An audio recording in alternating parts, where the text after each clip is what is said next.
Okay, hello there. Welcome to Stream Time. I'm sure that you guessed by now that I haven't decided a game to play yet. And then I remember the last time I did a stream last night. um, I said that I should play something a little bit more action packed. I said I should play Doom, and you know what? I'm gonna hold on, and I'm gonna get that loaded up right now. We're gonna be playing some Doom, but not just any Doom. Oh no no no no no! We're going to be playing the ultimate, like the fucking best version of Doom you could ever get for anything ever. Brutal Doom.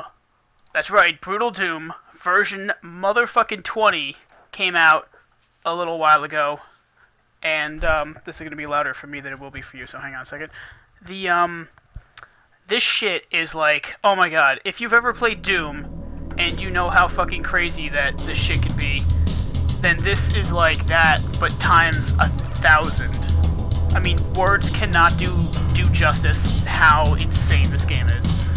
And the menus are just as insane, I promise you. I'm trying to, fuck around with the screen size. Hang on.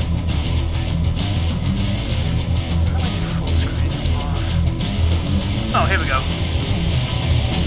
There we go.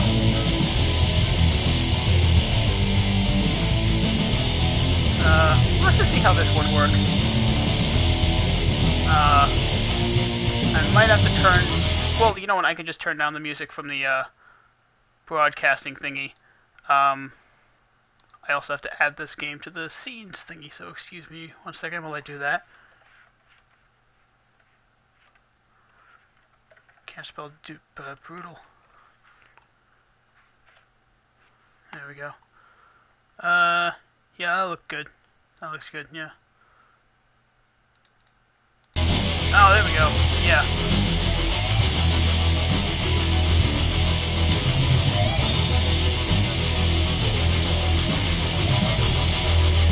Should not have done that.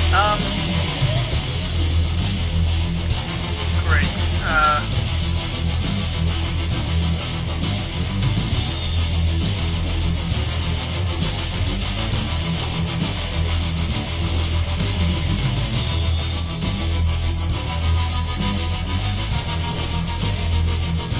Okay. Right, I don't think this needs to be open, but I don't think there's any harm in me leaving it open.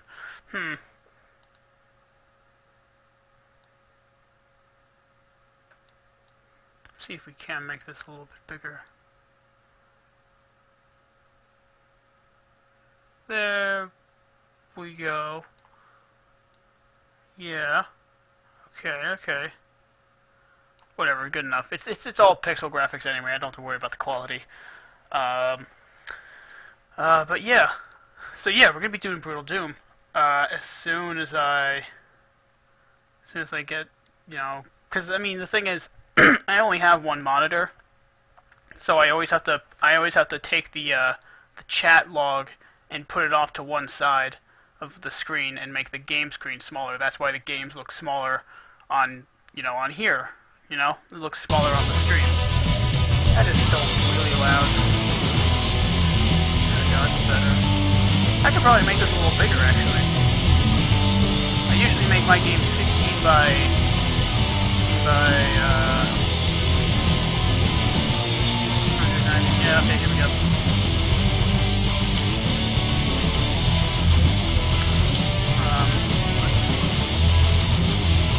Oh, yeah, I could probably do this one, actually. Yeah, that's a little bit better. Let's see how that looks on the stream. Yeah, still looks good. Okay, right. Let's get this going. Okay. I don't even know if I should bother like loading a new save or not. I think I will start a new game. I'm gonna be doing classic mode, and I'm gonna get into more details about what the differences between modern and classic mode are. I think I will also change the sound options.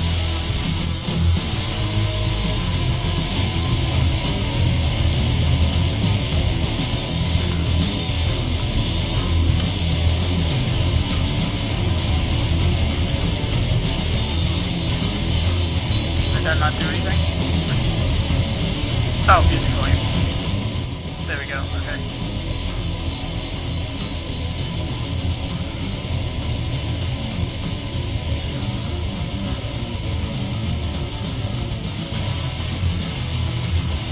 Right, okay, yeah, so, yeah, New Games, Classic, Need You to the Dead. Let's just say super bad. Enemy Steel. Yeah, okay. Alright, here we go, Brutal Doom. Now this, I'm still pausing it, I'm sorry. Because I just remembered I have to change this shit. Brutal Doom version 20. Actually, I should probably just set this to Doom 1. Doom... Doom 4? What the hell? The fuck is Doom 4? Whatever.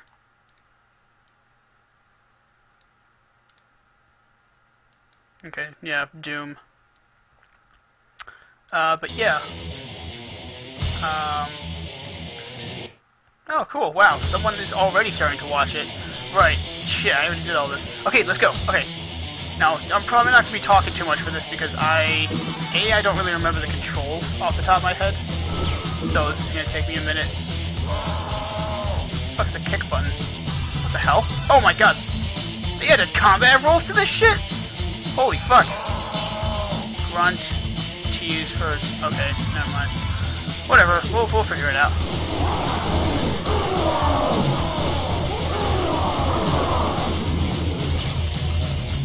In case you don't know what Doom is, and I don't know why anyone would not know what it is at this point, you know, it's this, you know, little nifty first-person shooter. Oh, that's the wrong weapon. Or the right weapon, depending on how you want to look at things. Yeah, wrong weapon. It's a first-person shooter that was, like, really super violent, ultra-violent even. You know, it would show up on a black light, yeah, so, yeah, fuck it, I'm not gonna explain to you what the hell Doom is. You know what Doom is. You're obviously watching me play it. You can figure this shit out for yourself. I'm not gonna hold your hand anymore. Brutal Doom doesn't, so why should I? Why should I also talk like a surfer dude from the 90s?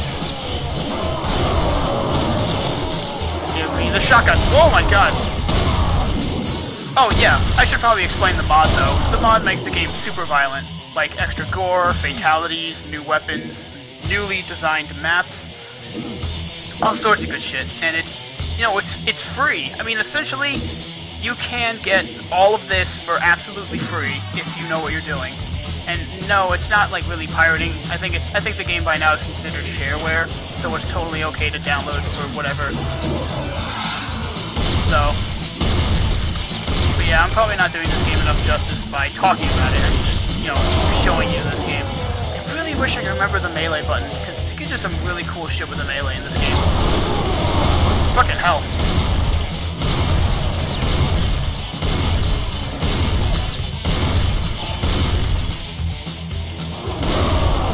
Ah, damn it. I think I'm gonna set a rule for this. If I die 15 times on any difficulty, I'm going to lower it. So that I'm just gonna count that as my first death, because now I'm actually playing the game. So, but yeah, this guy, I think the guy who made the mod is Sergeant Mark. I think. Correct me if I'm wrong. I know it's Sergeant something, but yeah, I mean, you know, the guy did a fantastic job on all of this, and he's been working on this since like 2010, I think. And version 20 again just came out like a few weeks ago, like a little bit over a month ago, I believe. And yeah, I don't know. I mean, even back I actually looked it up, and even during its first iteration, it was pretty good. But this is just like miles beyond that. And I mean, there's a lot of Doom, you know, WODs and other shit that you can download. But you know, in my opinion, like, I think, well, I don't really have a good standing opinion because it's the only one I've played. I've played this in regular Doom, and Doom 2, and Doom 3. Actually, it's funny, the WOD for Doom 1 that I have actually came from Doom 3 BFG Edition. I might play that later, you know.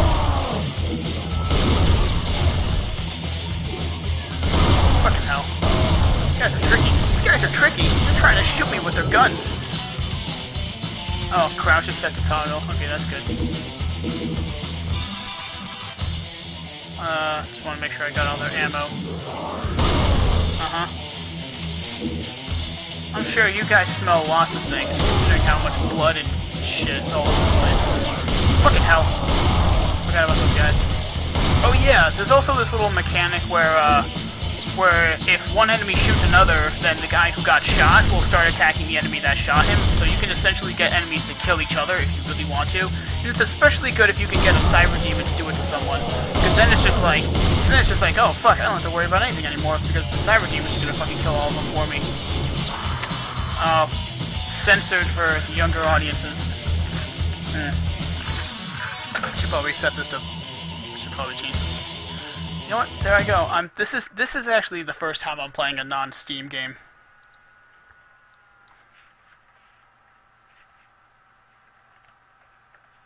Brutal Doom. Yeah, there we go. Yeah, now that'll get some fucking people. Unless, of course, they see how bad I am, and then they're gonna be like, oh, this guy sucks, and then they're just gonna leave, and I'm gonna feel bad about it. Because I'm not good at Doom. I will admit, I'm not good at it. So... like, I mean, by I'm not good, it's not like I... Holy shit. I hadn't seen that one before. Well, I'm not good at Doom, I mean, like, I don't know where, I don't know where, like, a majority of the secrets are. Actually, I found that some of the secrets in the, in this version, Brutal Doom, are actually really easy to find. Like, I mean, if you remember anything about where the old ones are, you know, the guy who made this added some new ones. So... don't worry, I haven't lost track. I've died 3 times now, I think.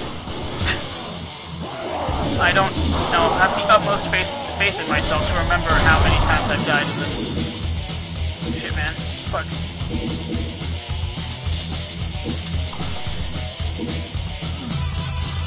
Oh, whoops, I forgot to hit the button.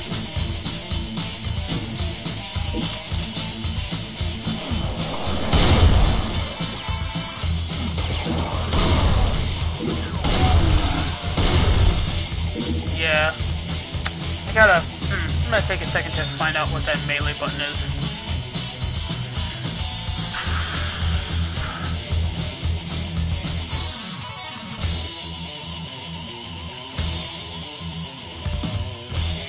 Kick. Q or left thumb pad? Huh, that's weird. How come it's not doing it for me then?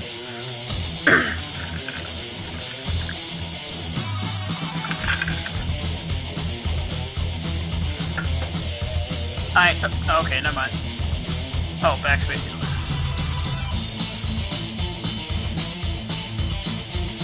There we go. Oh, I'm already at the bottom. Right.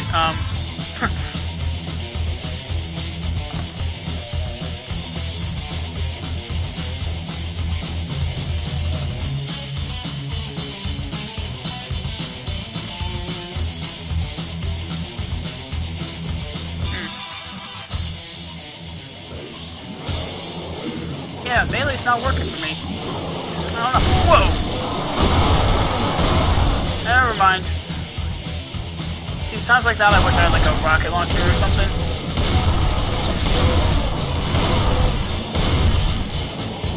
Now, I mentioned earlier that there's 3 options, but I think there's 2 different modes. There's, the stairs are slippery from all the blood. The demon blood! Woo! There's, I'm getting shot from behind too, great. Holy crap, I'm getting out of here. Holy crap. Holy shit! Fuck, where'd you come from? What the hell? Ah, Jesus, my arm! Oh my god, okay, I think that's 4 times now. But yeah, the differences between, there's 2 modes, classic and modern. I'm playing Classic, which is just, you know, Classic Doom, whatever. But what Modern Doom does is, it adds a couple weapons, and it adds a couple features like, weapon reloading, aiming down sights, throwing grenades, you know, things from modern first-person shooters. You know, which this obviously is not. And like, here's the silly thing, really. I got turned off by it at first because I couldn't figure out how to reload the gun. Like the button wasn't working for me, and then like I don't know. It turns out I was pressing the wrong button, or rather, there's like a reload button for like because here's another thing about this mod. There's like the classic button for reload, which like there is none, I don't believe. And then like there's like the brutal Doom button for reloading. And goddamn, I really wish I knew. Wait, maybe it's K? No, I'm thinking K for kick. I really want to find that out though, because you could do like a melee combo where you like punch and kick, and that's not it. Brutal Doom options. Here we go. Oh, there we go. Jesus Christ. How much blood do you want to see? All of it. And then some. Vanilla monsters? No. Enable bullet penetration? Fuck yeah. I forgot that was a thing that they added in this one. If you shoot at a wall... Why are they giving me chain gun bullets? I don't even have a chain gun. I don't know. Maybe I should just go and fucking find... Oh my god. Just go and find one. Now I have to remap that key. Shit. I just went to go...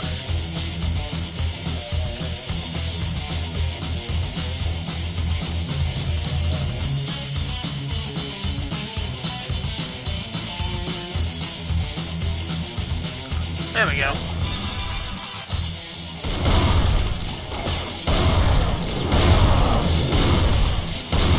Right,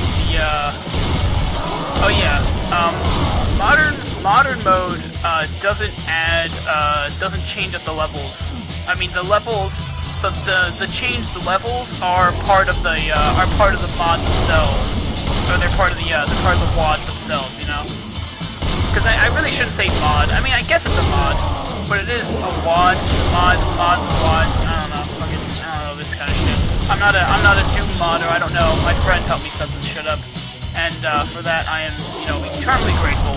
Because I had seen all sorts of kinds of people play this game, and I was just like, my god, that game looks so good. Like, why don't they make games like that, nowadays? And I'm sure that there might be like a couple indie games out there that are, I mean, they're not like extremely crazy violent like this one is, but I mean, I don't know. So I mean, the potential is there. I mean, if one person, I believe it was just one person. If one person can do this over the course of 5 years, like what's stopping a team of developers, of indie developers, from doing it in like a few years? Maybe half the time. I don't know. I'm not saying that I'm expecting more from these developers than I should be. I'm just saying that, like, this guy put a lot of effort into the game, He put a lot of effort into this mod. And it really shows. Like, he reprogrammed the AI, he redesigned the map, he, added new sound effects and animations, sprites, and all that shit. Like, I mean, like, you can't fault the guy after this shit. I mean, he did a stellar job. Better than I could ever do. God, bolt the fucking barrel. There we go. Lots of explosions, damn it! I wanna fucking blow these guys back to hell. Where they fucking came from, I think? I don't know. Yeah, this is not gonna be a skill run of this game. I have no skill for this game. There's, something else you're supposed to do for that, I think. Yeah, you go over here, and you go this way. Ah, there we go.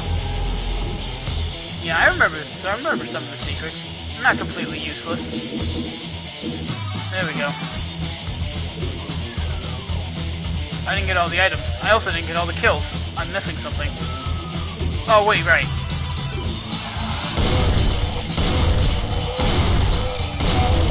Come on, damn it. Oh, Jesus. Oh, look at that. They're all fucking slumped in the fucking corner. Yeah, you sit down, motherfucker. Yeah.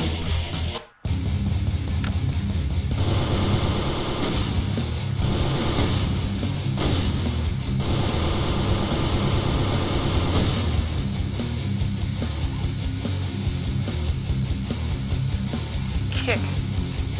Q for kick. fuck kick?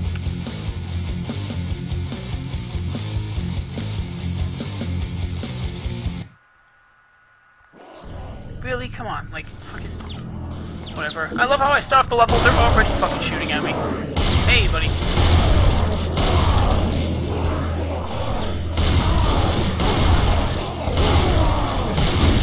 Oh my god! I was way close to, way too close to that barrel. Be doing anything with it. Oh, Jesus! Oh my god. Also, I should say again, all the music is also remixed and remastered and just fucking amazing. They took the songs that I don't even like and they made them sound good. And that takes some doing.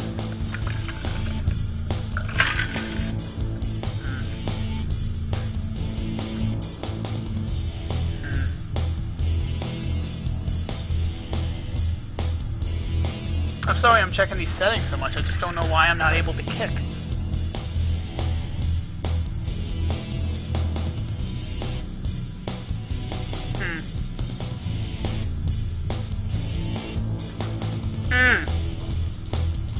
I know why I can't kick. It's because I'm playing classic mode, so that's probably why. Man, get the fuck out of here. Damn, he came done vicious. Ah shit. I took a fireball to the fucking face and I'm still kicking more ass than these idiots.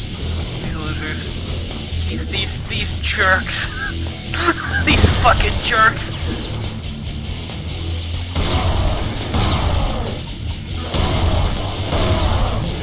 Also, the guy added like a pseudo ragdoll physics to this for when people get shot with a shotgun or rocket launcher. What was that, 5? Whatever. Maybe I'll turn up the music. I don't know. I can't tell. I can't tell if the music is you know, at a good volume because I don't know. I can't tell because no one's watching it.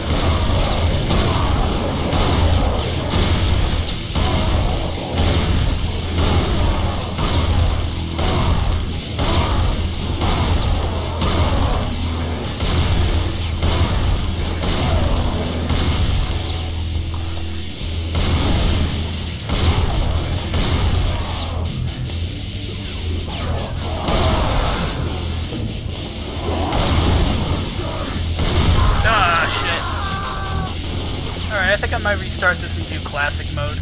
Or modern mode, excuse me. Yeah. Yeah, it's still super violent. Okay, now here we go. Now this is modern mode. There's already a good number of changes. Yeah! Yeah, that's a combo. 1, 2, kick! Haha! Oh, we got grenades too. Oh, that's the grenade button! Shit! So those are good if you want to throw grenades at people. Here we go, aiming down sights, you know. Get to reload your gun, it's all fine and dandy. This is almost like Serious Sam 3 in a way. If you've ever played that game, you know that there's a couple guns you get where you can reload them. One of them being the, the main assault rifle. Also, akimbo assault rifles. Alternate fire, depending on the mouse key. Very nice touch, if I may add. Because most games don't let you do that. Most games are just like, oh yeah, you gotta press the same key twice to fire both guns. Like, fuck that shit. Like Left 4 Dead, you have to do that? And I'm like, nah, sister, I ain't doing that. I don't want none of that. But who uses pistols in Left 4 Dead anyway, you know?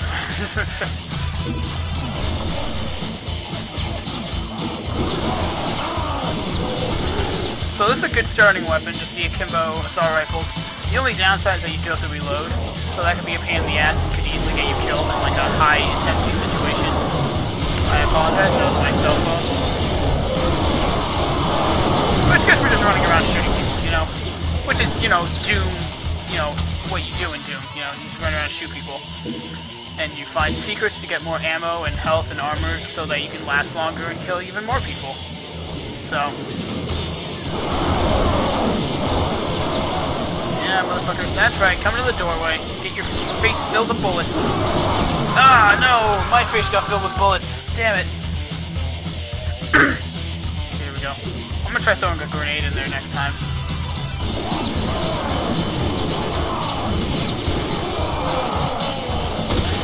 Oh, shit. Oh, yeah, hang on. Yeah, fucking take that shit.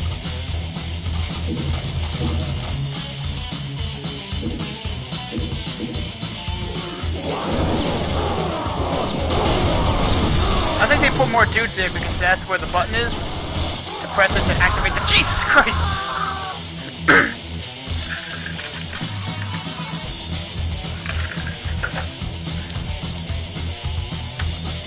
And I'm not gonna lie to you, I'm noticing a trend with people watching my stream. And it's, you know, if I'm not talking, they show up. And then as soon as I start talking, they leave. You know? I might, you know, I really shouldn't, but to some degree I do take a little bit of personal offense to that. But at the same time I realize that, you know, obviously, I have a bad time doing commentary for games, especially when I'm trying to focus on the game like this. Like this game I'm just trying to like not get my ass handed to me, you know? So I mean it's just more like, you know, I don't know. But yeah, you know, I do try my best here, you know. I'm doing everything in my power to provide, you know, good commentary, and it's not really amounting to much considering there's no one watching, but, you know, I don't know. I will say this though, you know, if you do plan on streaming on Twitch, make sure you get yourself a good following before you start streaming, you know. Many people will tell you different things. I've heard a lot of different things. Yeah. Definitely something they don't tell you. Come prepared. And that doesn't mean, you know, prepare the game you're gonna play or prepare whatever software you use to record and stream. I mean, like, come prepared with, you know, something to talk about, you know. If you want to talk about a certain game, then play that game, and then you can talk about it while you're playing it, you know.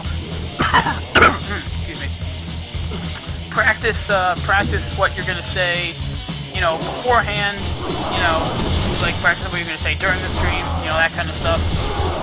And just, you know, most of all, just make sure that you can get people to watch it. Because I will admit, I have like a Steam group I made, and I was able to get like 60 people to join it out of a possible 130 something friends, and like, you know, 60 of those people decide to even join the group. And yet, on average, I get usually like 2 or 3, no, not even, like 1 or 2 views a day. And those views usually last for about like 5 or 10 minutes, you know. And obviously I realize that, you know, not everyone wants to see me play video games. Much more people would rather play the game themselves.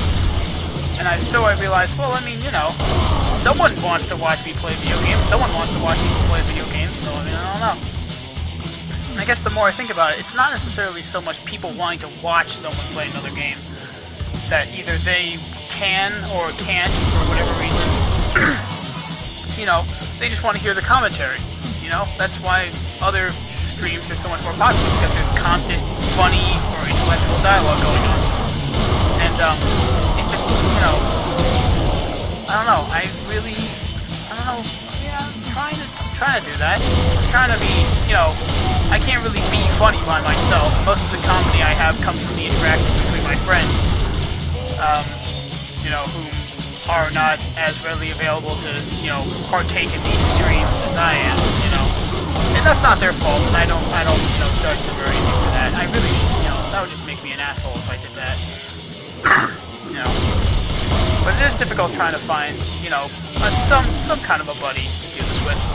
That's another thing. Never stream by yourself. Always start off with a buddy, you know, some friend or whatever, just someone to talk with you while you're playing the game. Or and you know, the more the better. You know, the more people you can have talking at once, the more dialogue that's going on.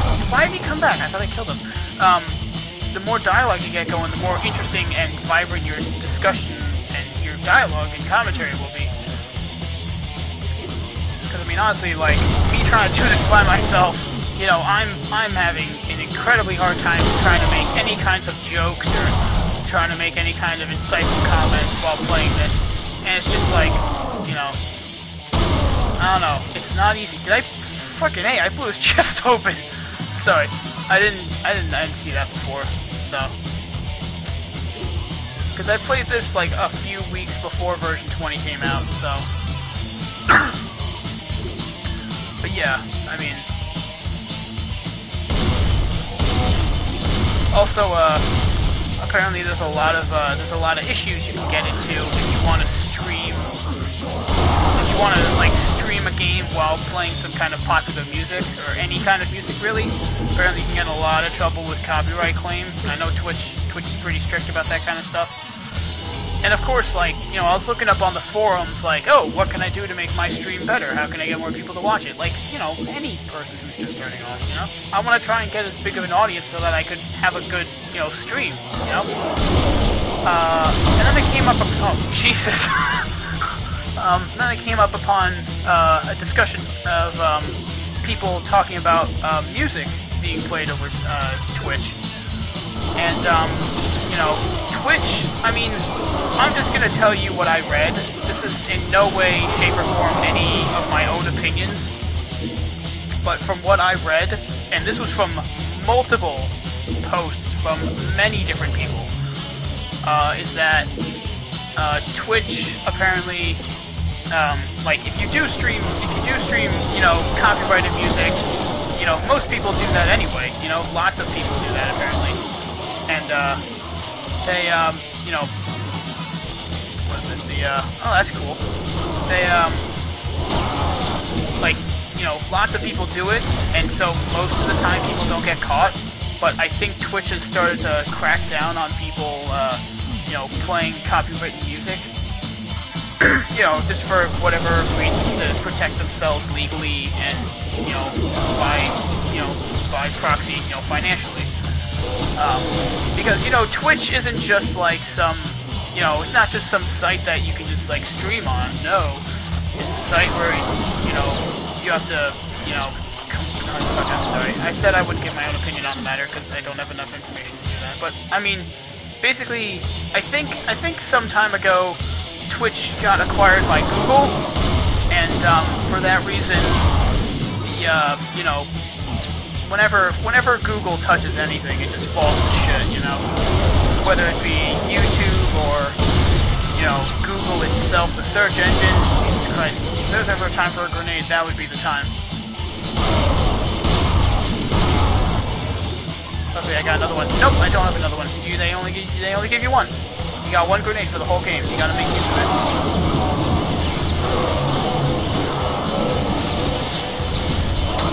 But anyway, I mean, I remember a time when YouTube was full of all sorts of Let's Plays and viral videos and, you know, good wholesome content for all ages. You know.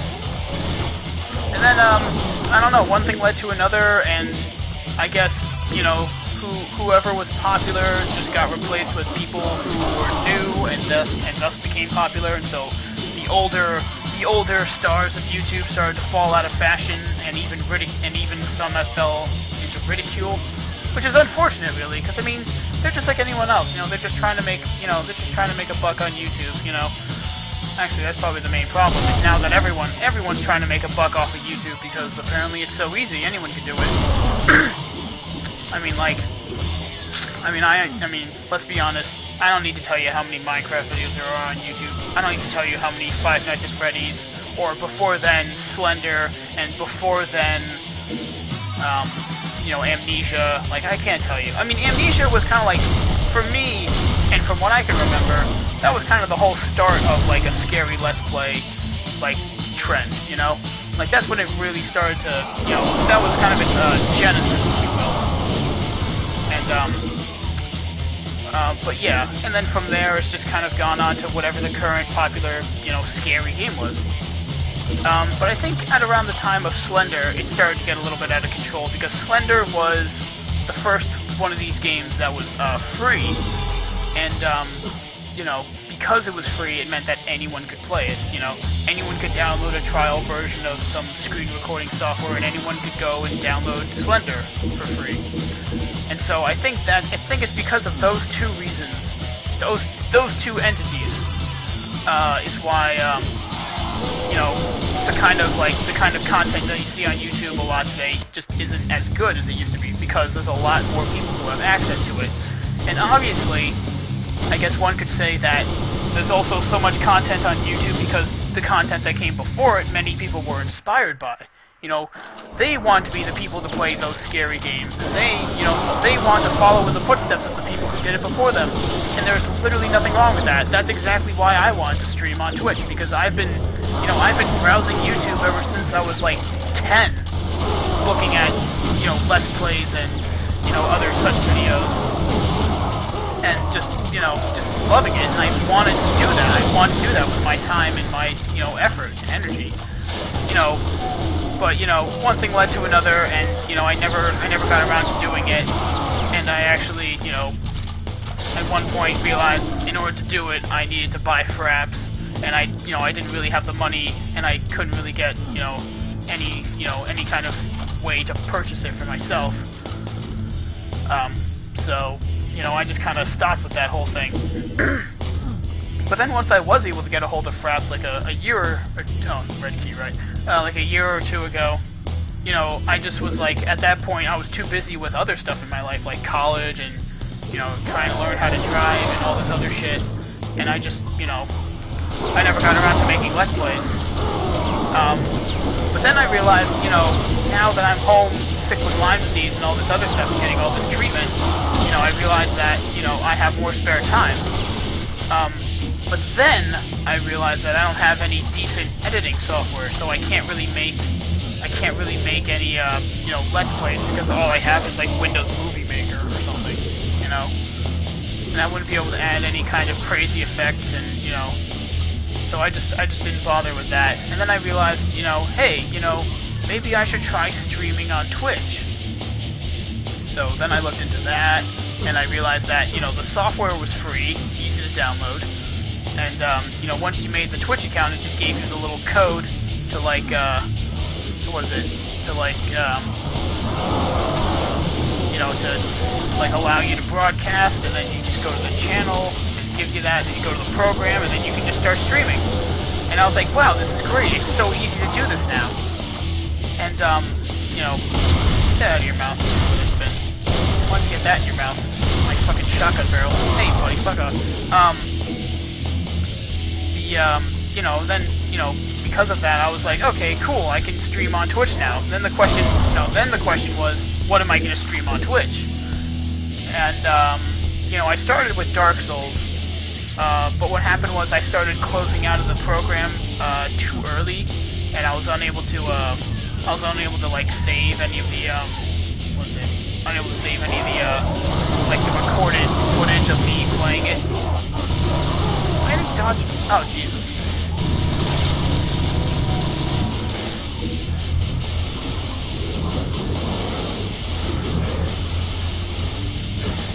Go!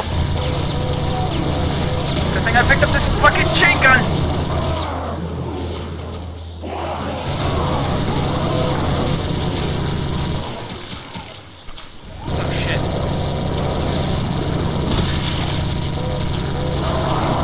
Oh, that's new. Wow, all those enemies are new. They were not there before. At least I don't remember them being there. Ooh, that health feels good. What is it? Yeah, so I mean, it just became so easy to stream that I was just like, hey, fucking, I'm gonna fucking kill myself with a barrel. No. I was like, I might as well give it a shot. And, at this point, I had known about, the big name competitors like Fine Sauce, Total Biscuit, Pro Pills, and, I had known about at least those guys, and I knew how immensely popular they were. Fuck off. Quit your belly aching. Yeah, really. irony of that statement is not lost on me, but, you know, regardless, the, oh shit, he's up there. Damn it, what is it? Yeah, so I knew that I was up against some pretty stiff competition, you know, people who were obviously getting, you know, 100,000 views every day, you know, and, you know, they had been doing it for years, and they had built up fan bases, and they even had, like, merchandise, and, you know, they played, you know, whatever the fuck, and they have all this shit. So, you know, I just did whatever I could, you know. I had an extra YouTube channel laying around, so I just decided to, like, you know, take one of my YouTube channels and turn it into, this channel was actually going to be for my Let's Plays, which I never got around to making. And then, you know, now the channel is used for, you know, hosting the Twitch feed. Just so I have some kind of archival system, you know. Because I know Twitch doesn't keep them forever. Twitch deletes them after a little bit. But yeah, so.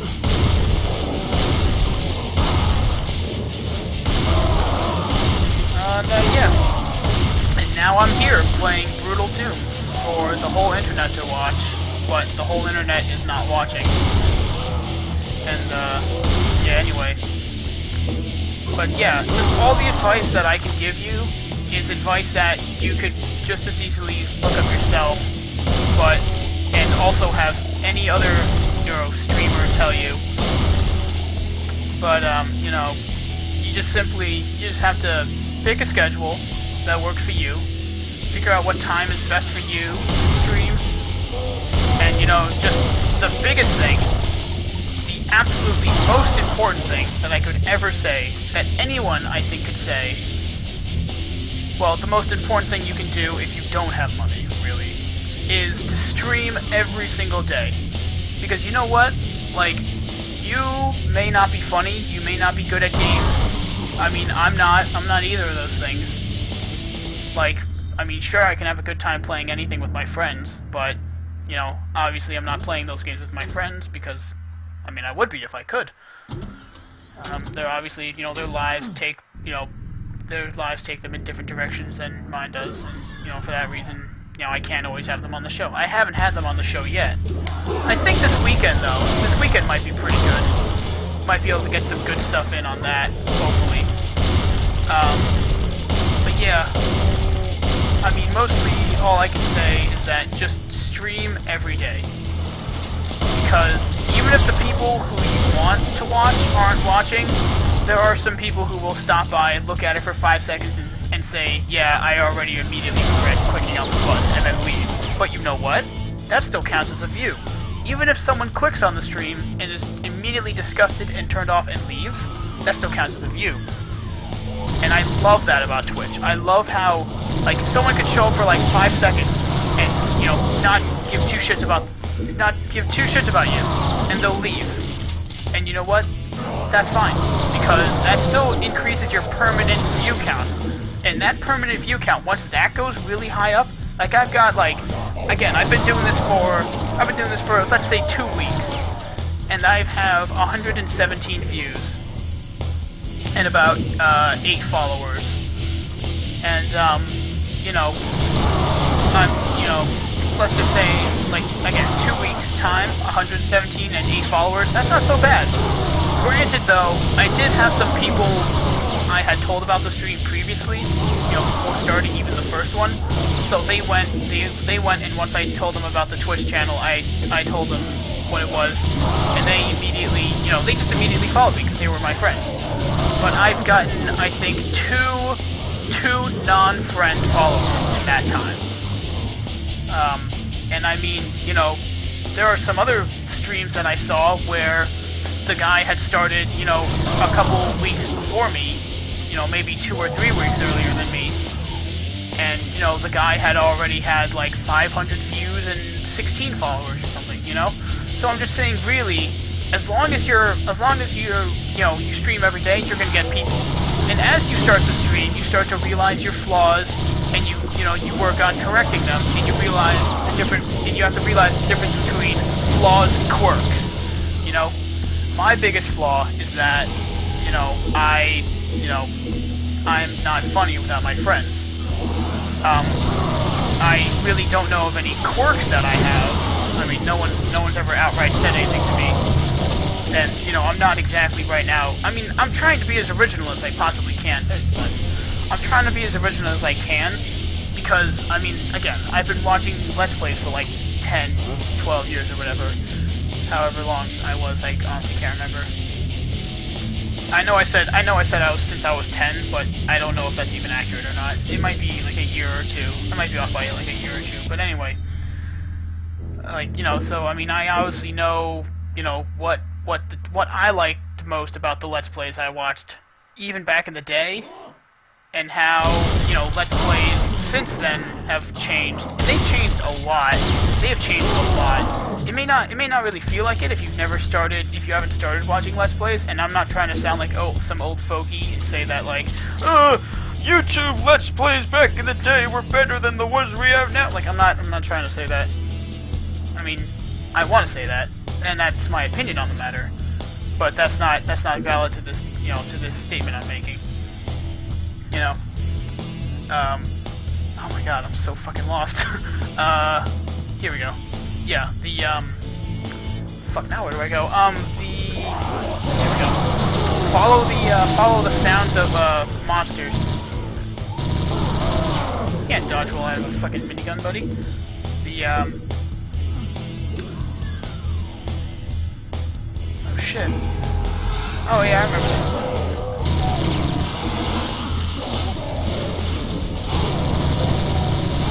That's a fucking Caco-demon down there. You wanna hit the barrel, minigun? Jesus, okay. Yeah, anyway, like I said, you know, I'm trying to be original without trying to sound like, you know, someone that I don't want to sound like. You know, I don't want to sound like, you know, I don't want to sound like PewDiePie, because I'm just not a fan of his work. I don't want to sound like Total Biscuit either, because I don't want to sound like I'm ripping off him. I mean, because I mean, easily, some, you know, some diehard fan with, you know, no sense of anything can easily say that I'm ripping off, you know, I'm ripping off Total Biscuit, which, you know, that's not my intention. It just so happens to be that he plays a video game and then does a, oh shit! Fucking hang on. Oh god, that's not enough bullets.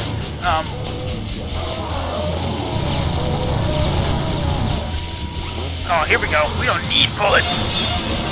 Yeah. Is that all of them?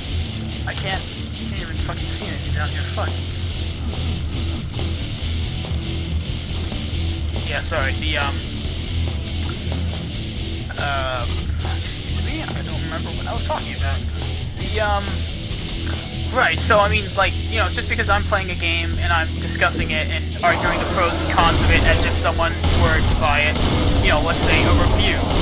I mean, I've done that in the past, like, you know, I've talked about a game, you know, and I would, you know, I'm recommending it, you know, based on my own personal opinion. But someone could easily misinterpret that as, holy shit, as like, you know, like, oh, you're ripping off Total Biscuit, he does the exact same thing. He uses logic in his arguments on whether or not someone should buy video games. You're ripping him off. Like, yeah, because, you know, you know, I believe that he is correct in that manner. You know, most people who talk about video games are like, oh my god, it's the best game ever, everyone has to play it, and like, you know, and then quite the opposite, people can be like, oh my god, this game is so bad, don't ever play it because it sucks and it's not this. It's a, you know, like, you know, people have opinions about video games all the fucking time. I can tell you that. But, you know, at the same time, people have opinions on, you know, how much someone is or isn't ripping off another person, you know. The whole point of this stream was so that I could have discussions, you know, with the people watching about the games I was playing and other video games. And, you know, since I have no one watching these streams right now, because I just haven't accumulated a big enough fan base, and that's gonna take a fucking long time for me, apparently, just given my circumstance. You know, it's just like, it's just like, you know, oh, fucking hell, excuse me, I got to concentrate on this.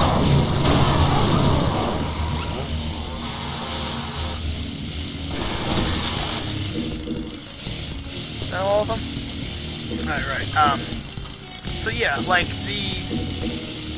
you know, I'm just trying to do what I think would make good, you know, content, you know? And obviously, like, I could just as easily start, you know, doing stuff, like, from PewDiePie and start overreacting to things. Like, I could be like, oh my god, what's in this? Oh my god, what the hell? Oh shit! Like, you know, I could easily start doing that. But again, I hate that kind of stuff, so I'm not gonna do that. And I say that I hate that, I don't hate PewDiePie, you know? He's just a man who got, you know, either a really lucky break or really knew what he was doing from day one. And, you know, if anything, I applaud him, because he has done something that many people before, and especially after, you know, is something that's incredibly hard to do, which is to be popular on the internet for an extended period of time. Oh shit. Yeah, see, that's what some of you would do to me if, you know, if I started ripping off PewDiePie and you were a PewDiePie fan, you know? But, you know, like, you know, I'm just trying to do what I think makes good content, and, you know, apparently, you know, I need to obviously work on that, because I have, as of right now, no one is watching it. There was a person watching it like half an hour ago, I think. But, you know, people come and they go. You know, they're like, oh, this isn't what I really wanted to watch. So, I don't know. In the end, though, all I really wanted to do with this was just to, you know, just entertain people. So, and the fact that I have no one watching it means that I'm not doing that. So I'm going to do everything in my power to make sure that I can, you know, work on that. I want to entertain people. You know, it's literally, like, I'm not gonna lie, like, it's literally the only thing that makes me happy anymore. Well, then cutting people in half with a chainsaw, but, you know, it's mostly the happiness thing, you know? Mostly bringing people happiness. So, I don't know. That's, you know, that's why I wanted to do this, that's why I became a cartoonist, or rather, started to train to become a cartoonist. But, you know, I don't know, because it's a fucking sad world, it's a fucked up world, you know?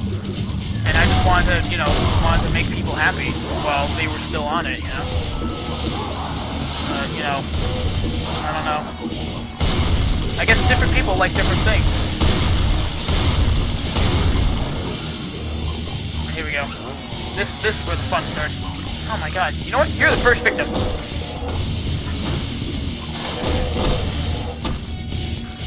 Oh, rip his fucking heart out. Oh, Jesus. Oh, Jesus. Oh, he got me. So yeah, I mean, I don't know. I don't know what makes good commentary, so. Oh, shit, I shouldn't have said that as soon as someone started watching it. Oh, Jesus. Oh, boy. Yeah. Anyway, you know, I know that a lot of people grew up with Doom. I didn't. I grew up with other PC games that weren't Doom or Wolfenstein or whatever. But yeah, I gotta say, this is probably one of my favorite first-person shooters, and I've played everything from, like, Call of Duty to, Portal, you know? And yeah, I do kind of consider it a FPS. It's not an action FPS, mind you, it's a puzzle FPS, but at the same time, it still takes place in the first-person perspective, so. And, you know, I was almost considering making Friday, you know, first-person Friday, you know? But I instead wanted to do science fiction, which, you know, I guess, you know, I am still kind of holding on to that, because this is a science fiction game in some sense.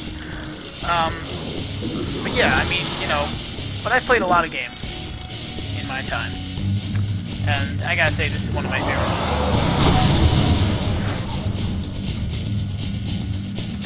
And, you know, really, if anything, if a game only gets better with time, and I mean like genuinely better. I'm not saying that like, still bringing up the, you know, working up the gumption to play like Super Mario Bros. On NES. Like, anyone can go do that. Anyone can go play Mario, and, you know, I guess, oh yeah, you can't put that back in there, buddy. Once it's out, it's out.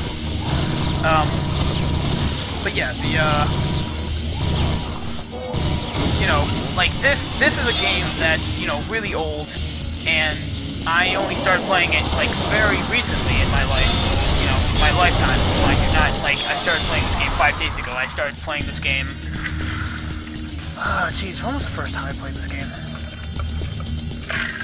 I don't know.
I actually have to take a quick phone call, so I will be right back.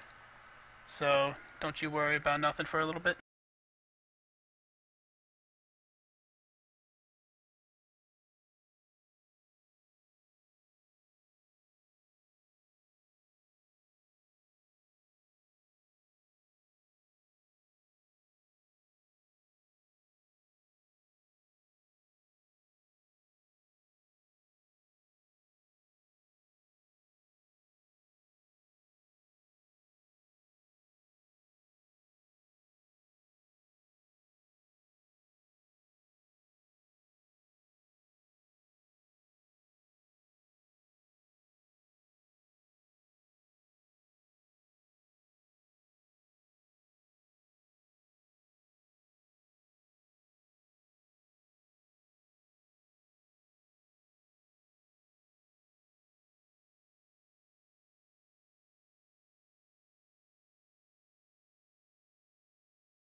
Alright, I'm terribly sorry about that. Let's get back to Doom.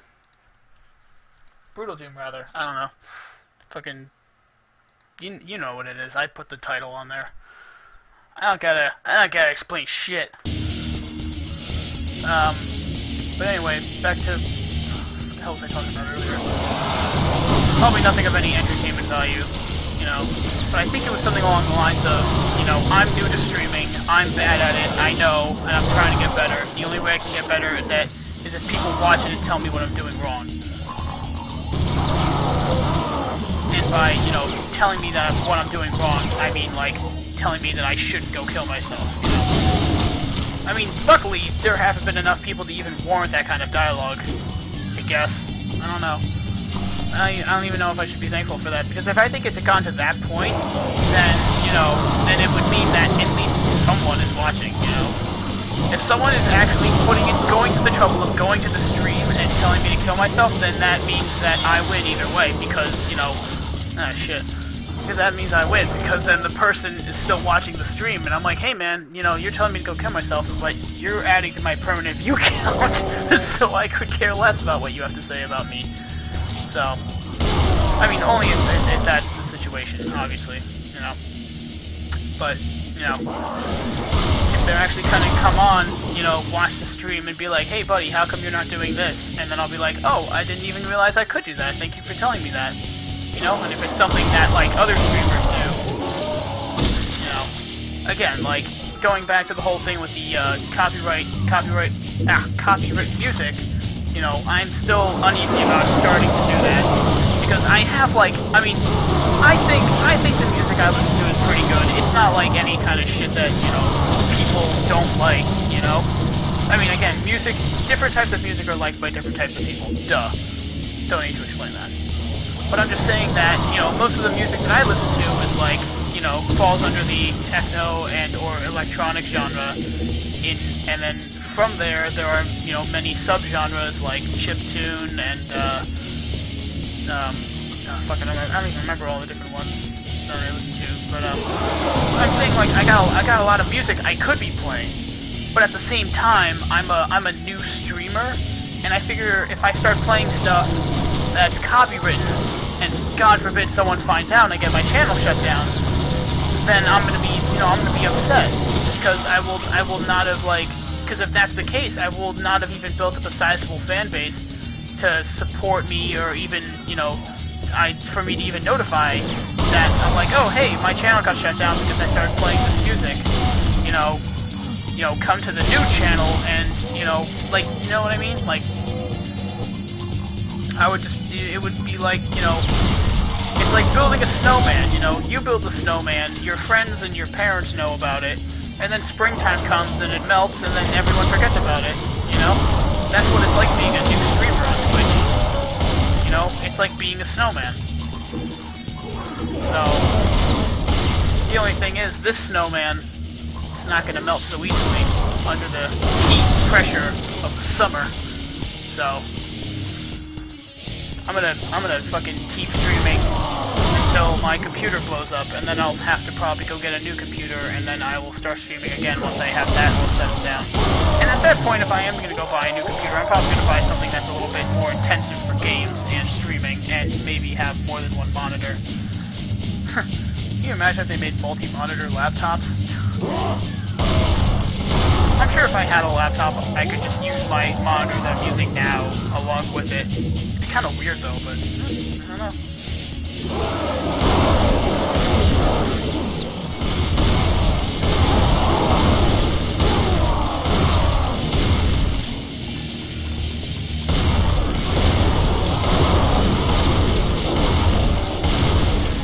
Fuck, his arm's blowing on me, still coming at me, shit.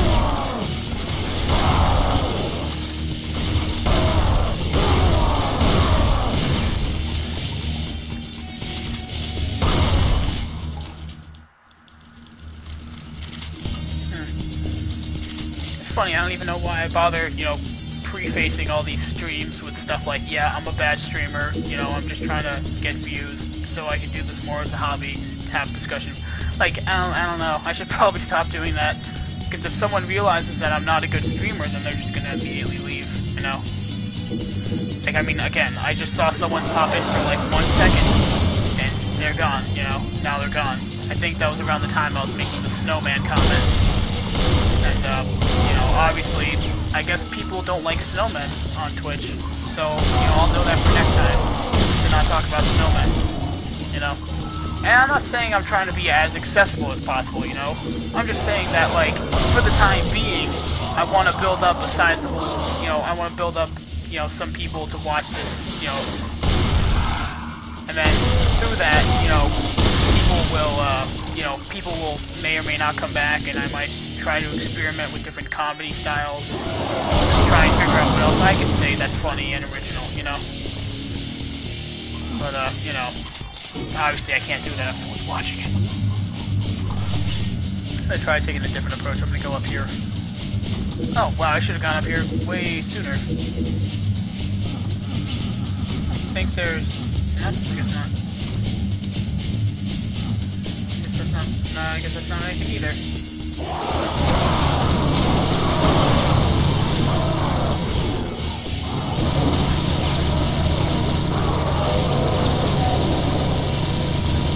Gotta get him at the choke. Gotta get him at the choke point. Oh shit!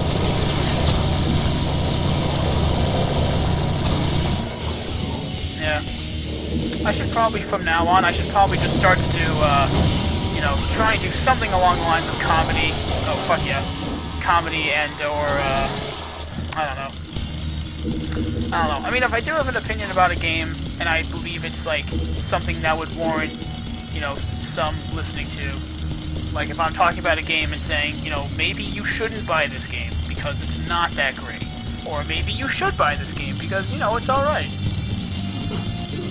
So, but yeah, I don't know. Whoops, wrong weapon. There we go. I mean, I shouldn't say wrong weapon. There is no wrong weapon for this game. You know, all weapons are good weapons. But some weapons are better than others. So, that you can't argue with.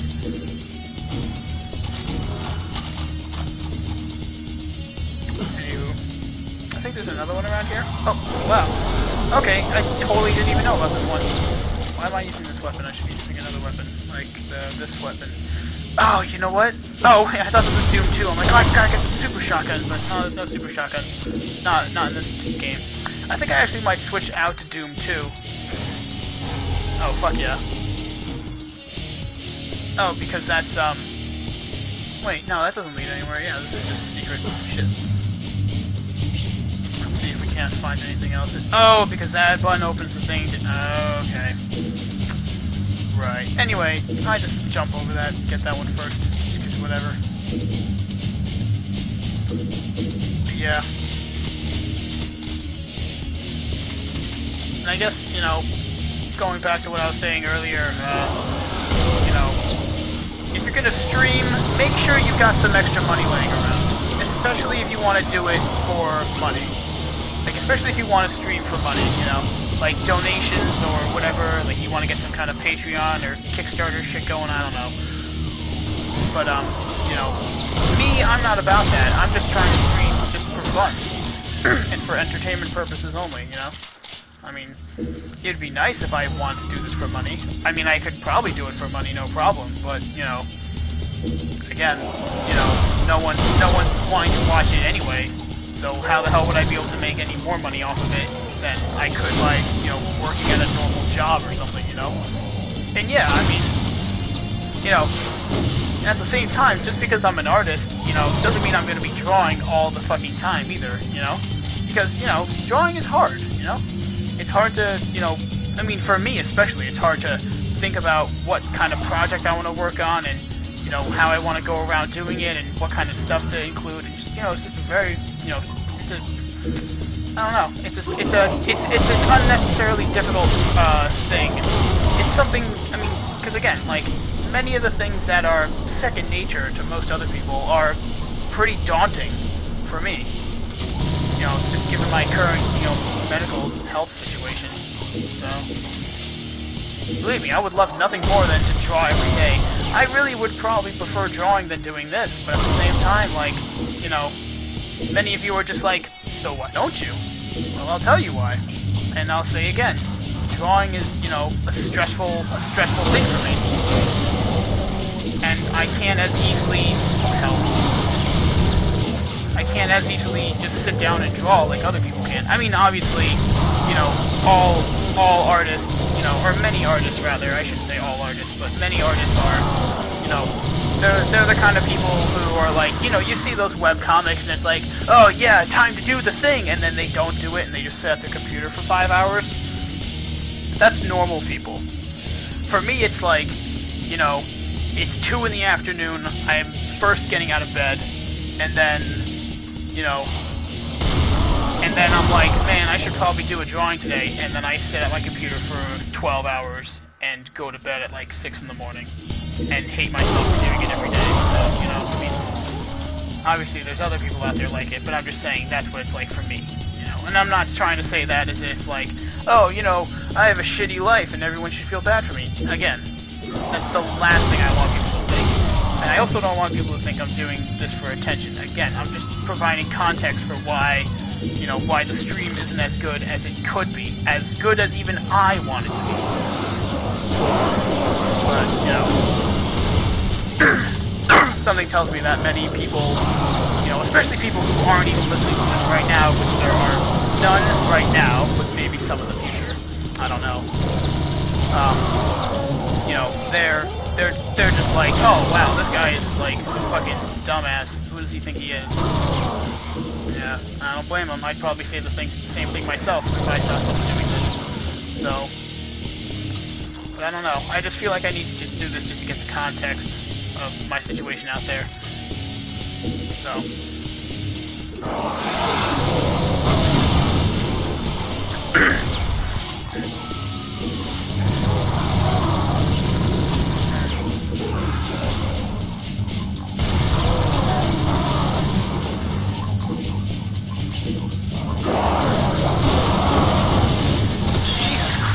Okay, that guy, I wasn't imagining things. That guy fucking took my health from 70 to like 20.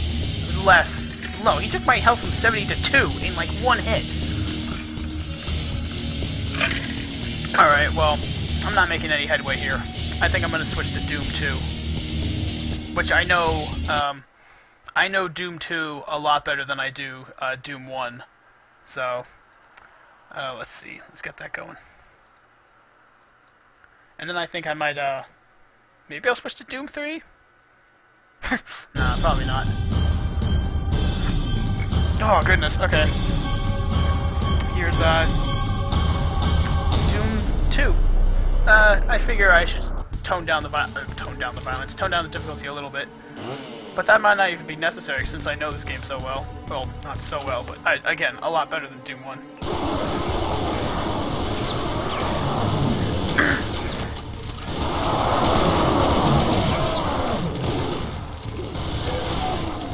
See, like, look at that. I've already got a minigun. Look at that. Didn't do that in Doom 1.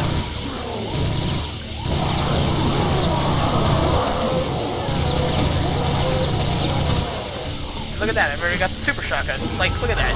Everything's coming up Millhouse. Or Jackman in this case. Fucking, I don't know. Oh, Jesus. Oh, he was still alive for that one. See, that's another thing I really like about this mod. Ah, fuck it, I'm just gonna call it a mod. That's another thing I love about this mod. Not only does it put, like, kick-ass music, but it's like... Oh, Jesus. Like, just, I don't know. It just is, I don't know, I guess it's just more fun. Oh, I think that guy got crushed by the door. Oh, there we go.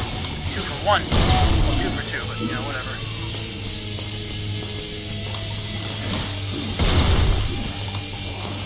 That's why. That's why he was there.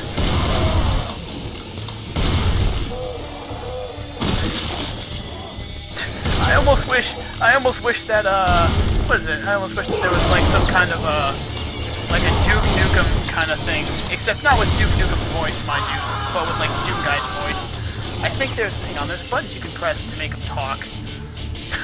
It's like a fucking, it's like a toy from, like, from the 80s. It's like, oh, he's wacky wacky Doom Trooper. He's got you know, buttons to press to make him talk. But, you know, I don't know. I digress.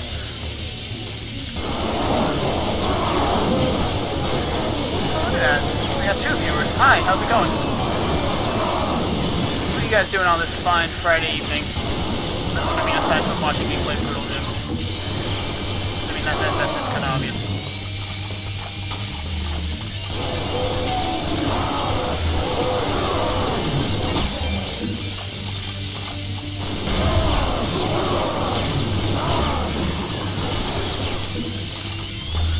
So sad fighting about dual assault rifles. I don't know. You don't get to do that in a lot of video games. Well, most of the video games that I play, at least. I don't know. No way here. Let me grab this.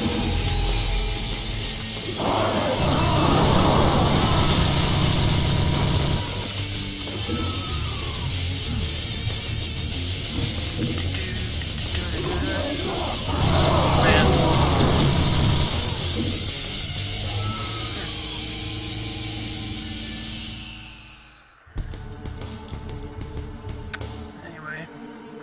Sorry, I'm at a loss of words here.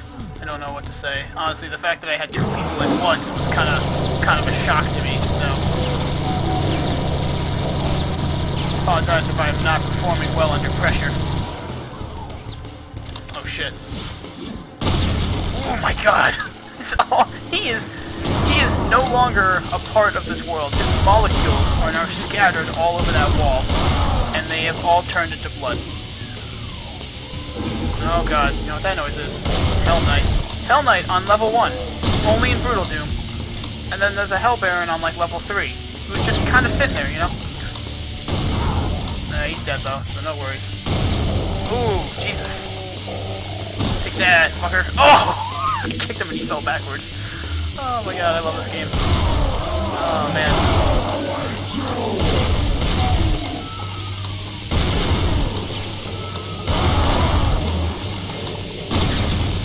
Shit.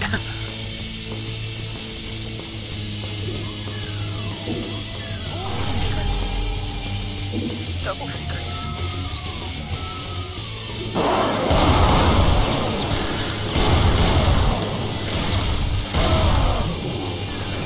There we go. No more viewers. They're all gone. Oh well.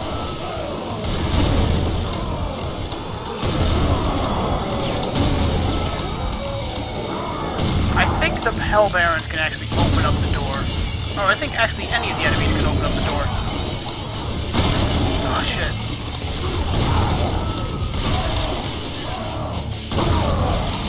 Maybe I should do face cam. Oh Jesus, get off me! Yeah, maybe face cams would be good. Cause then they'd be like seeing me like ducking, weaving, dodging, and bobbing, all this fucking crazy shit happening. But then they'd also see, oh, excuse me, they'd see, all the fucking people walking in and out of my room. And then eventually I'd probably just get, swatted. I hear that happens to a bunch of people. Well, maybe not so much anymore, but I don't know. I've heard that it happens to people, so that was one of the main reasons why I decided not to do face cam. I mean, not like anyone could even tell where I live just because of my room. But I don't know.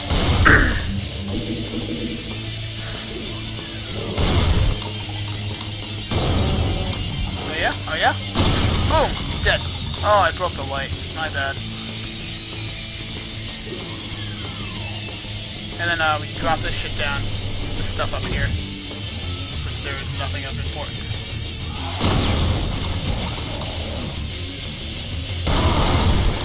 There should be a rocket launcher in there. I don't remember how to access it though. Whoa, whoa, whoa, whoa! There also may or may not be a BFG on this level. I don't remember.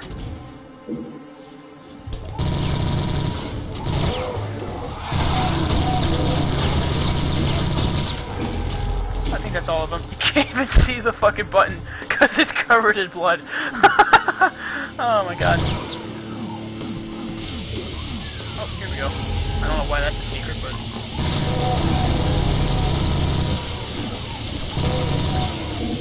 More chain guns. Life's a bitch, and then you die. Oh yeah, speaking of that, I might play Duke Nukem, because I also have that on here. Not the DOSBox version, I just have the Steam version. Because I had the DOSBox version, and it was just like... couldn't play it. I just couldn't, it was way too old. It's like that one relative you have who's like really old and... Oh, hang on a second. Hang on. Oh man, please, let me get this to work. Ah, damn it, it didn't work. Okay, what I was trying to go for there was, if you're like behind the dude and he doesn't see you and you do a melee, you like snap his neck and it's like, oh, it's so cool. And then I think he explodes into gore as well. I think, as is the nature of this game. Anyway, though, I thought that would have been nice to show you. This isn't one of those situations where I'm not, you know, this is one of those, or rather, this is one of those situations where I'm not trapped in here with you guys. You guys are trapped in here with me. Although I probably could have said that, like, you know, a lot cooler. Maybe I'll get another chance to say it in a minute. And also, backpack for ammo. Best fucking thing ever. It doubles your minigun. Whoops. Oh, I forgot to get the health pack and then the health upgrades. No! That's something I have to keep reminding myself. I'm like, oh, I'll get the blue thing, and then they... No, wait, the med pack! And then the med packs are useless.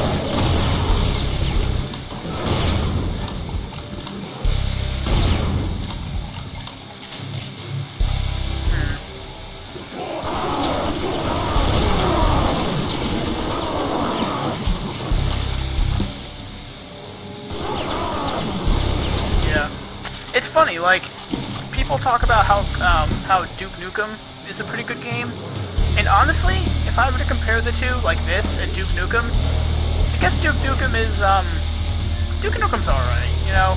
I mean, it's not like, I mean, obviously, I think there is actually a brutal, or not, it's not called this, it's not called brutal Duke Nukem, but it's like, it's something else, I forget what it's called, but it's essentially brutal Duke Nukem. I don't remember what it's called, but Duke Nukem's already pretty, I mean, it's not brutal, but it's already pretty graphic, you know?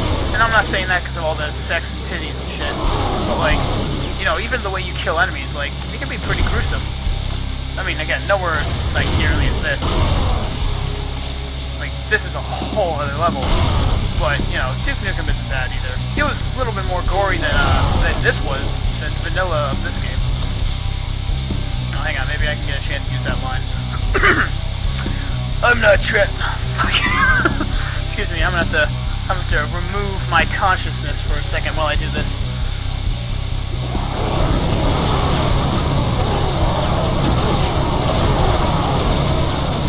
I'm not trapped in here with you. You're trapped in here with me. Oh, that's enough of that for one day. Anyway. Oh, Jesus! Fucking Christ! I did not see him there. Yeah, huh? Oh god, he was still shooting at me! Holy shit, that was awesome! Oh shit, that's a Hell Baron. Hell Knight, whatever. Something that starts with Hell, and it doesn't do good things. If I get this key, everything's gonna fucking... Oh god, two of them! If I get hit by one thing, I'm gonna die. Okay. Now I'm back over here. What was that? Oh, it was a little pentagram on the ground. That's cool. Rocket launcher. Rocket launcher. Rocket launcher. Come on. What the hell is it? I thought I picked up a rocket launcher. Oh god, I'm sorry. That was from Doom 1. Let's have a grenade. No. No, you.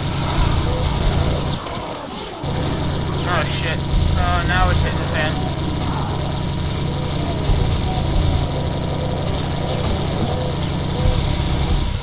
There's like a lot more guys than that. Yeah, here they all are. They're in here.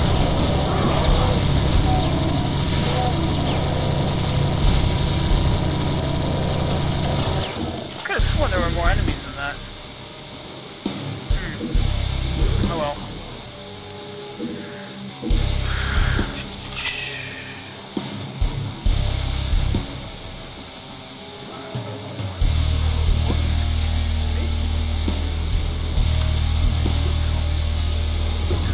Yep.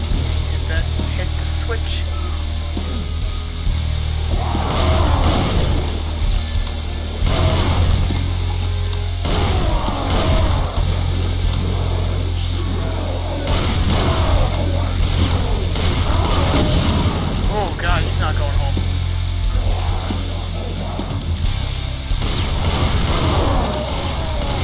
Also, I must say, I'm not a big fan of modern. Oh my god! Holy damn! Like everything blew up. I'm not a huge fan of modern mode, just because like the whole weapon reloading thing. Ah, Jesus! Okay, usually when you kick those, they don't blow up. But I guess that one decided to blow up. Oh my god. Okay, here we go. Act 2. Oh, there we go! Oh, I talked over the neck cracking because I got so excited about the fact I did it. Oh yeah, look at that. It looks like he got shot. I cracked his neck and at the same time stabbed him through the spine with my massive shoe.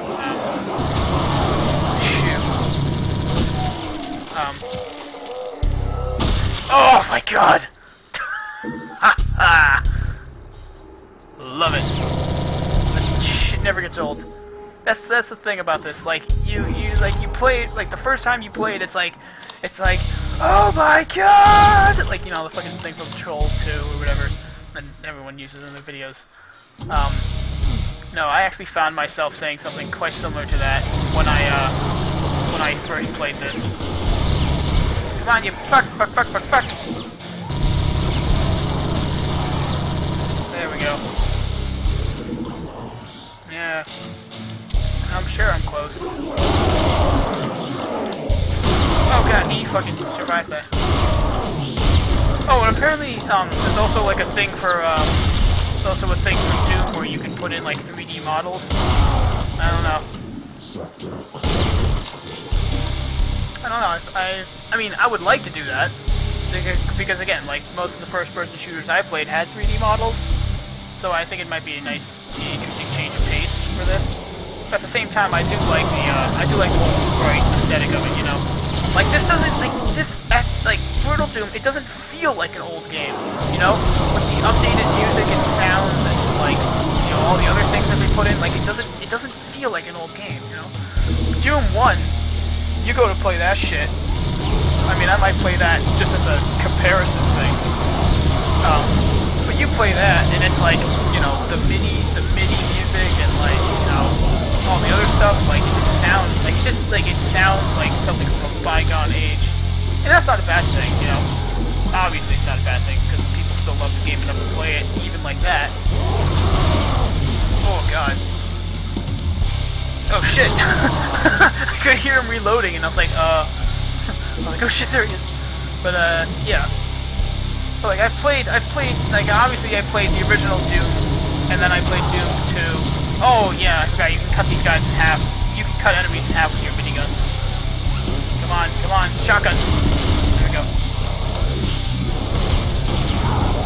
Oh, damn. Ooh, damn. What is it? Where'd everyone else go? Did they dead? Oh, I didn't pick that up. I guess they all dead. Yeah, anyway, so like I played those and I was like, yeah, I'm playing an old ass. Oh, my hat fell over. My hat fell over. Like I was like, oh yeah, I can tell this is an old ass game. And then I'm playing this and I'm like, you know, everything just feels so smooth, you know? I don't know. But it's still got very much same graphics.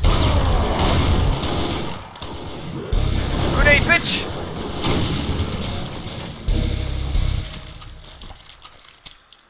Let's see here.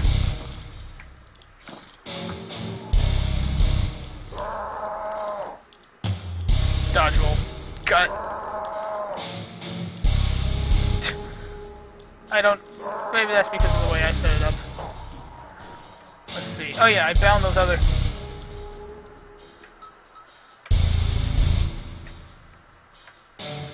Okay, yeah, never mind. Those aren't working. I guess those are like multiplayer things, but I honestly don't know. And again, I'm sorry I'm going back to the controls. I just want to double check something. Oh yeah. This is always the best. I'm gonna save it though for a sec, for when I come across it.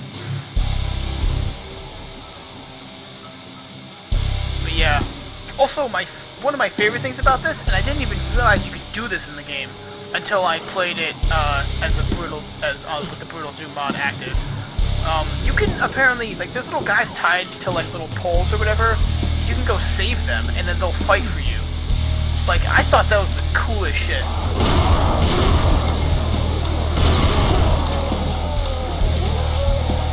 God damn it! You gotta be quick with that. You also gotta know when to do it, you know, so you get the cool fatality.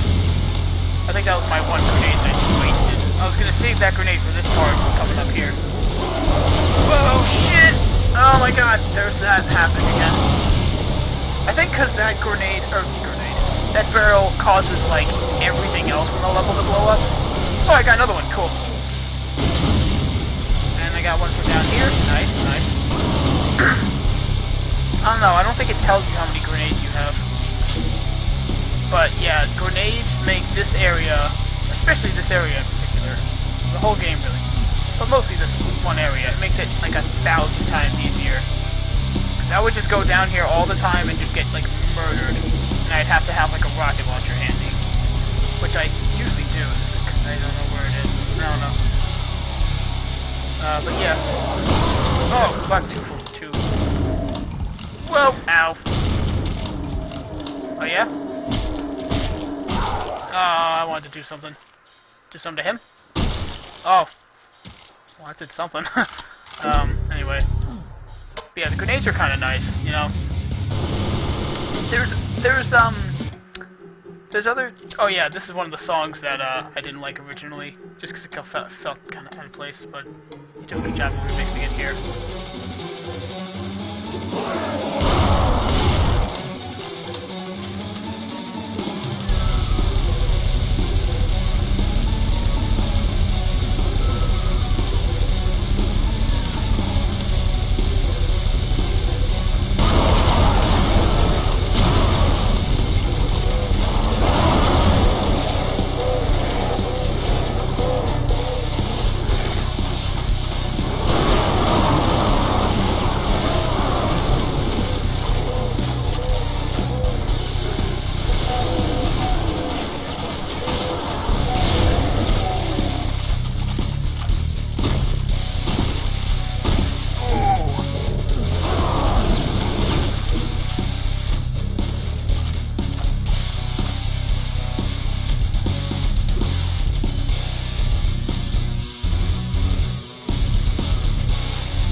Hellbear I was talking about previously. Oh! Where the hell did I pick these up? These are Revenant shoulder rockets. You get them sometimes.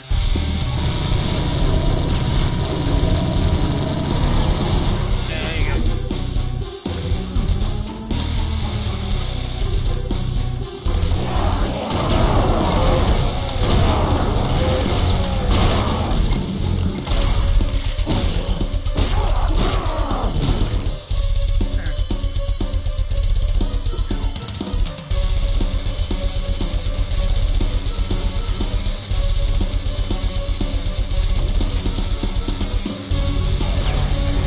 Get down, get the fuck... Okay. Sorry, my brain got disconnected for a second there.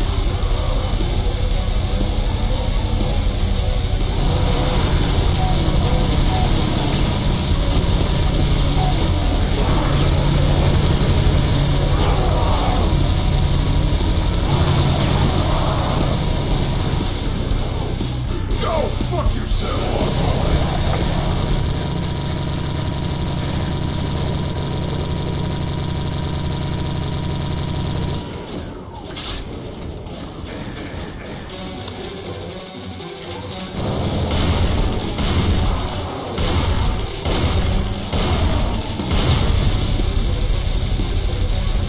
Sorry, yeah, that button where it's literally a dedicated... Yeah, that's the best button in the whole game. Some think it's the button that, you know, allows you to kick people, or the reload button even, but, you know, this... Fuck yourself! That's the best button in the whole game. To tell a monster to go fuck off, in-game, like... I don't know, I think it's pretty great. Fuck off, man, Cubist. Well, this man are going down pretty damn easy. Maybe it's because I'm using point-blank double barrel, but still, like, those guys are really tough to kill. Oh, I actually think I have a save file of later in the game, and by that point I'll have had better weapons, so, you know, let's see.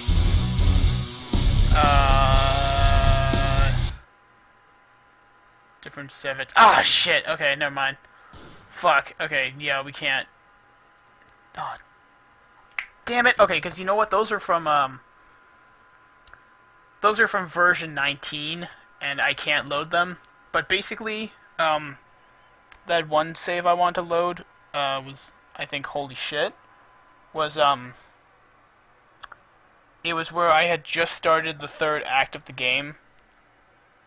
Not even, no, it was the really big city level, where it's just, like, just shit everywhere.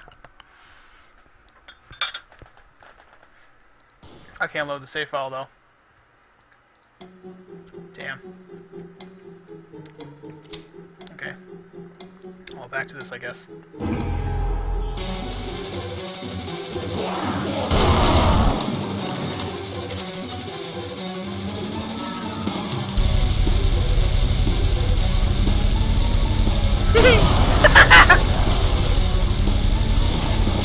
Oh shit, whoops, I meant to press F.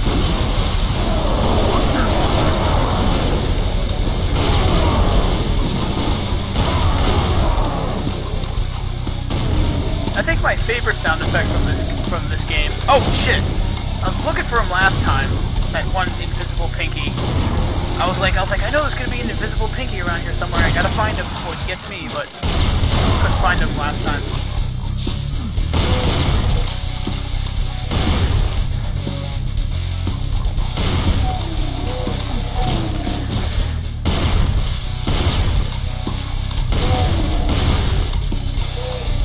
Oh god. That's the way to get ahead in life. Fun. Here's the thing. I used to be quite the punster back in the day. The pun master. Whatever, I don't know. But then people told me to stop doing puns.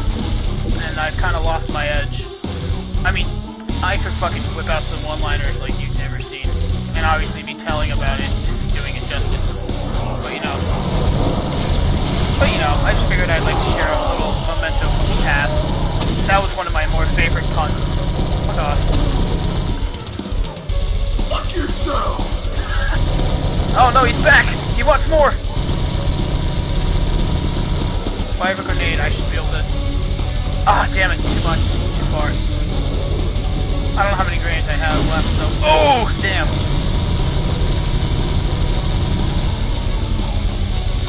Yeah, that's right. Sit down, buddy. I think the one to watch out for. Oh, 200 points.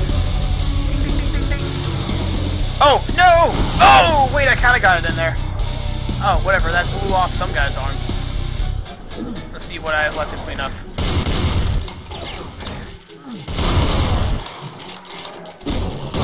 Oh, there we go. Not the best on the execution, but... Oh, fuck. Who the fuck? Oh, I ain't got no grenades left. Gotta do the old-fashioned way.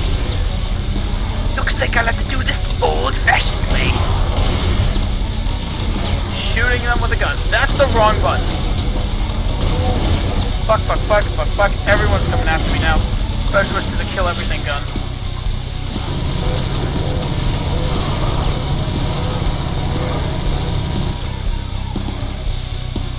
I heard a... Oh, right, that's the Revenant in the next room. There's a Revenant in the next room. He does not fuck around. Just be walking along. Mind your own damn business, and then suddenly Revenant! And the Hell Knight, apparently. Yes, he does the, Dead Revenant, yeah. Isaac Clarke his ass. Yeah, I might play Dead Space too, actually. Still have to beat that game.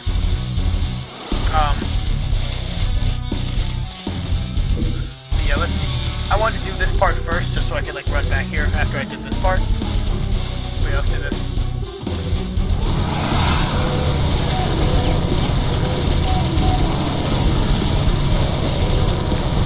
god, Mancubus missiles. Oh shit. Or Mancubus fireballs rather. Shit, shit, fuck, shit.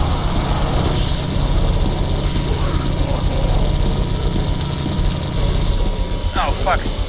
Let's switch to another gun. No, let's switch to this. No, this. Wow, these are really inaccurate. They usually home in on people, but you have to get a lock on first.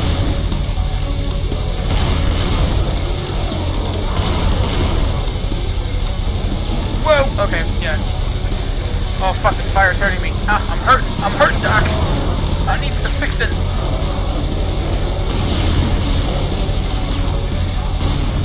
Shit, where'd he go? Yeah, the invisible pinkies in this game are actually invisible, with the exception of their eyeballs. Because usually in the last game, it's like the invisible pinkies are like, oh, you can't see me, and it's just like a mild transparency layer. But this one, they're actually fucking invincible, so you can't, like, if you're in a dark area and you don't see their eyes coming, you can get fucked by them. Like that, see, like, I barely could see their eyes. And I have like 20/20 vision. So, I mean, oh my god. God, I should have just been playing this the whole time. This is fucking way better than the other games I was playing. Fucking, get the fuck off me. Go fuck yourself! I think that like aggroed him. That made him, because I've never seen him run that fast. There's another one around here. Where'd he go? Go fuck yourself!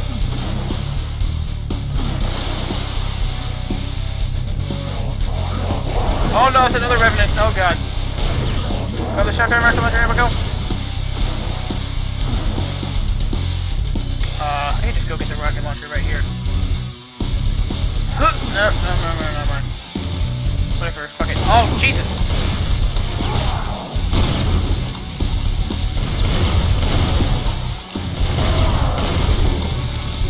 That's right, buddy. Sit down. Shut the fuck up. Oh god, minigun. Oh, that's just okay.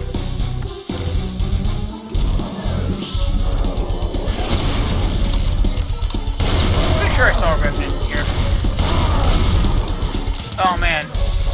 Fucking hardest enemy in the whole game? Fucking Archvile. These guys are assholes. These guys are assholes. Yay, rocket launcher. And that button does that, and this will bring me back up here. Up here.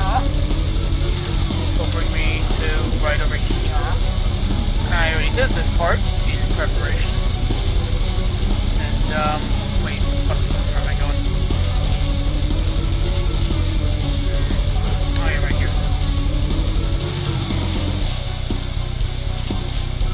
Grab any extra ammo, yeah.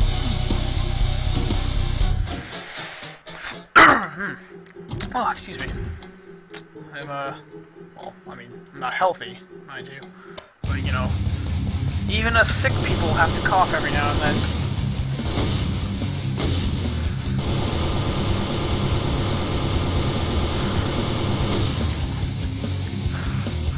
Why does this Jello smell like salt water? I'm taking a, you know, every now and then I, you know, bring the spoon up to my face to get some of that gelatin in my mouth. It's oh so tasty and creamy with the whipped cream. But it smells like seawater. Oh shit, there we fucking go. That's not the plasma gun, is it? No, it's just another rocket launcher. Which is fine. I'm not gonna say no to a rocket launcher. Oh man. Rip in peace, buddy. For you. Alright, here we go. Oh, this is mine. Get some extra equipment. Oh my god! Fucking, how many people were in there? Oh god, is this the level I think it is? Fuck, we're gonna be here for a while. Oh no, it's not, never mind. Well, no, it's another level. The level I was thinking of, you go into the room, it's filled with enemies, and then the second you walk out, a cyber demon fucking blasts you from like halfway across the map.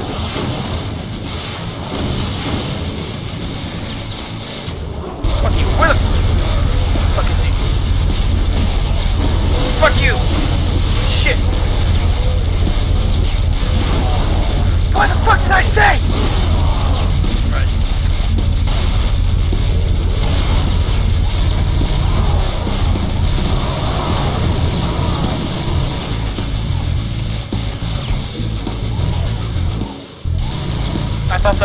thought the glow of the health, the stim pack rather. Oh shit! That's what I mean. Like you fucking can't see them until they're right in front of your face like that. Shit, man. Shit, man. You almost made me poop my pants. You made me poop my pants. My grenade moment. I have no grenades left. Oh no! Damn! Damn, son!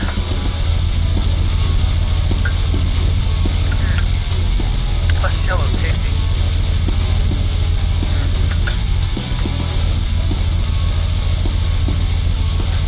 If any fans want to ever buy my services to help them dispose of a body, which is something I, would probably never do for any amount of money, if you bring me, freshly popped kettle corn or gelatin, I will do it. I mean, by the pound, depending on how much, what the job is. Like, if it's like hiding a body, it'll be like 2 bags of, kettle corn. And if it's like, helping to kill the guy and then bury his body, then that would be about 5 bags. So, and it has to be fresh and it has to be hot. And if it's not fresh, then it's gonna be like 20 bags. Shit. Fucking goddamn, the door's closed. So, I mean, that's the going rate for my services.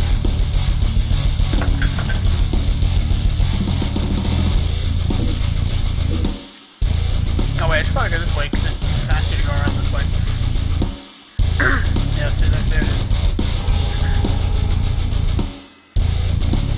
It's not good, I'm already starting the level with 44 health.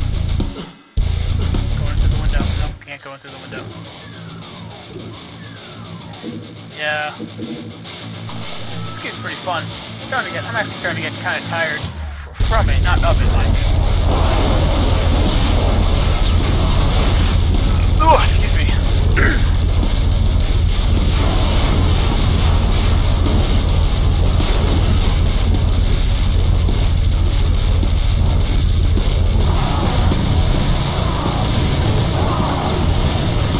I had some grenades. I don't know where to find them. Oh shit! Revenant rocket! Fuck! Door's closed! Oh shit! Shit, man. Fucking Revenant's gonna snipe you from a mile away. Oh, I'm gonna die. I'm gonna die! Oh. Alright, I'm gonna take a little hiatus. Not hiatus. I'm gonna take a little break. Oh my god. Ugh, this game. It's exhausting playing this game. So yeah, I'm gonna take a little break from this. Come back, I'll be waiting with a bat. Jesus Christ. Oh man. Alright.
Alright, back from my little break.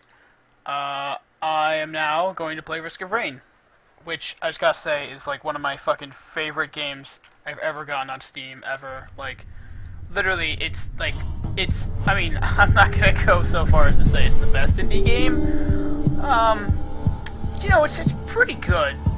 I must admit, it's pretty damn good. So yeah, you know what, these settings look good. Just gonna beat the game with, fucking, favorite class, the engineer. Why do oh, right, okay. Yeah, basically, Risk of Rain is... It's actually a very interesting concept for a game. You'd think that you'd think that it'd be like a... I mean, I don't know. To call it a roguelike, even, it's very generous. Because it's like... The, excuse me one second.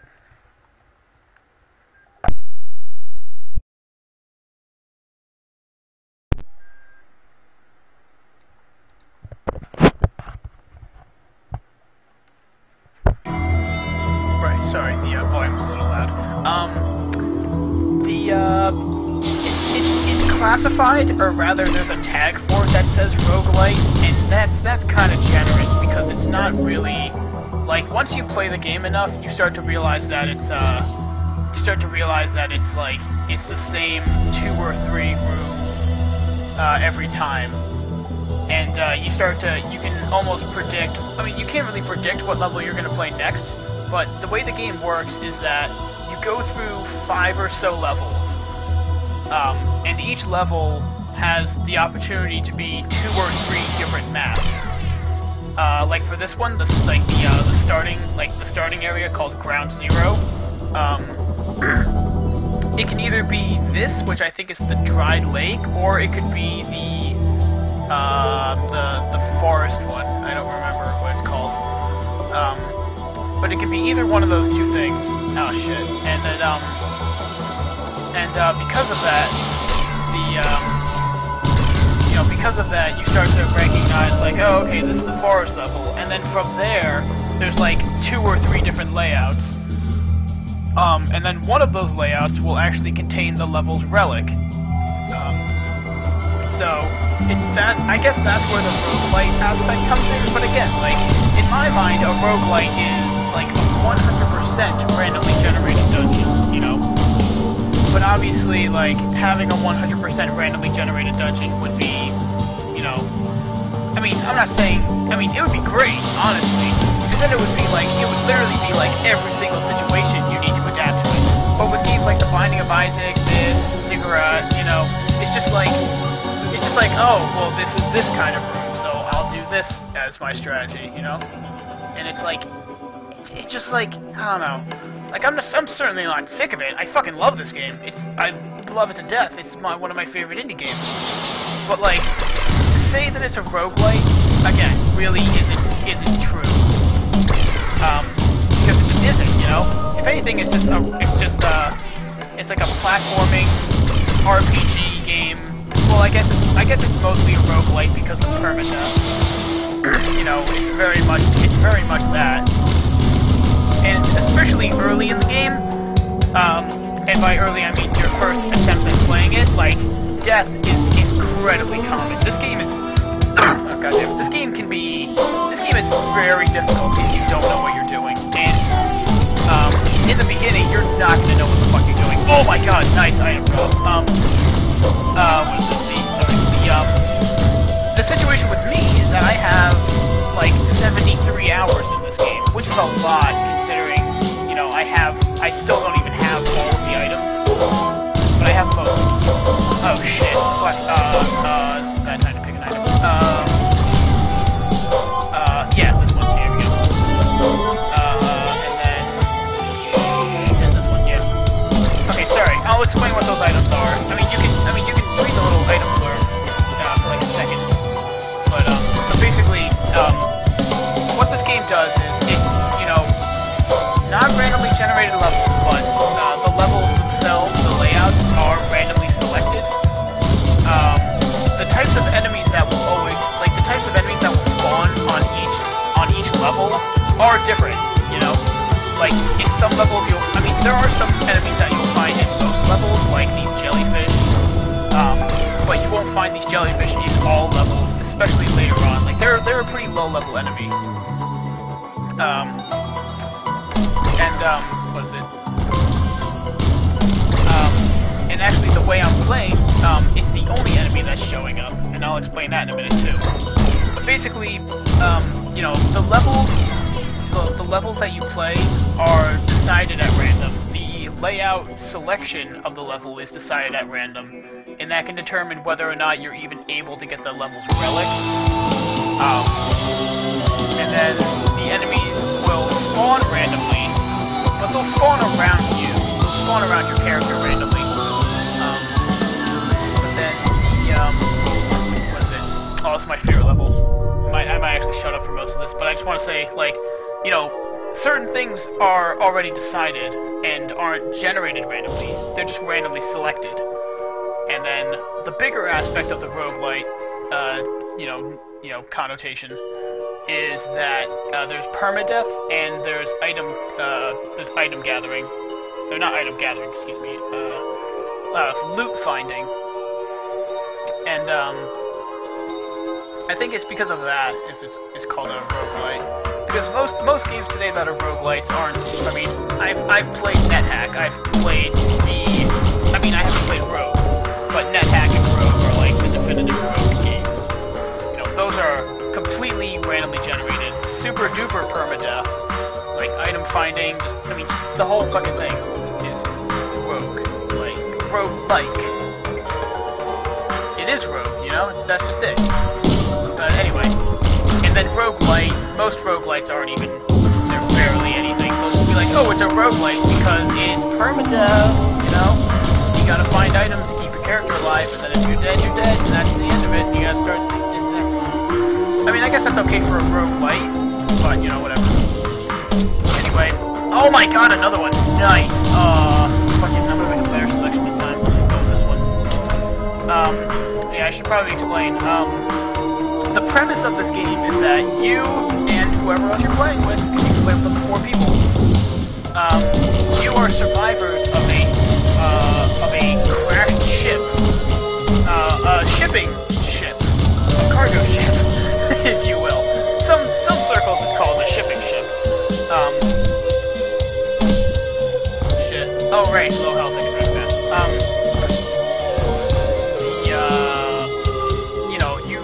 Some mysterious entity has attacked your ship and you've crash landed on this extremely hostile planet. And your job is to fight through endless waves of enemies, and yes, they're endless. You can literally stay on the same level and fight them for all eternity if you wanted to.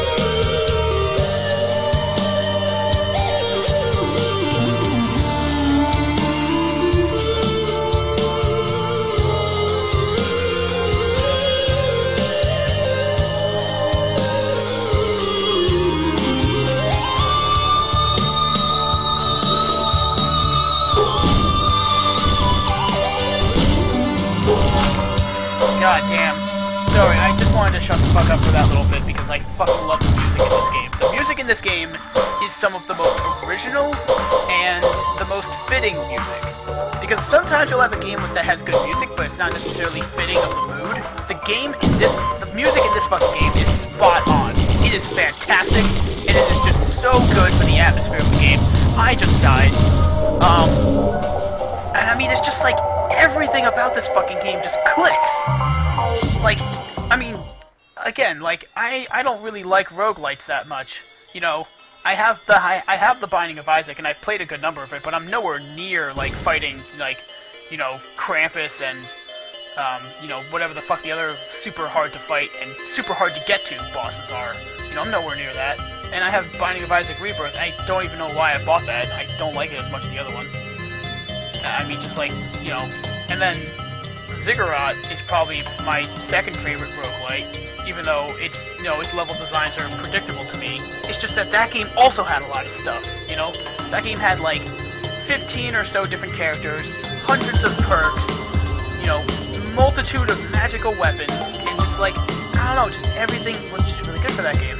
But then this game comes along, and it's like, you start off with one character, and you have to fight, like, you have to fucking bust your ass to unlock everything else in this game. Like, it's really hard to unlock some of the stuff in this game. And again, like, I'm only missing, like, I'm literally only missing one thing. And it's like an achievement for killing, you know, like a certain enemy in a certain way.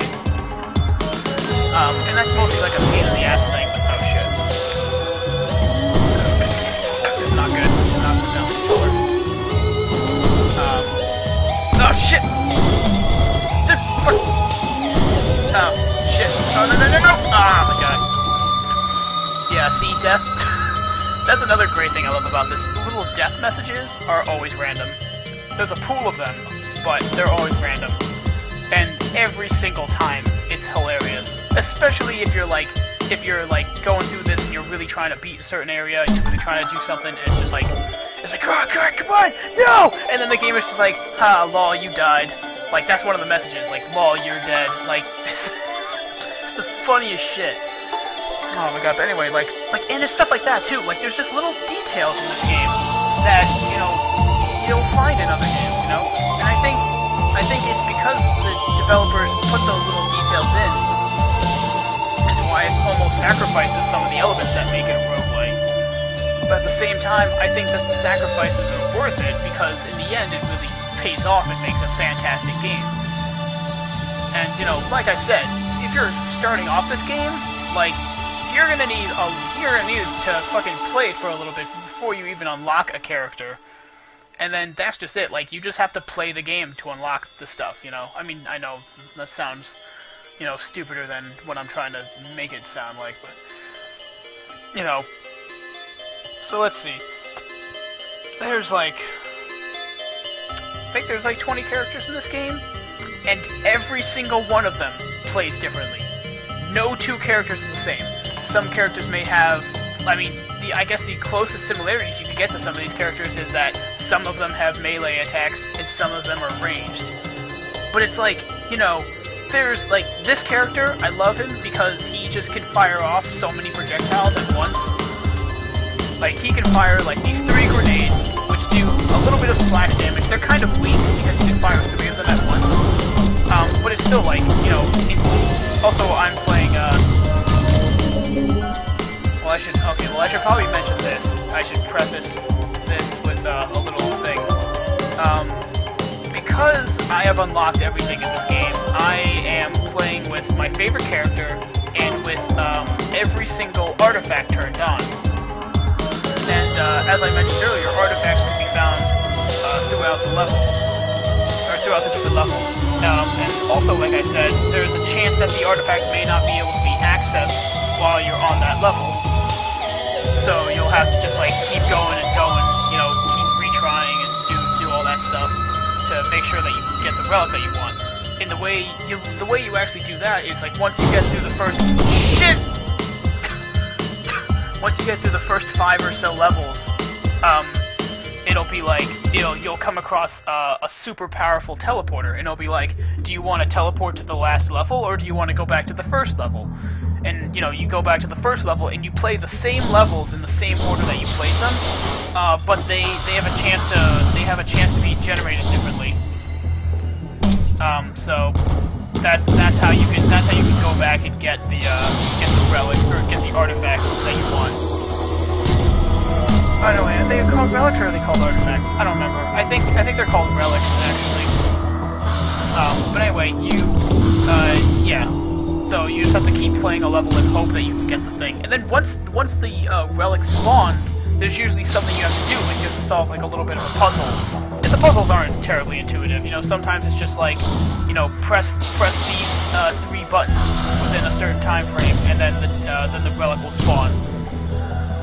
Or, there's one where you have to, like, there's like this level called the magma barracks, and you have to actually hope that when the relic spawns, really, you have to, oh shit, please, those are the worst. The ones that shoot homing missiles are the worst, because they can fucking hit you from anywhere.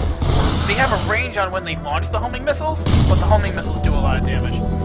And they do a lot of damage because of the relic I'm using, which is called, glass. And I'll explain that once I'm done explaining these relics. So, you know, each level has 1 relic, and including the final relic. But that was a special. That one you guys are some little unorthodox to get. But yeah, every level has a relic, and then you know, the relics modify they modify the game every time you play them, and you can turn them on and off before you start each game. Which, you know, I like that. I think that's kind of cool. And I'm not gonna list off all the relics because I don't remember what they all are, but I'm gonna list off the ones that me and my friends use a lot when we play this game. And those are glass, which is, as the name would suggest, turns your character into a glass cannon. Which basically means you start off with a lot less starting health. Like, this guy usually starts off with like 100 or so health. Like 100 something health. Like, he starts off with a good amount of health. I think I didn't really see it when I first... Oh, nice. I didn't really notice it when I first was starting this, but he started off with like 12 or so. Shit! Health or something. Shit, that's the thing. I gotta be... I mean, those boxes don't go away, but like, I didn't see the guy teleport in, so that's why I got nervous. Oh my god, another one? Fucking hey. Whatever. Fuck. I don't wanna die again. I got 2 boss items. It's so good. Sorry. Yeah.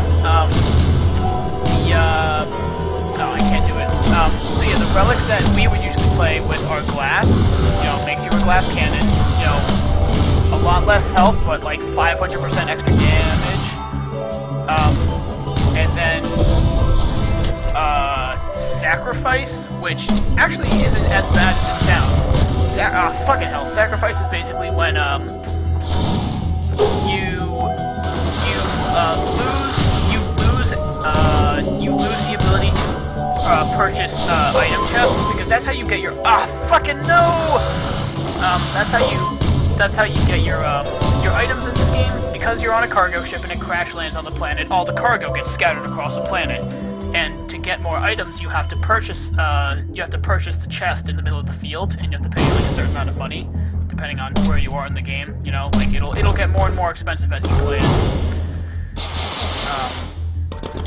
Or rather, as you progress through the levels. Okay, see, here I could go... Well, I can't do it with this character, but if I break the little cracked wall over there, then I'd be able to go in there, and then I'd have to shoot those 3 buttons, like here, here, and here, and then the relic would pop up there. So, anyway, sorry. And then previously, like, this area was open, it had a little stairwell going up here, but now it's closed. So, that's what I mean by the randomness of the levels. They're not very random, but they're randomly selected. Anyway, yeah, you get the items from opening the chests in the field by purchasing them with money. And then the item you get from there is random, and depending on what the chest is, it could be like a small chest, a medium-sized chest, or a big chest, you'll get a certain level item. There are white items, which are pretty common, but, you know, also very useful. Green items, which are a little bit better and usually do more heavily modifying your character. And then there's red items, which are those you know, those are the ones where I was like, oh my god, I can't believe I got that. Those are those items. And then there's items that only drop from bosses, and these ones are incredibly rare, and you can't get them if you are playing with sacrifice enabled. That item will still always be random, you know, regardless. And excuse me.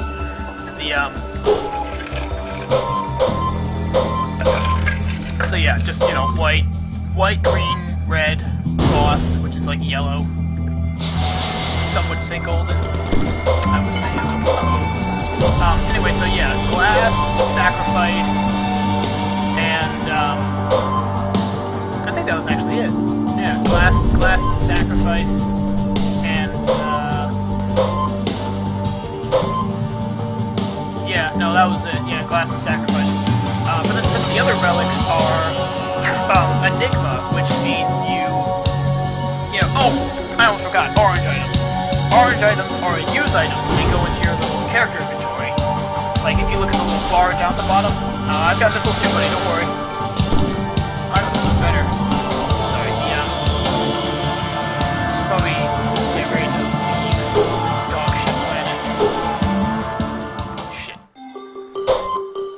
I can't put down. What is it? Sorry, oh no! Oh, Jesus! Shit! Oh no! Fuck! Get out of here, you bad guy. Oh yeah, sorry. Orange items are use items. You press the button, and then you use it, and then there's a cooldown, and yeah. So those are the types of orange. Those are the types of items. White, green, orange, red, boss. And I'm gonna wait. I'm actually gonna wait till everything's dead before opening up this shit.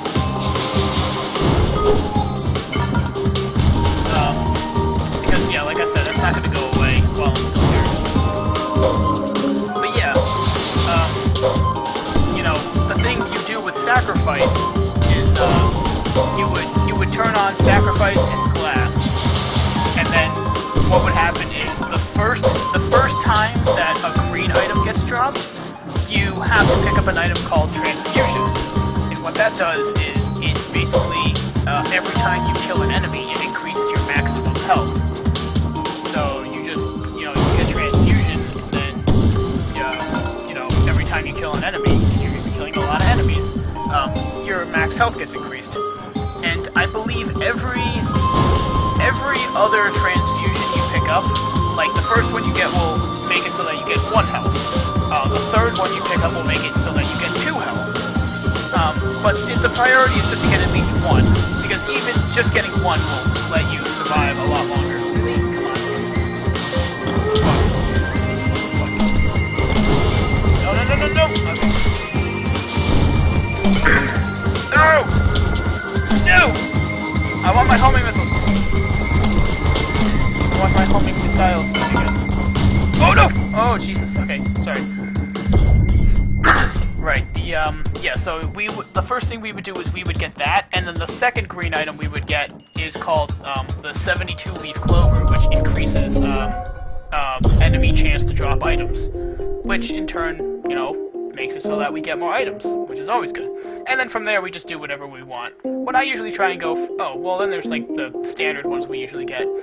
Soldier's Syringe increases your max attack speed, for DPS. And for some characters, that's better than others. Like, for my character,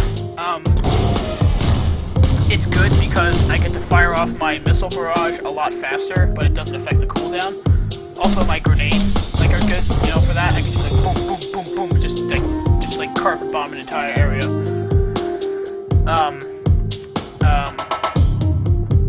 And then also what's the other item we usually get? Fuck, I don't remember, but, oh my god, the goat hoof, Paul's goat hoof, which increases movement speed. Now, I don't really need that because, well, I might get it, I don't know, shit. But the thing is, with one of the relics I'm playing with is called Spirit, and it basically means whenever you or enemies have low health, you run faster. Oh, also, the thing that enemies don't usually blow up with a bunch of explosives around them. That's another relic. That's oh my god, he's right next to me. That's shit. I don't have that. That's caused by Slate, which is it's a relic you get. I don't remember where, but yeah, you get it, and it does that. And it's one we usually don't play with because it just I don't know, it's not fun. But again, I'm playing with all the relics on, including the one that you get at the end of the level. Which, in order to even get that one, you have to have all the other relics turned on and kill the final boss, and then you get that relic, from killing him. And what that final... I don't even know if I want to tell you. Well, you can fucking look it up, so it doesn't really matter. What you get for the last relic is called... I don't remember what it's called, actually. But basically what happens is, every 10 minutes, like, a boss will spawn. Not like any normal boss, though. I think it's called the Imp Vanguard.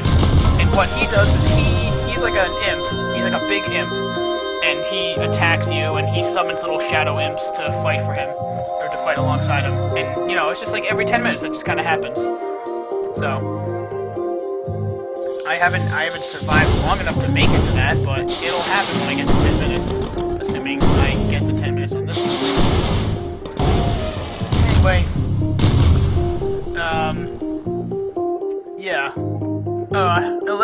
some of the other items I got in the previous runs. That staff thing, what that does is it improves your 4th skill. And with all characters you have, your first skill is something that does not have a cooldown, and it's like your main attack. It's your main attack. And for my guys, obviously, these grenades.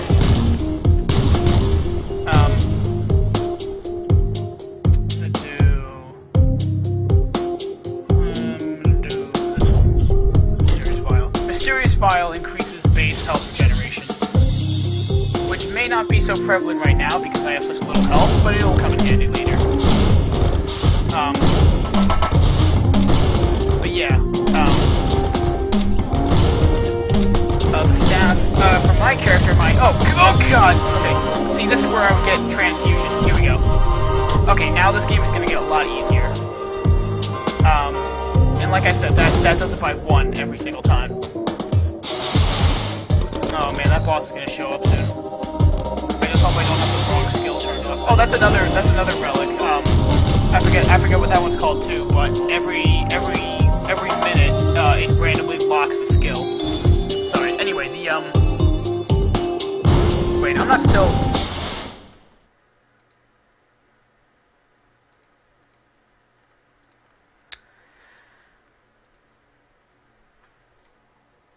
Okay. I would just like to point out that for the entirety of the last 40 minutes or so, I was playing a game and putting commentary over it. But I still had the "Be Right Back" message put up.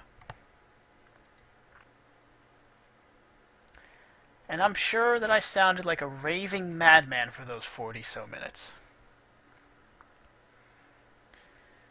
And the fact that I just realized this now, I apologize. This is, these kind of fuck-ups are very common for me. And, you know, this is something only new that's occurring because I'm doing the streaming as a new thing, but little fuck-ups like this occur for me very much because of my given health state. I won't go into any great detail. I already talked about it on my Twitch profile, but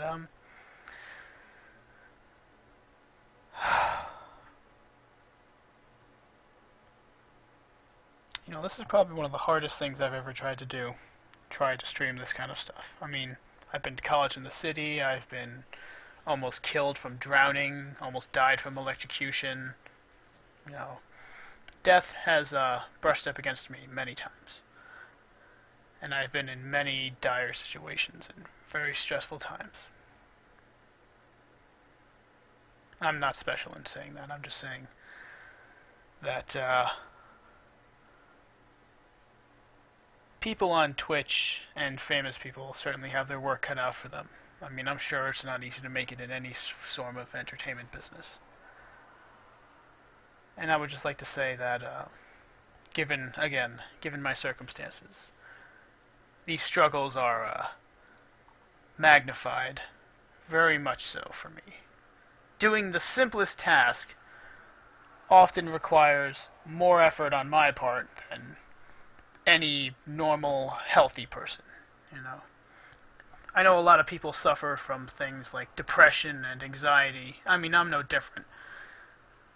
And they often complain about how stressful work is, or how, you know, how much difficulty there is behind doing what they love, like, you know, making art or music or working at that pizza place down the street.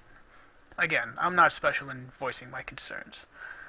I'm just saying that for those people, they have their setbacks and I have mine. I guess the point I'm trying to make is that I am doing the absolute most that I could do. As of this moment, I am doing the most that I could possibly do for this stream, for this entertainment, you know, entertainment site, whatever. And I would just like to apologize for my slip up on this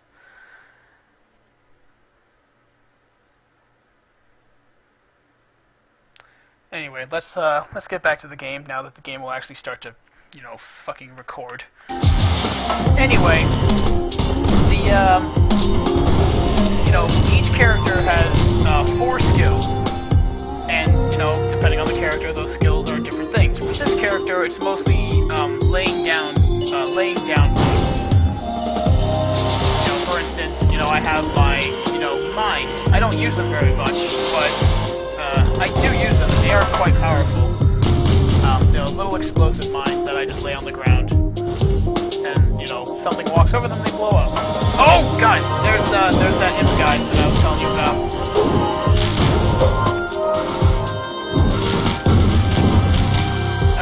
Alright, Lord ass here.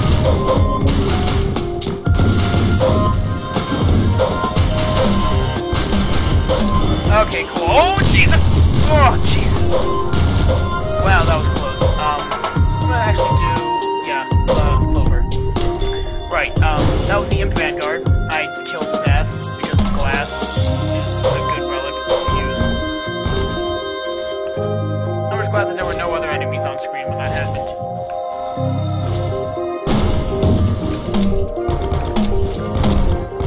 Right, so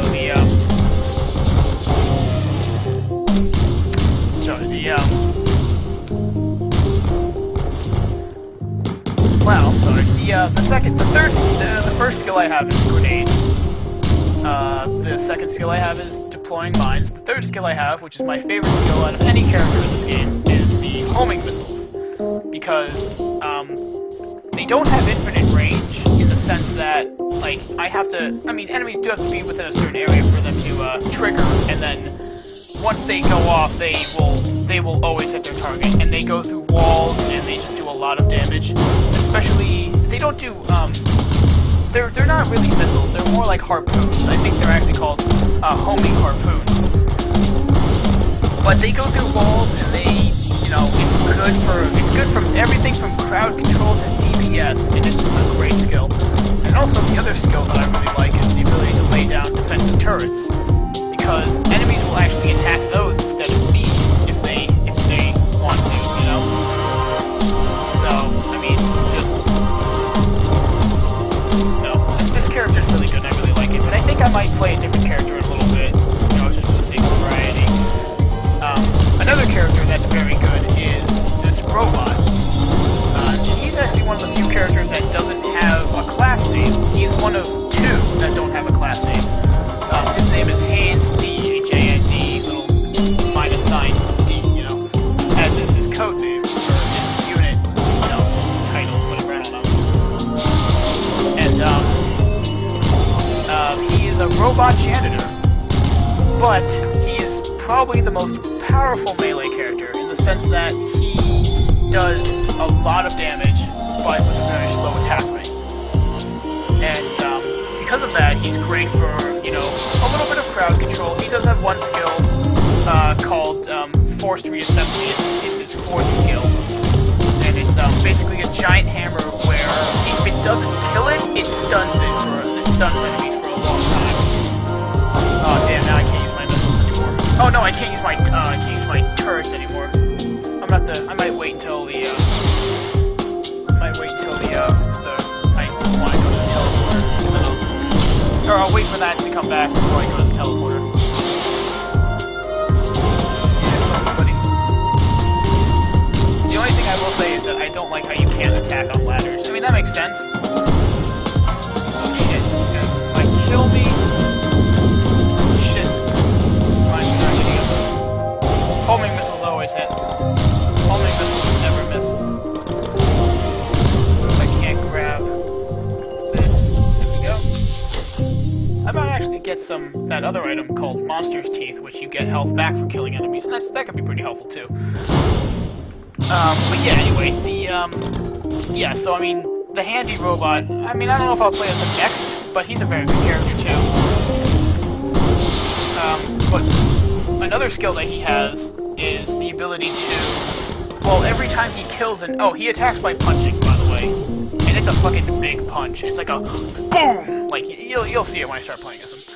But anyway, what is it? whenever he kills an enemy, or really if you're playing multiplayer, whenever an enemy is killed, you get a little drone that flies around you. And what these drones do is you can fire them off, and they'll hurt enemies, and then they'll also give health back to you. So he can essentially keep himself alive so long as he's killing enemies, and I'm somewhat great. I know I said I'd wait for the turret, but I think I'll just deploy mines instead. The only thing is though, the mines and the turrets have, there's only a certain number of them that I can have at any one time, and they do regenerate.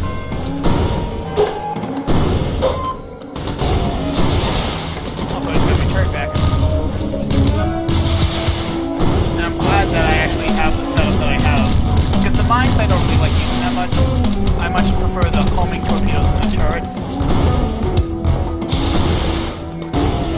But yeah. What is it? I see something else. Oh yeah, right. So the handy robot is very self-sufficient. And he's a good character for single player. As is the engineer. I mean, really, you can play any of the characters in single player, you know. But in multiplayer, they have their uses. I mean, they actually don't really have skills that assist one another. But you know, strength in numbers, you know. It's always good to diversify the team. I will say this though, and this is a little bit of a personal opinion on this one. But the character that I like the least in this game is the miner character. And what he does is he's a melee, but he's focused around dodging. Pretty much all of his attacks are attacks that move him either up or down, left or right, whatever. So he's kind of agile in that sense. But there are other characters who also have dodge moves, and really funny. There are other characters who have dodging moves that are a lot better.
obviously, that's very clear. But the way that it presents itself, it makes it seem like a valve when I want to use the mines. I can't have them. Right, at least I got my missiles.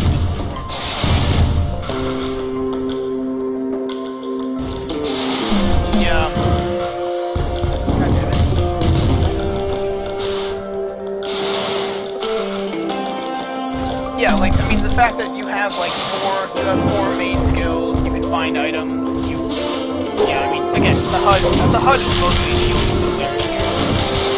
And, oh, Jesus, oh, he's already back, great.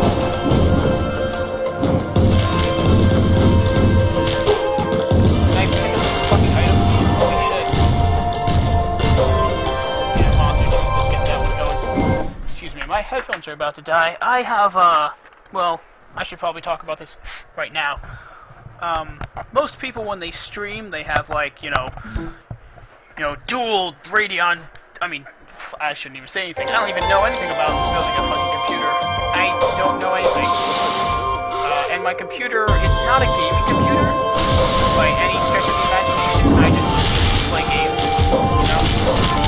And shit, fuck.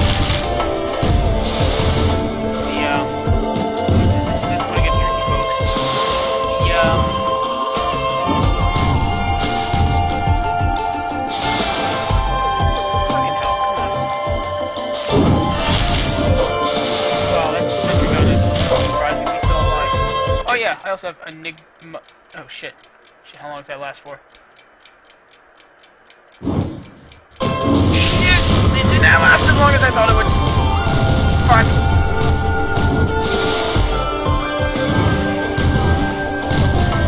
And then Vanguard's still alive, and I have to do something about it. These enemies are falling in. Go the fuck away!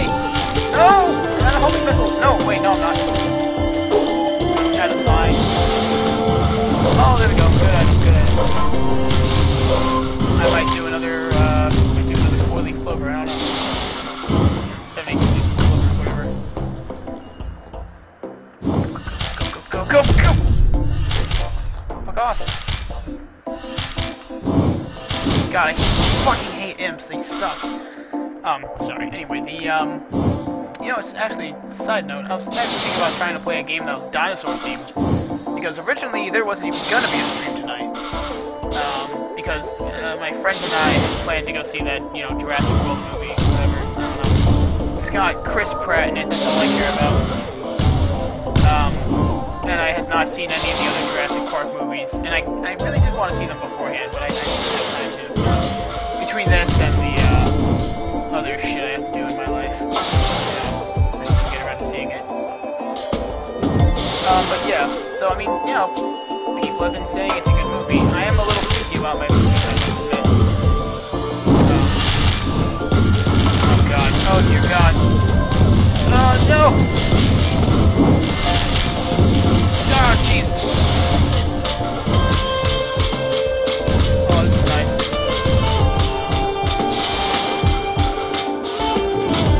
Yeah, that's the Enigma, by the way.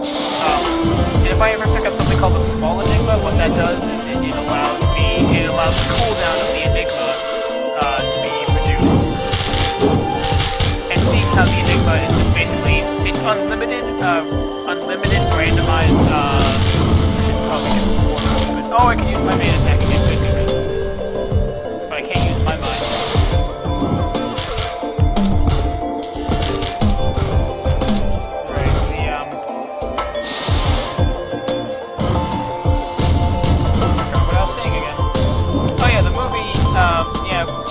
We actually didn't go see the movie. We're probably gonna go see it on, no, we are gonna go see it on Monday. So well, first off, there's probably not gonna be a stream on Monday. If there is, it'll probably be a lot earlier than expected, but I'll make an announcement about it if there will be. Or it won't, really. I will make an announcement on whether or not there will be a stream, and if there is gonna be a stream, I'm going to, you know, obviously work out what time it'll be. So, yeah. Stay tuned for that shit. Oh, also stay tuned for the motherfucking Dark Souls 2 thing. about it, you know, I only decided to do that whole Dark Souls 2, you know, raffle giveaway fucking thing, you know, just so that I could try and entice more people to watch the show. And in fairness, it's something I never wanted to do in the first place, but I just figured it'd be like a good idea, just, you know, to get some random people to join, you know, maybe try and get some kind of discussion going, I don't know. But now that I realize it, I mean, I'm still gonna go through with it, but I realize that, like, there might not be a whole lot of winners to decide, because I think most of the people who I'm friends with, for one reason or another, already have Dark Souls 2, so it should just mean that, like, oh, you want a copy of a game you already have, what do you fucking do, like, you know what I mean? And I don't want it, I don't want the game, that's why I'm giving it away. Actually, here's the real story, I'm giving it away because, like I said, I want to try and get more viewers, and it's something I really... The fact that people go through that to try and get viewers, it makes me, like, a little sick, and I really feel like I'm an asshole for even thinking about doing it. But, you know, as it stands, like, you know, I don't have any viewers, so I just want to see if I can try and entice more people to at least follow me and join the team, just so I can try and get a bigger following, just so I can try and provide a more entertaining stream, you know? But again, as it stands, you know, I'm not too sure about what I'm gonna do if a winner is declared and they already have Dark Souls 2 or even Scholar of the First Sin, you know? I don't know. I don't think it's something though. But anyway, if you do want to get the game, if you want to enter the raffle for it, the instructions are actually not only, they're on the Steam group, but they're kind of like, they're like not immediately on the, like, the front page. I actually might go and put that on there after this, maybe not after the stream, but after a little bit. I'll put the instructions on how to join there, and the, yeah. You gonna fucking come down here? Oh, I like this item, but it'll get me focused when I go and use it. Oh, a small enigma. Do I still have it? I do still have it. Oh, now I don't. Damn it. Shit, it just wore off once I thought it was safe to go get the, Oh, no! No! Yes, I will actually choose a new character, Dick. Oh, God. Oh, I'm also playing on the hardest difficulty. And this is all what the difficulty does. It just, the game will always get harder the longer you play it. What the difficulty does is increases, or rather decreases, the amount of time between in-game level increases. But yeah, like I said, I'm gonna pick a new character. I think I'll just go with Handy, yeah. So, you know, like I said, punches like a fucking truck, has this ability, which is very good, hits lots of people, does lots of damage, but he is incredibly slow, and aside from the drones, he has no range. And yeah, that's gonna happen a lot. That's what I mean, like imagine, like, busting your ass for, like, you know, like, really trying to beat this game, and that, you die and that message comes up. Like, how fucking mad are some people gonna get at that, you know? So anyway, oh, he also does this, which gets him killed very easily. No, that's I think I might pick a different character. Either that or, well, I think I'll turn off some of these. Well, I guess I can talk about the relics now, and the different characters. So let's talk about the, oh, artifacts. They are called artifacts. Alright, let's talk about the artifacts first. I'm just gonna fucking turn all these off. No, shit. Okay. I'll just use the fucking mouse cursor. Okay. Oh, I am playing this with an Xbox controller, by the way, which I really heavily recommend. Because, I mean, it's like one of those situations where, like, playing with an Xbox controller, or really any controller, you got a controller, use it for this game. It makes it a lot easier, and it makes it more enjoyable, in my opinion. Anyway, honor, enemies will always be elites, duh. Kin, only one type of enemy will spawn. This will even override bosses. Now, I've never played a game with Kin active where they only spawned bosses, but it could be possible, I have no idea. but this does absolutely override bosses. Distortion, lock a random skill every minute, yeah. Spite, really, I hate this one. It's not fun, you know. Glass, one of the good ones. Enigma, it's kind of nice, but at the same time, the items aren't random. So if you're like hoping to get one item and you get something else, you could die. So, I mean, you really shouldn't have to rely on use items too much. I mean, they're good for like when you're first starting out and you don't know how to play the game. But you know, it's still like I don't know, it's kind of nice. Sacrifice. Chests no longer spawn. Monsters now drop items on death. Yeah, actually, let me just turn those two on. Probably one of the better ones, honestly. Especially if you know what you're doing and you're at like a higher level of play. Command. Items no longer random. That is probably that's the third one. That's the one that we always play with. Glass, sacrifice, and command. Because instead of dropping a random item, it drops one of those little boxes and you get to pick the item. So you can like completely build a character the way you want to, instead of just getting a bunch of random shit that doesn't matter. Because like all the items in the game, they're alright, but some of them are just kind of shitty, you know? Like there's this one,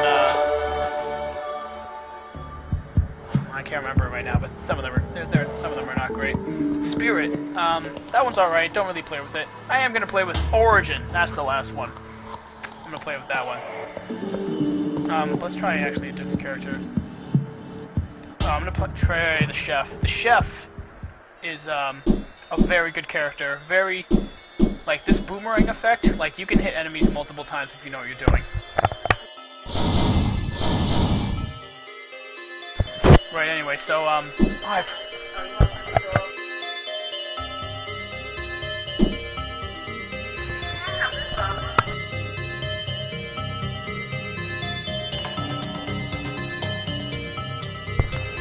jeez, sorry. Okay, yeah, I'm gonna get a fucking do not disturb sign, put it up on there. Anyway, the Chef is very good. Projectile penetrates. I am using glass, so this isn't an accurate representation of how much damage the characters do. You don't really do a lot of damage in this game with your character. Your character is actually surprisingly weak. Again, as far as damage goes. And then that's where the items, you really need to rely on the items to do extra damage. Like, what is it? There's one called Ukulele, where your attacks become electrified, and they do damage to surrounding enemies, and, you know, it's just a good thing. And then one of the more rare items is the, I forget what it's called, but it's basically a bazooka, and it makes all of your attacks explode and do area effect damage, but much greater than Ukulele. And then yeah, like there's just a bunch of damage modifying weapons, a bunch of character modifying weapons. Again, shit like Transfusion, Lucky Clover, you know, Soldier Syringe. Like this kind of stuff will increase your DPS, and like increasing your DPS is like better than, because there are no items. Okay, that's not true. I was gonna say there's no items that increase your damage, but there are a couple. There's one called the Golden Gun, which it takes a portion of however much money you have, and then amplifies your damage for a certain amount of time. Oh no, wait, no, I'm sorry. That's no, Golden Gun is actually, to my knowledge, one of the few items that. Okay, it does increase your damage, but it increases your damage based on how much money you have. So the more money you have on your character, the more damage you do. So. Oh, whoops. There we go. Sorry, yeah, what the Chef does is he throws his cleavers like boomerangs. He fires, fire out of his oven like that. He has a little, like, oil wave riding ability where he just rides on oil and gets people covered in, you know, the kitchen oil or whatever.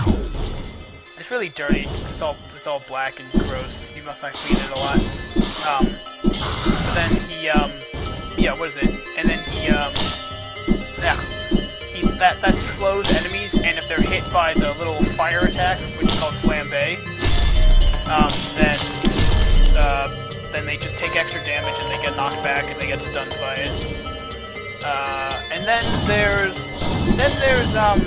another skill, his fourth skill, is actually very interesting. It's called, I think it's called, let's find out actually, second helping. Oh, yeah, basically what that does is that you use that skill, and then it improves all the other ones. So, here, this is my standard attack with it on. I throw out like a bunch of cleavers like that. And that's good if you want to like get everyone around you. It's also good for doing damage because the cleavers will they always come back to you. And so like you can hit like a big boss if you're standing like next to him or near him. You hit him with all the cleavers twice. Oh, here we go. Use item. I don't really need to rely on them. The one I picked up is just I put it down and then I use it and then I teleport to where that little like it's gonna spawn a little marble gate. So you know I usually put that at the teleporter and then when I feel like I'm ready to go on to the next level I just hit that and I go to the teleporter, turn it on, put down the marble gate, and then like run around and kill enemies. And then when the level's over and I killed everyone, I teleport back to the teleporter. Just teleporter kind of thing, But yeah, and I don't know. I really can't say too much else about this game. It's nice. There is a nice feature where. If you're taking a drink.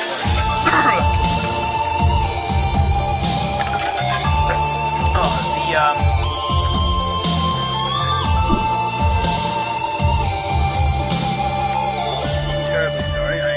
Right. Every time, like when you unlock characters and items by doing certain things. And these can like you unlock characters by doing things, and then you can unlock items by doing certain things with certain characters. And then there's just some like general, like that's actually how you get most of the items is by doing special things with your character. Like I think with another character that I might show a little bit later. Another favorite of mine is the Sniper. And the way his character works is that he is built to do. He's called a boss destroyer. Like he is very slow, very hard hitting, and does massive damage. It has the potential for massive damage. But his attack, I don't know. Well, let me just explain what he does to make it easier. His primary attack is that he fires the sniper rifle. Now, after you fire, you have to reload your weapon. And what happens is, like, one of those little reloading bars appears, and depending on how you reload, you'll do more damage. If you land it within a purple area, which is easier, you'll do extra damage. But if you land it within the white area, that's a little bit more difficult to do, but it makes your next attack very powerful.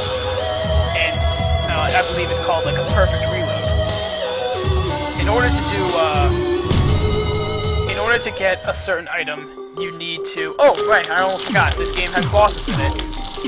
And at some point, some of the bosses become, like, standard enemies. So... Yep.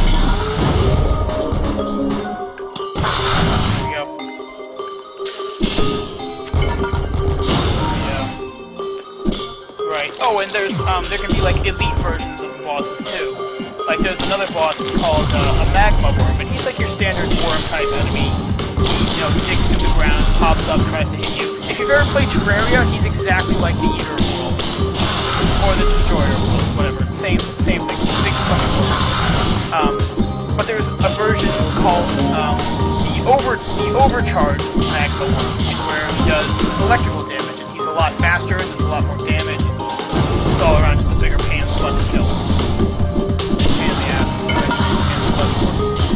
I'm a man. I can say whatever I want. There's 3 countries here in the US of A. Anyway, though, the point is, the bosses can be legendary and they can do different things. Or not legendary, they can be elite bosses. So I don't think it means that you can get any more like better grade items from them, but it just means that they're different and that they're more dangerous.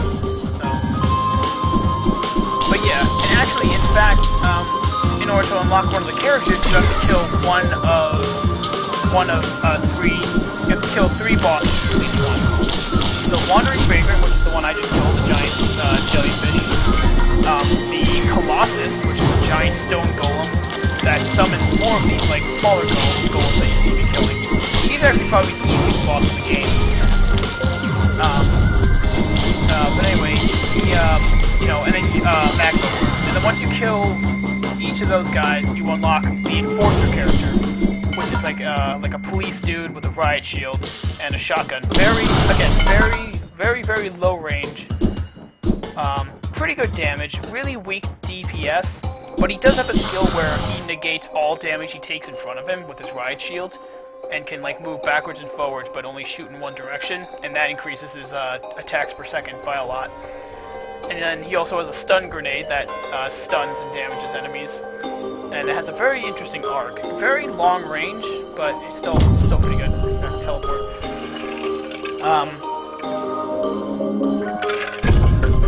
And then he also has a shield bash, which is used for knocking enemies away from him, which is very good. So,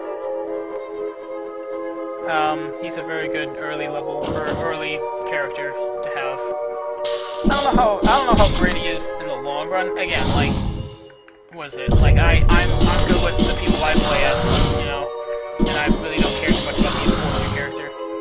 But, all the characters in this game are good. Again, personal exception being, like, Minor.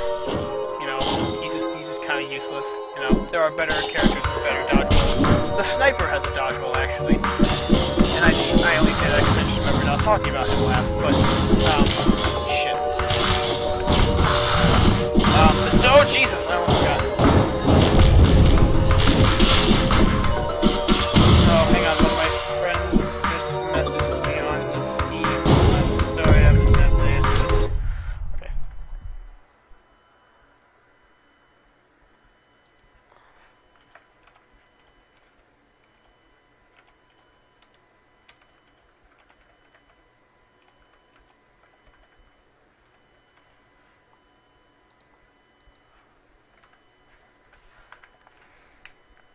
Sorry, anyway, actually, 2 people messaged me, actually. One of them was one of the admins from the reports. He wanted to know if I had a third game. Because they're playing it right now, apparently, I don't know.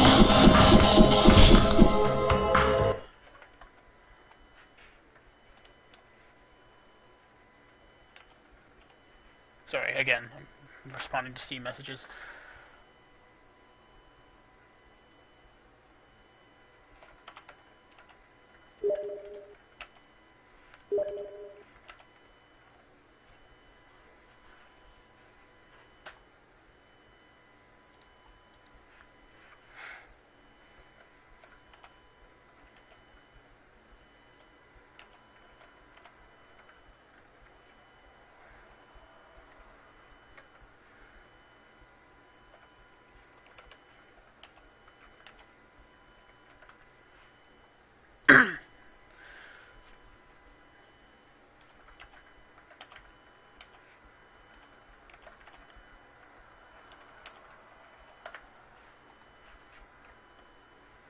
Sorry.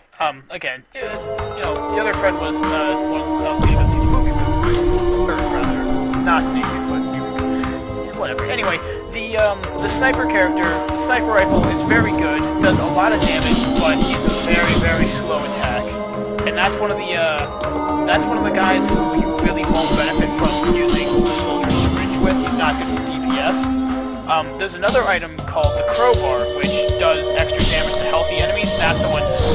This one here, crowbar. That's the one you want to use with him because it'll really make him a lot better, especially against bosses. And then one of his fourth skill is the ability to highlight an enemy. It highlights the most powerful enemy, so it's best to use it with a boss. And it tells you what the name of the boss is and how much health they have and all that yada yada. But it also makes them much more susceptible to damage. And then there's also another skill that the sniper has where the longer, it's like you have to hold it down and kind of charge it for a little bit. And what that does is the longer you hold it down, the the more damage it does and the more enemies it penetrates through. So that's good if it's like you have like the boss, you have a perfect reload, and you have like you charge up this like one shot like a lot, then you're gonna fucking you can essentially kill a boss in one hit is what I'm trying to get at. If you build your sniper in the way that makes it good. If you build your sniper correctly, then you know you can kill anyone in one hit. Or you can kill the boss. And then his dodge roll is actually a backflip, but you know I've learned to use the backflip with learn to use the backflip to use it as a front. I think, yeah. Also, I am not certain about this, but you know, you can, you know, with command, you know, you can just keep getting the same item over and over again. Shit, that's the one problem with this guy. He doesn't have full range, but he does. You know, I think his attacks do more damage than some of the other ranged characters. Anyway, the shit. Good thing. Fuck. Don't remember what I was gonna say.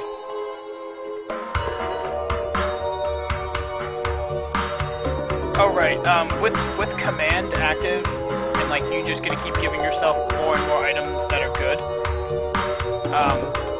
I have no idea if there is actually a limit to the items, because the more items you have, the better it is. So you're gonna fire a lot faster with 10 soldier syringes than with like 1.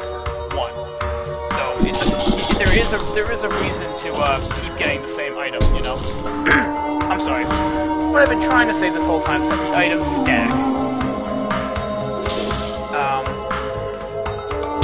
And even items like, you know, the really good, like, red items stack. Although with those, you don't really want to stack them so much, because it's not as worth it. But with, like, white, especially with white and green items, you definitely want to stack them. So, oh, there it is. That level exit. Oh, here we go.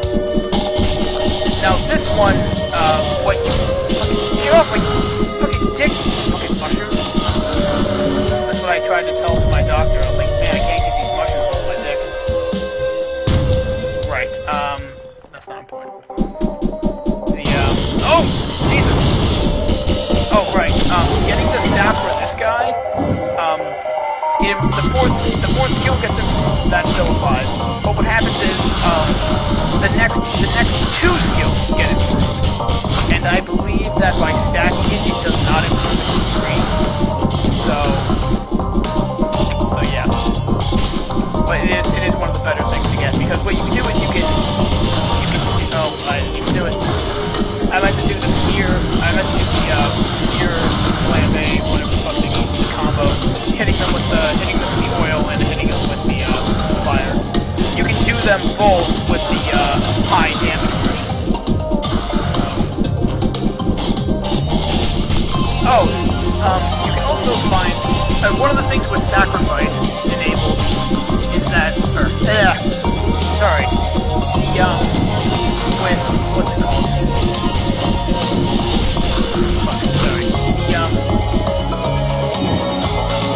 shit. Oh, it's 56 leaf clover. My bad. The with the game, all the items are in chests and they're scattered around. And then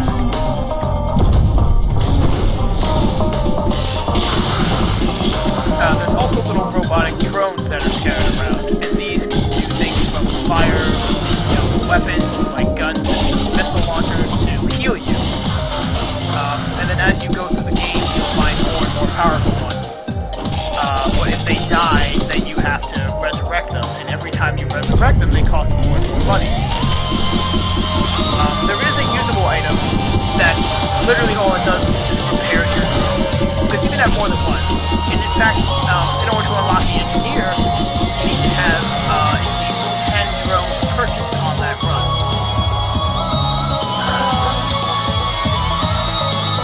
What am I gonna get? I'm gonna get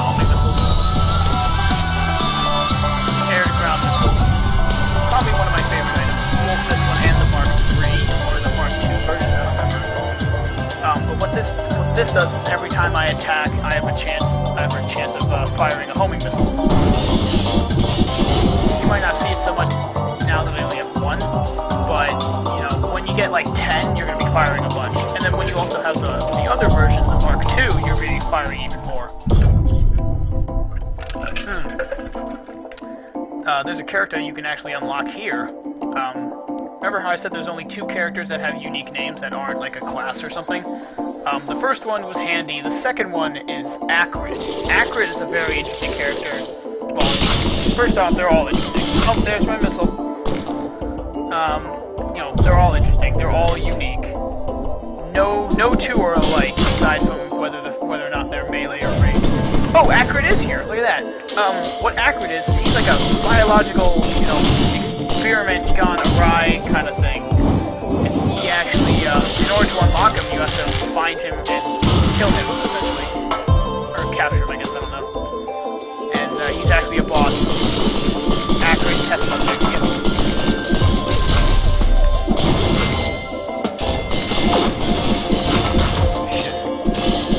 But he's not so bad. But what he does is, he can, poison people. I mean, I already have him unlocked, so I didn't have to do that. If anything, I guess I can do that with the money. The XP, whatever. Oh, shit. Oh, that's another thing. Sometimes enemies spawn as blighted, which means they have every single property of an elite character. So they teleport, they launch homing missiles, they leave trails of fire, they electrocute you, everything. And they're also invisible, which is not something that an elite enemy can be. So let's see, I've got one air-to-ground missile, and I've got the air-to-ground missile Mark II. So yeah, this is gonna get exciting. Oh my god, another one? Fucking A. And the blighted thing can apply to any character. Yeah, there we go. The Mark II, I think it has a higher chance of firing missiles, but it also fires 4 missiles each time. So it fires like 3 or so. So yeah. I mean, okay, there's 10 goat hooves. So now I'm a lot faster. This is the character I usually have my more successful runs with. There's actually, I actually have to do one of the things to get a certain item. You get the last, well really it's the last achievement item. Because here's the thing, there's a couple bugs in this game that they haven't patched. One of them is, well, what happens when you, there's usually, like, you fall off the edge, all that happens is that you just come back and you take a little bit of health. Damage. Oh yeah, see, here we go. Now that the difficulty, it's on impossible, so now bosses can just spawn in wherever. Fucking including this guy, apparently. Shit. Fuck. There we go, see, that's what I want to do. Hit him with the 1-2. Let's get some more missiles. Now because I've spawned the item in the world, they do go away, but not very fast, so it's alright. Also, the higher DPS, oh shit, no, I get that. The higher the DPS you deal, the more likely you're gonna fire missiles. So, it's good to have high DPS and then combine it with the air-to-ground missiles. I think at this point in this stream, I'm gonna be mostly talking about the different strategies you can employ with different characters. Not all of them, mind you, because I haven't played them all as much as I have stuff, you know.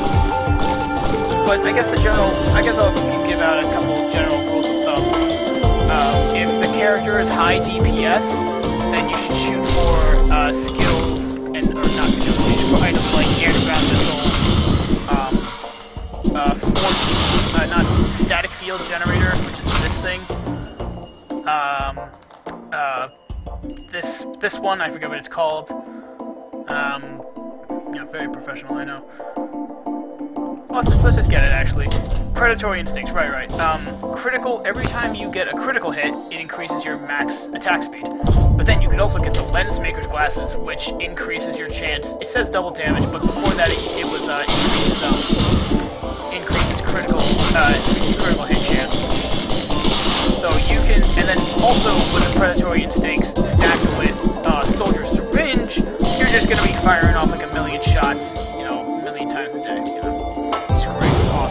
the relic is here. And to get this relic is actually pretty easy.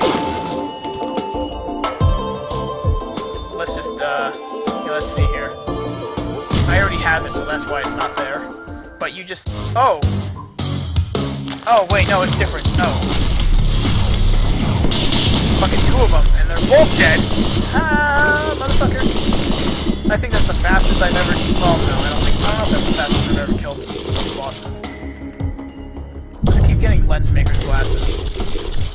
I think one of those guys actually dropped a red item. So I have to be kinda careful here. And no, they dropped a usable item. Oh, this item, it's alright. It's basically, everything on the screen. Well, it just launches a bunch of these meteors. Oh! I forgot I had to do that one. You know, I've been trying to do that one for a while, too. I guess it was just like, sear and flambe 20 crabs at once, not all the time. I don't know. Whatever, anyway.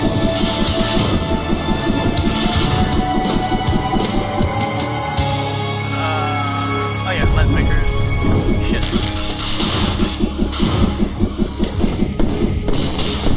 Shit. I keep getting predatory instincts. I don't know why. I like it now. Lens makers, predatory instincts. If you're a character that does very low DPS, but very high damage, then you're gonna want stuff like crowbar. You're gonna want to have stuff like crowbar and well, I don't know. I really can't say because I'm not playing it. So I guess I'll just talk about the high DPS. You definitely want to focus on the items that get better with ranged attack. The general rule of thumb is like, you know, lens makers, soldier syringe again, mostly range, but everything that's basically not sniper. Because the sniper is very, like, you know, very one-shot wonder, you know. Here, let's see if the, oh yeah, look, the relic's here too, but I'm not gonna get it because it's a pain in the ass, and I already have it. You basically have to hit 3 buttons, but they're all behind walls, so you need to hit it with attacks that go through walls. There's only like a handful that actually do. Oh, the fucking... it's not here. Damn.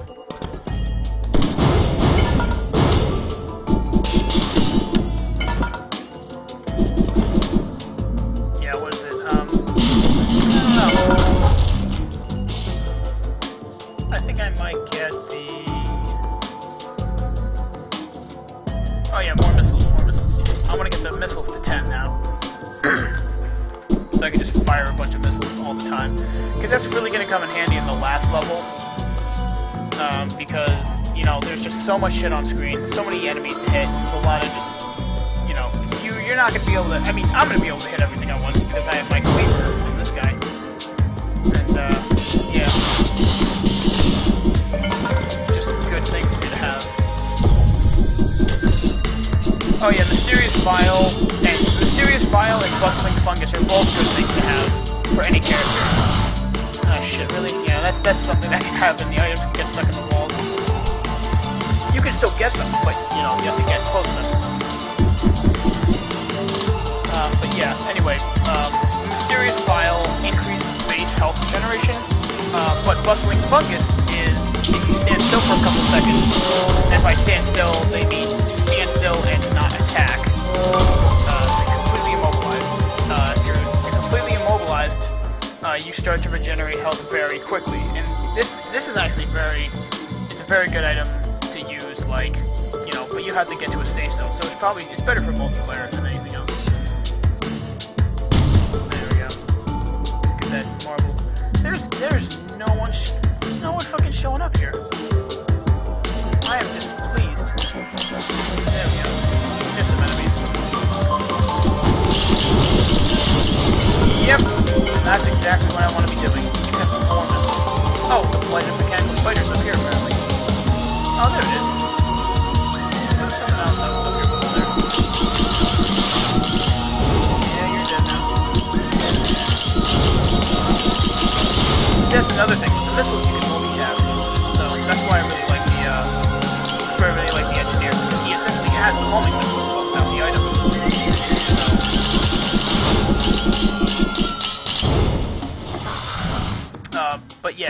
there is an enemy that's in the air and you kill him, then the item will get dropped to the closest available platform. It will not just stay in midair like that.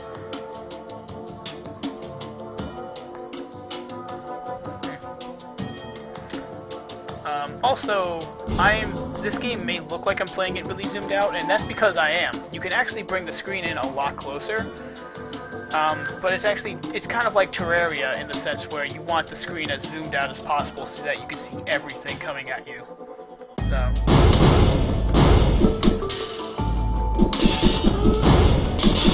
Yeah. And more mysterious vial, I guess.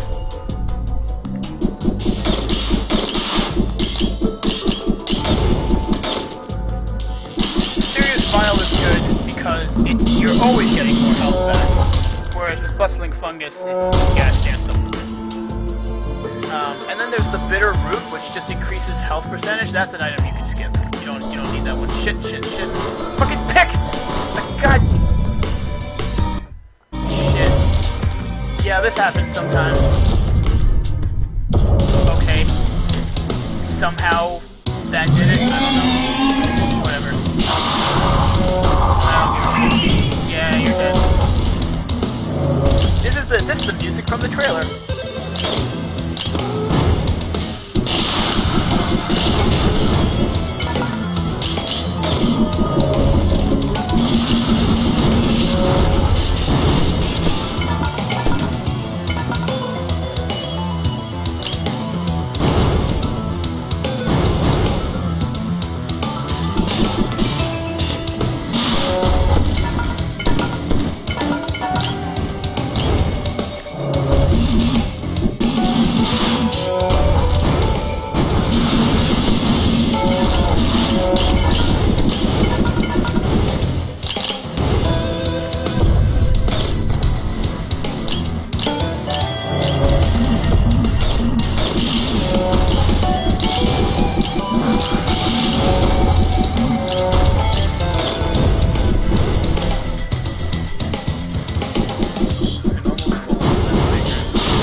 I remember Rouge-lite were, I don't know if they're really still that popular anymore. I guess they still are as a genre. But, you know, when they were first coming out, I think right around the time, I think they really kind of, not really hit their peak per se, but just like, you know, we're at like the really high popularity when Rogue Legacy came out. I mean, hell, the game was the epitome of, you know, roguelike, you know. But yeah, around that time, I had heard about the game from Brain, and I saw it, and I was like, my god, full of stars, beautiful, like, and just fucking, I need to have it. Oh my god. One of the risks you face when going to the Mac repair.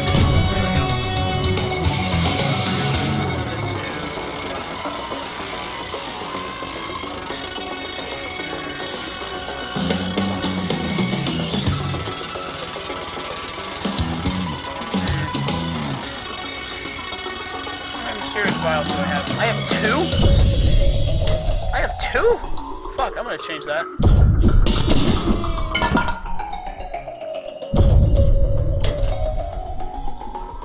Oh, you know what it was? I didn't get a glitch. I was hitting the wrong button. Shit. Should've just fucking teleported. See, if I had just teleported, I wouldn't have lost all that health. Oh! I should probably explain something else. It's also a roguelite in the sense that you level up your character as you kill enemies. Also, I'd like to direct your attention towards the top right-hand side of the screen. Look at the difficulty. Yeah. You would not believe what happened when me and my friend got to this difficulty the first time. We were like, you know, at first it's like, you know, easy, medium, normal, hard, impossible, and then it was just like, I see you, and we were like, I see you, who sees us? And then we kept going, and then it was like, I'm coming for you, and it's just like, oh my god, who's coming for us? We're gonna die. And then now it's just, ha ha ha ha ha ha ha, and this is the hardest in-game difficulty, by the way. It does not get any harder than this. but you will notice that enemies spawn a lot more. And I think just for the sake of, like, because I mean, I'm also, like, I don't really play this game anymore because I have everything. I mean, I guess I could just go through and just try and get all the achievements. But not on this stream. No. I will do that on my own time, with friends. Well, actually, probably by myself, because for me it's easier to do that kind of stuff by myself. But yeah. Oh yeah, also, fun fact, no matter what the level design is, on the top of that platform up there, the highest platform, there will always spawn a golden chest, and golden chests, will always give you red items. I think they also have the potential for boss items, I think? No, it's always a red item. But we're playing with sacrifice on, so there's no chest. But yeah. Man, these predatory things are pretty cool. I was gonna say I might, if I ever do another run just on the stream, it's gonna be, I want to showcase the Huntress, because she is a DPS character. Like, all she does is DPS, and what she does actually is she auto-turns to face enemies when she attacks. So you could be running one way and then shooting at another, and her projectiles always penetrate enemies. And then she has like a glaive throw where she throws a glaive and it bounces off people. And then I think she has a dodge roll, and then she has an explosive cluster arrow, which is very powerful. But her main thing is doing damage per second. So, also, I would like to mention that, I mean, I don't think this is ever going to change really, but as of this stream, there is no DLC for this game. Because the game really doesn't need the DLC. It's already got so much shit in it. You know, there's already so much love and attention to it. There's already so many characters. In fact, the chef was actually one of the newer characters they added in a I should say recent update, but it was one of the last bigger updates I believe for this game. And I don't know if there's been many updates for it since that update. So I don't know. Anyway, I'm gonna go just hit this teleporter, because at this point there's no point to trying to farm for items. Oh look, they're regular impulse. Oh, and a pocket speed. Double duty. I also would like to say that after this level, I'm probably not going to say anything. I'm just going to stop talking, because this game does have, like, it has little twists of story. You know, it's kind of like Fallout, where there's like the main general story, and then you find out more stuff through like character dialogue and audio logs and whatnot. I think character logs. I've been saying character interactions and dialogue logs or audio logs. Shit. And this game is very much like that in the sense that one of the features you can do is you can observe the items that you find in the field, and you can actually read. They have little descriptions, because again, it's like a shipping manifesto. You know, it's a list of all the items that were on the ship before it crashed the planet. So, and now you can find some interesting story things to it. At least in my opinion, I think they're interesting. I don't know. But yeah. But this game, it's actually, you know, it's pretty emotionally powerful for a game that's just like any game, you know, like, you as the player are in, you know, these very high stress situations because you're fighting against like these impossible. Oh, I forgot to mention there's a bestiary too. You can read up on all the monsters, and actually, in order to unlock more entries, the monsters in question drop the little audio. Now they drop the bestiary log. So, shit, look. Okay.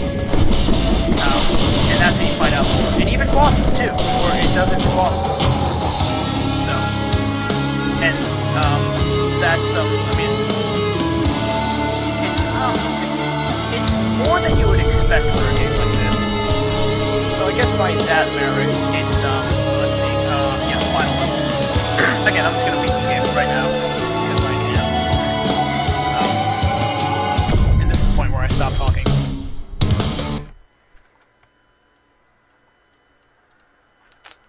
if you came here for the dialogue. Dialogue ends now. Okay, it ends now.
down the volume of the fucking shit. Right, sorry. I only wanted to, let the, I guess let the food, you should say. I should say. Let the food kind of think a little bit. But anyway, yeah, this is the final boss.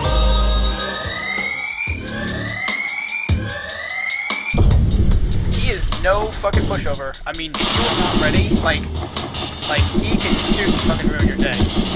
Like, this guy fucking falls to the wall hard. However, I am overly prepared with numerous items. And yeah, he's not gonna last long. But I mean, look at him. I'm hitting him with, like, you know, everything I fucking have.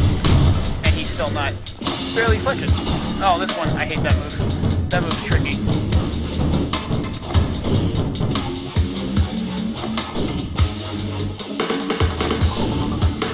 There we go. Yeah, see, that doesn't even do a fucking ton of damage. I mean, I guess it did. It did like a third of its damage, I guess. But even then, like, you know, that's something you can bring to the fight with you from outside the fight, and it still does much. I mean, look at this guy. He's fucking tanking all my damage. Yeah, but don't worry. Oh god, I forgot. He is a multi-phase boss, but this phase is really easy. If you know you're doing like I am. You know, you fucking kill him instantly. Yeah, I did think you. Well, no, I didn't think you. He calls in these, like, super guardians or whatever. They're not so bad. Oh, easy right, okay. I don't want to fucking be like, oh, I'm so good at this game, blah, blah, blah. Kill the final boss, nobody, like, I don't want to die on the final boss now, you know? So,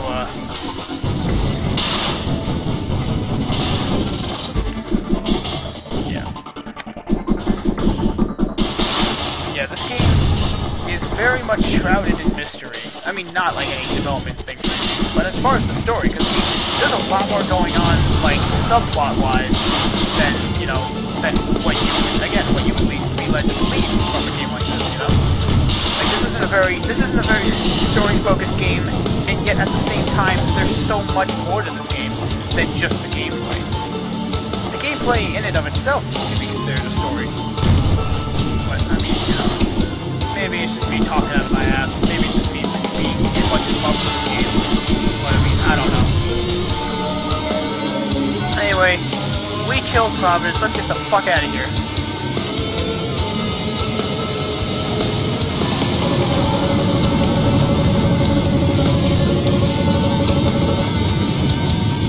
I don't think I've beaten the game with this character, actually.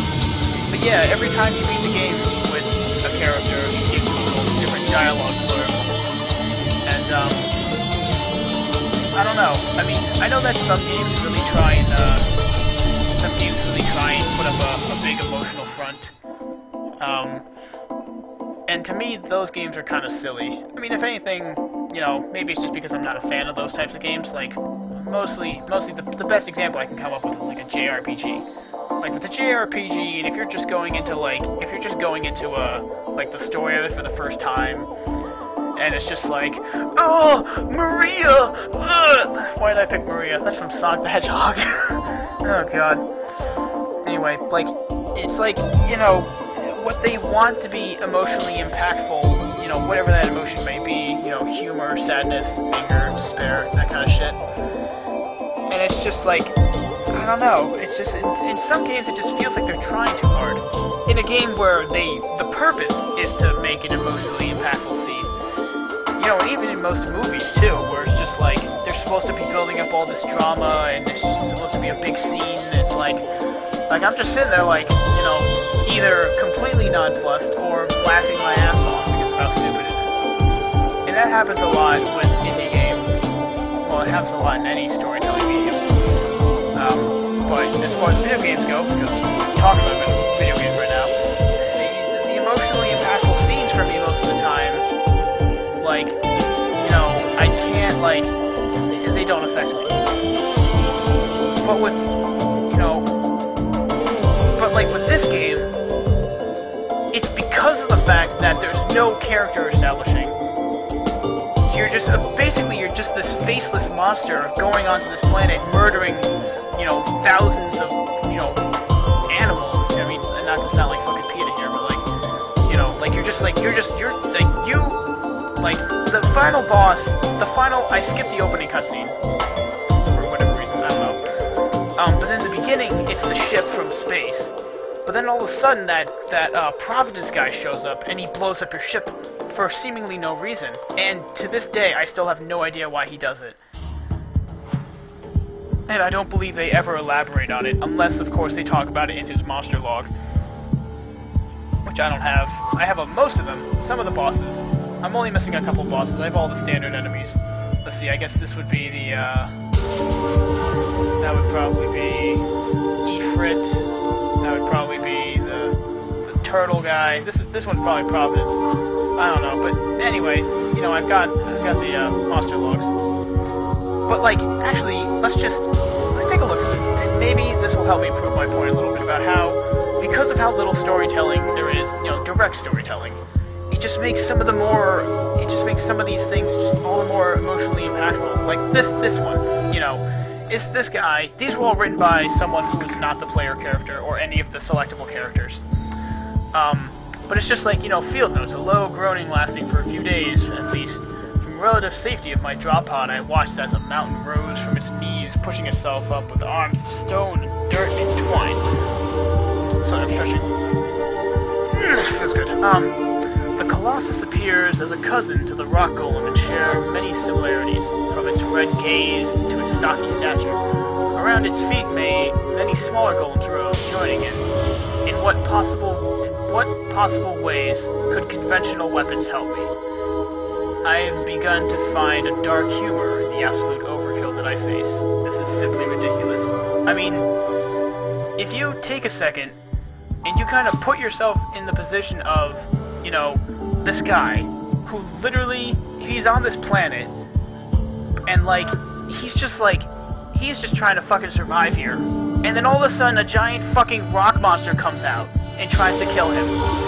Like, if you take a second, and if you're somewhere, and you're not expecting something like that to happen, you're gonna shit your fucking pants. And this guy, again, he's not one of the player characters. He can't do all these dodge rolls and fire all these missiles and all this shit. This is just some fucking nerd in a spacesuit with a book, and there's a fucking Colossus coming at him. Like, what the fuck do you do? Like, you know what I mean? Like, it's shit like that, you know? It's stuff like that that's really impactful, you know? Let's see if we can't find another good one. I mean, they're all pretty good, but some of them are a little bit better. Oh, here we go. This one is talking about the scavenger. This is a boss where the design of the boss is that it has some of the items that you do, and it's scavenging around the planet much like you are. Only this thing is trying to kill you using those items. And it's just like, you know, like, will I ever see friendly face again, or will my last breath be on this hostile planet? Like, I don't know. I mean, obviously, like, as far as like an actual, like, anything, from someone looking at it from an outside perspective, if you really can't get into this game, then, you know, it doesn't really mean much. But I mean, you know, when you play a video game, and you know, you can play a video game like Candy Crush, or, you know, anything really, it doesn't really matter. And you can play a game, and you'll like playing the game, and you'll enjoy its mechanics and other features that it has, but you really won't get, like, sucked into it too much. And this, again, can apply from anything from a competitive first-person shooter to, like, a, you know, a role-playing game, you know? It doesn't really matter. You know, the emotional impact is entirely dependent on the person playing the game. And, you know, based on their past experiences and, you know, their, you know, personalities and all the other things that, you know, make us human. The game will have certain levels of emotional impact on that person. And sometimes, you know, you can play a game and just be like, meh, whatever, it's a game. And that's honestly what I thought was gonna happen with this game. And I thought I could click these, I don't know. Sorry, you know, I was playing this game, and when I first saw it, I fucking shit my pants, because, I mean, the trailer is just like, it's just the guy fighting, it's like, it just cuts to, like, different characters fighting different bosses and all that stuff with that epic music playing. and like it just sucked me in right away. And then I got the game, and then I got my 2 best friends in the whole world to get the game, and we were playing it all the fucking time. Like, it was crazy. And then, you know, like, me and my one friend, like, we really started to get into the game, and we were like, you know, we were just blowing through the game, getting all the characters and items and shit, having a fucking awesome time. And we were sucked into the game so much where when these little bits of story were actually happening, like, they were just like it just made us love the game even more. Because, you know, it feels like that, you know, maybe it's just because of who we were, but like, you know, there are some things in video games, you know, sometimes, actually most of the time in my opinion, games just lack a certain kind of like, you know, emotional charm, or a soul even. I mean, I know many of today's games are, you know, mass-produced and overhyped and, you know, over-budgeted and really just fall flat on their face as soon as they get out the door. Not financially, obviously, they make tons of money, but as a game itself, they usually suck. And, you know, and I think that's because it's so easy to make a game, and there's so many platforms on which you can play it, and there's just such a great level of accessibility to the game, or to games today. And, you know, back in the day, games just had a lot more charm and a lot more soul. Like, you know, you weren't just like running around. Like, okay, let's take Doom for example. Like, you're not just running around a space station shooting zombies and demons. Like that was made by people who actually gave a shit about making the game. It was made by people who, you know, they knew what they wanted, and they did their fucking best to make an absolute terrific game. And I mean, Doom may not even be the best example for this because of how groundbreakingly successful it was. But then I like to come back to, you know, a game like, you know, I don't know, let's say, what's that one that's got the fucking hot chick in the commercials? Age of War or something? I don't know. Like, that game, like, there's no soul to that. You know, I'm sure everyone who was making it was, you know, doing their best, trying to make the best graphics and trying to make the gameplay just as like Clash of Clans and just any of those types of games today on the mobile market. You know, they were doing their best to make it like that. But it's like, you know, it's just an app. You click things and stuff happens. And, you know, there's no soul enriching experience. It's just a husk of a game. And the only purpose that it serves is to get people to buy, you know, stupid, you know, microtransactions within the game to get the super currency or whatever the fuck it is. You know, and with a lot of those types of games today, you know, it's very hard for people, it's very hard for people who actually care about video games. It's very hard for them to get, you know, into video games. And, you know, what is it? Like, at the end of the day, or not at the end of the day, rather, you know, for a long time now, it's been very hard for me to find new games to play. Because more often or not, and this isn't even about genre appeal, this is more like, you know, I would see a game, and I would enjoy, you know, the premise, and I was intrigued by it, you know, and then I would, upon playing it, you know, I would realize that it's just, you know, nothing, you know, it just sucks. And not even that it just sucks because it's a bad game, but it's just not a good game. Like, it's not of high quality, there's no soul, no emotional connection I could ever make to it. And I was like that for a long time. A very long time, actually. And I still am, in a way. But I'm trying to open up more to new games. And I'm noticing that there are some more and more promising things in my findings of new games. You know, so imagine just a bitter, cynical, you know, chronically ill person just trying to enjoy something out of the miserable life that he has.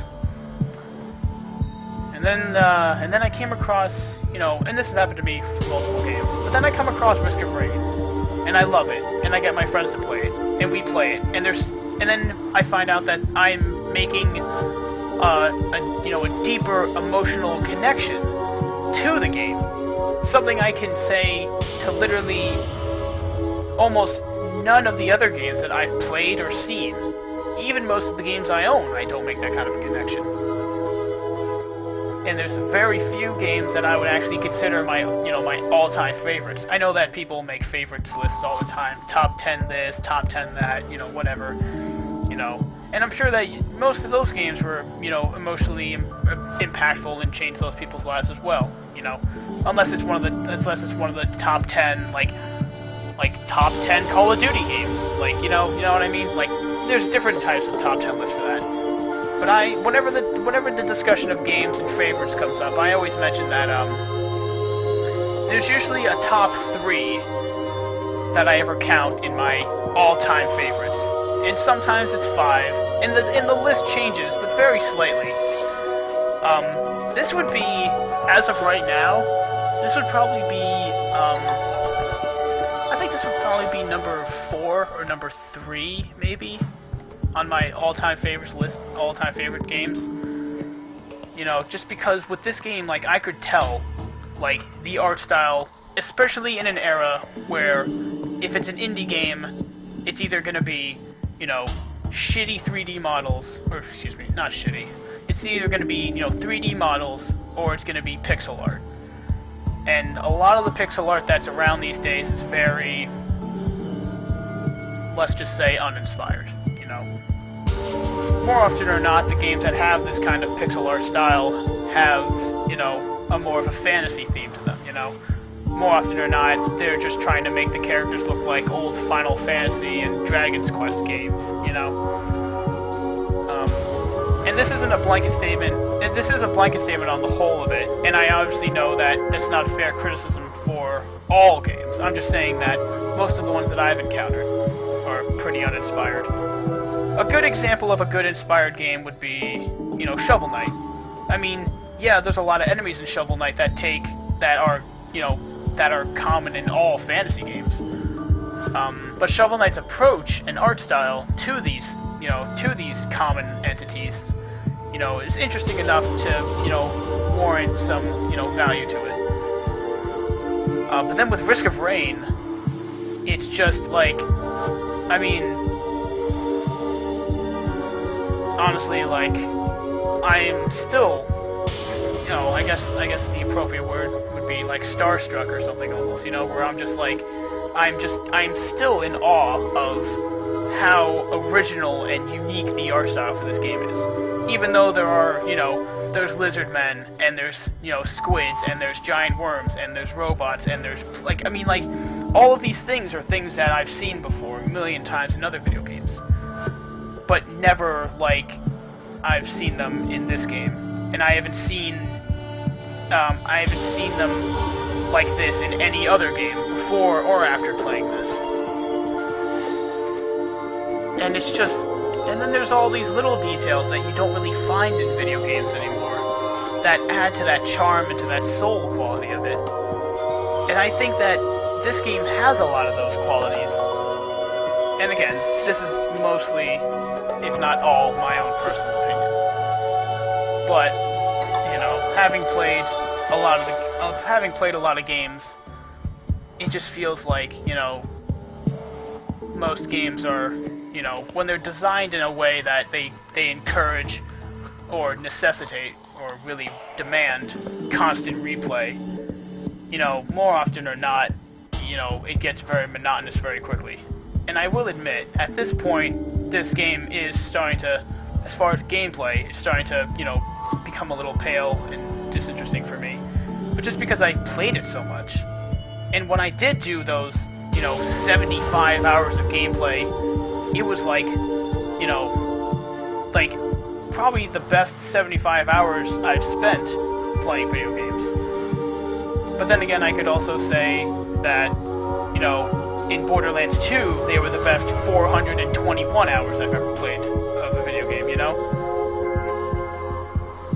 but I think that in a field of games, in a genre of games such as roguelite and roguelikes, and with pixel graphics, this game, for me, seems to aspire above the rest of them,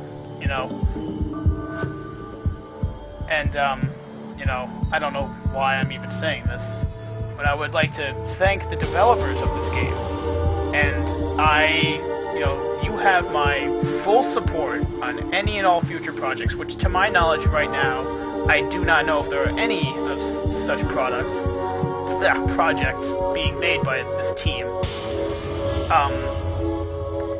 But if there are any, I'll probably go look up after this, now that I'm saying this. But I really cannot wait for the next thing. Like, honestly, all that I could ever hope for right now is a Risk of Rain 2, with, like, double the content, twice the levels, twice the characters, enemies, items, music. I mean, like, I would want more of this game, I want Risk of Rain 2 Shattered Bulwark or something, like, I don't know, or some much better subtitle. Anyway, I think I might play one more game before ending the stream, because it's 11 o'clock right now. I usually end these streams at around midnight. So, all I want to say is that if you do want if you want a, I guess this is all up to personal preference, but if you want a great roguelite experience, I highly recommend, and I don't say this about all games, I highly recommend you get this game. And especially with Steam's new refund policy, if you buy it and you don't like it, you can just return it. If you bought it within 14 days and have played less than up to 2 hours of it. But I think that by the time you realize you've been playing it for more than 2 hours, then you're not going to want to get rid of the game anyway, because it's just that good of a game. So, I mean, honestly, like, I'm also not going to give it any kind of a fucking score, because scores are arbitrary and stupid. But I know a lot of people demand scores for these types of reviews, or a review of a game, rather. But honestly, I mean, it's got original and inspired graphics in an era where this type of art form is usually, beaten to death like a rotten horse. The music is fantastic, and, completely fits the mood of the game. The roguelite elements, although they're not entirely too prevalent, I guess the roguelite elements being permadeath, item gathering, or excuse me, I said that twice now, loot gathering, whatever, and, leveling up your character and randomly generated stuff, like whatever roguelite applies to in this game. It does it very well. There's lots of but there's good, item descriptions. There's monster logs, if you're into that kind of stuff. I love bestiaries. I love looking up the names of monsters and finding out what the developers wrote about them. There's good detailed, explanations for the characters and what their purposes are. And plus, a variety of characters. Like, look at this. Like, let's count them off. We got 1, 2, 3, 4, 5, 6, 7, 8, 9, 10, 11, 12 characters. Every single one of them is unique in gameplay and strategy. Whoops. Oh, well, I also mentioned earlier that this game has a couple bugs in it. And these bugs mostly occur through extended playtime, like very extended playtime. Like, if you've been playing the game for like 5 or 6 hours, like in a row, then you're gonna start to come across some of these, and some of them are kind of game-breaking. Like, you will fall through the floor in some areas.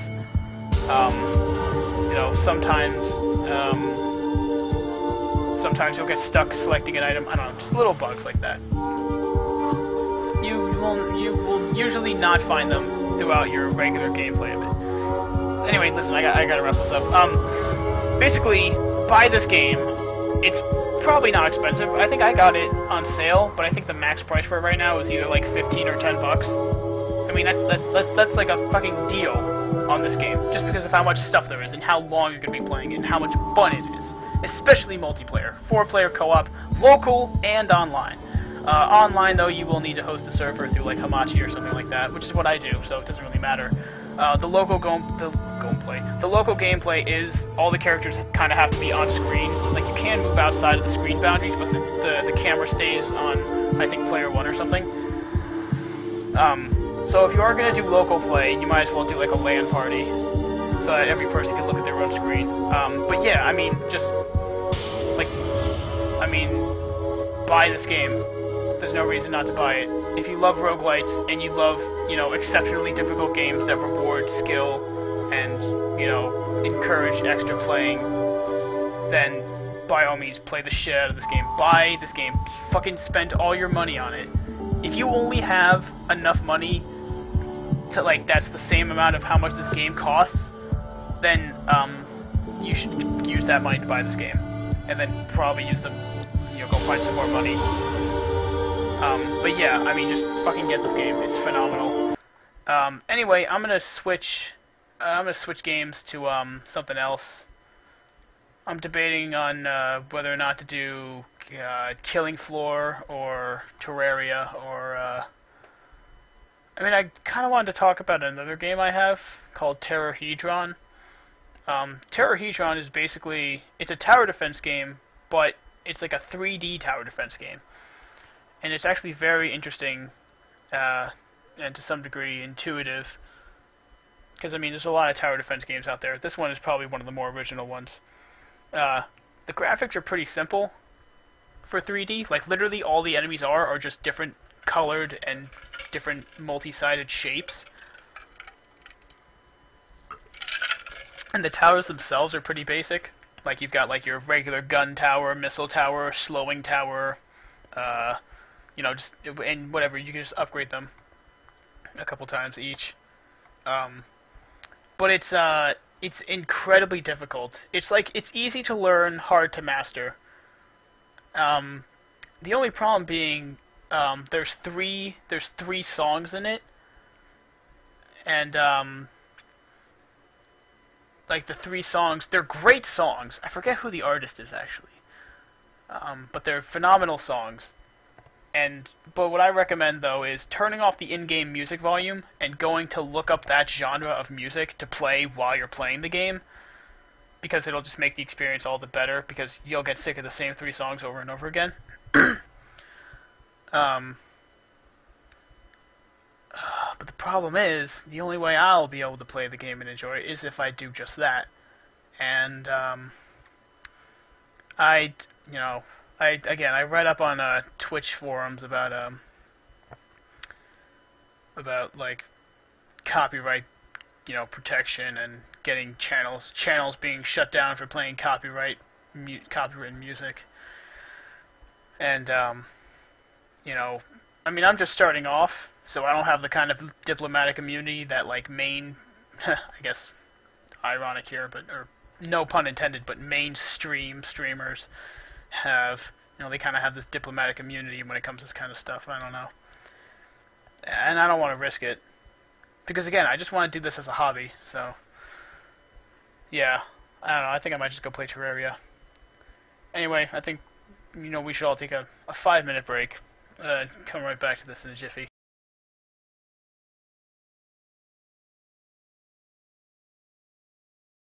Actually, you know what? Fuck the 5-minute break. We're playing Terrorhedron. I'm willing to take this risk to show you this game, because this game is awesome. And if you love tower defense games and you want something fresh, this is it. This is like pulling a fresh strawberry out of a dew-soaked strawberry bush and biting into it and it being incredibly crispy and juicy and delicious. This is the freshness that this game offers. So let's see here. Oh, that's tiny. Let's see if we can make this bigger. Oh, really? Fucking... whatever. I guess I'll just leave the music on for a bit. I don't know.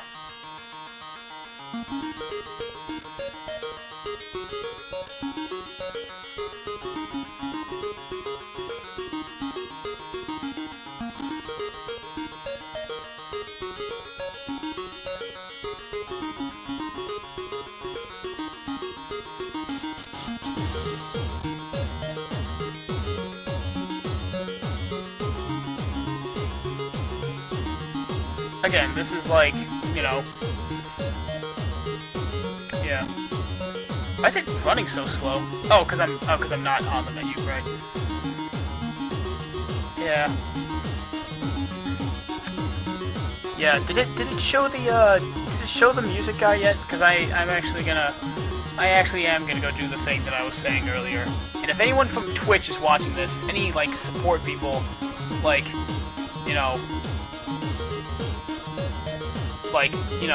I mean, I have no word for you really. I mean, honestly, the fact that you're like discriminating against, you know, your people who you've allowed to have paid subscriptions for, giving them diplomatic immunity to this kind of like copyright protection music shit, and then targeting, well, not targeting, I shouldn't say targeting, but you know, saying that, you know, banning accounts that are doing the same thing that aren't nearly as popular. I mean, that's just like kind of a fucked up business practice if you ask me. I know obviously you're doing it to you know, cover all your bases, make sure you don't get sued by any label companies or anything, you know, but at the same time, like, you know, video games are an art form. On a visual level, on an interactive level, and on an auditory level. They're probably the most complex art form in the world, because they combine so many elements, you know, movement, you know, like design, you know, music, composition, just like, you know, and to offer a service that showcases these, and then deliberately taking away one of the core elements of this art form, and, you know, basically, you know, denying people the exposure that these games deserve through your service is outrageous. It'd be like going to an art museum and taking a painting and putting a piece of black fabric over it. You know, it would still be there. People could go look at it, but they wouldn't enjoy it as much as they could be. And again, obviously, I really have no right to say this kind of stuff, because I don't work for Twitch. I don't make money off of Twitch. I don't really have too strong of a legal background. But at the same time, I do recognize that, you know, even in the face of trying to maintain professionalism and, you know, make some kind of revenue from a service like this, you know, that's still a little underhanded in my opinion. That being said, how do I view the credits? Nope, I guess I have to restart the game in order to view the credits. So let's change this game to Terrorhedron. Oh, look at that, Terrorhedron popped up. That's cool. Yeah, fucking getting some love for the Terrorhedron. Oh, this is also a game that I'm probably not going to be talking much over because, again, I mean, most of the game is the music, you know? Like 90% of this, I mean, well, 60% of this game is its amazing soundtrack of 3 songs. And I mean, you know, you really can't go wrong with a game like this, you know? It's a tower defense game that it's simple in design, complex. Okay, there we go. Random. Perfect. Now I gotta go look him up. Also, Mr. Oh my god, your name was just up there. Willard or something? I apologize, I didn't see it. If you do happen to come across this, you know, don't immediately sue me. Send me a message first. I will be more than happy to take down whatever the recording of this stream is, if somehow this upsets you. But before that, I would just like to inform you that, you know, I, again, am not being paid money from this stream. I am not making any money whatsoever. If anything, I'm, you know, I could, I guess, say that I'm losing money because I'm having to pay for an internet service to, you know, stream and do all this stuff and spend money on games like this. Like, I don't have a job. I'm not making any fucking money. Like, you know, I'm just doing this for fun. And if anything, I think that this would be good, you know, good free publicity for this game and your music. So, I mean, you know, just something to consider before, you know, you sue me if you are going to watch this. Then again, I probably shouldn't have to worry about that considering no one fucking watches the stream anyway.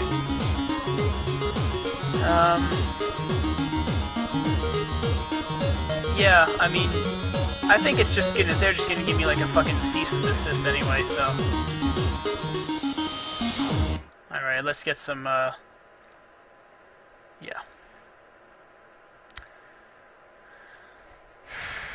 There we go.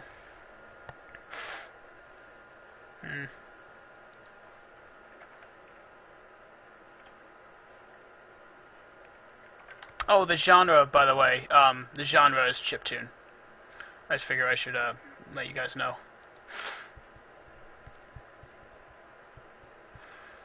damn it, that's not what I wanted. Okay, I got an idea. I'm gonna reset the game and see the guy's actual name. Because internet handles are fine, but they don't do jack shit when you're trying to search for someone. Oh, excuse me.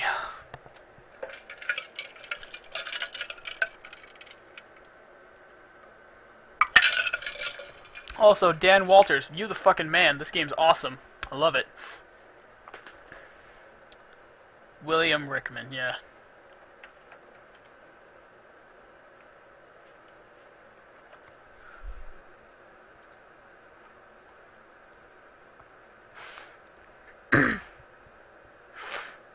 Huh?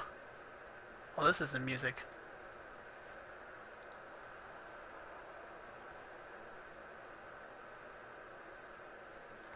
I got an idea.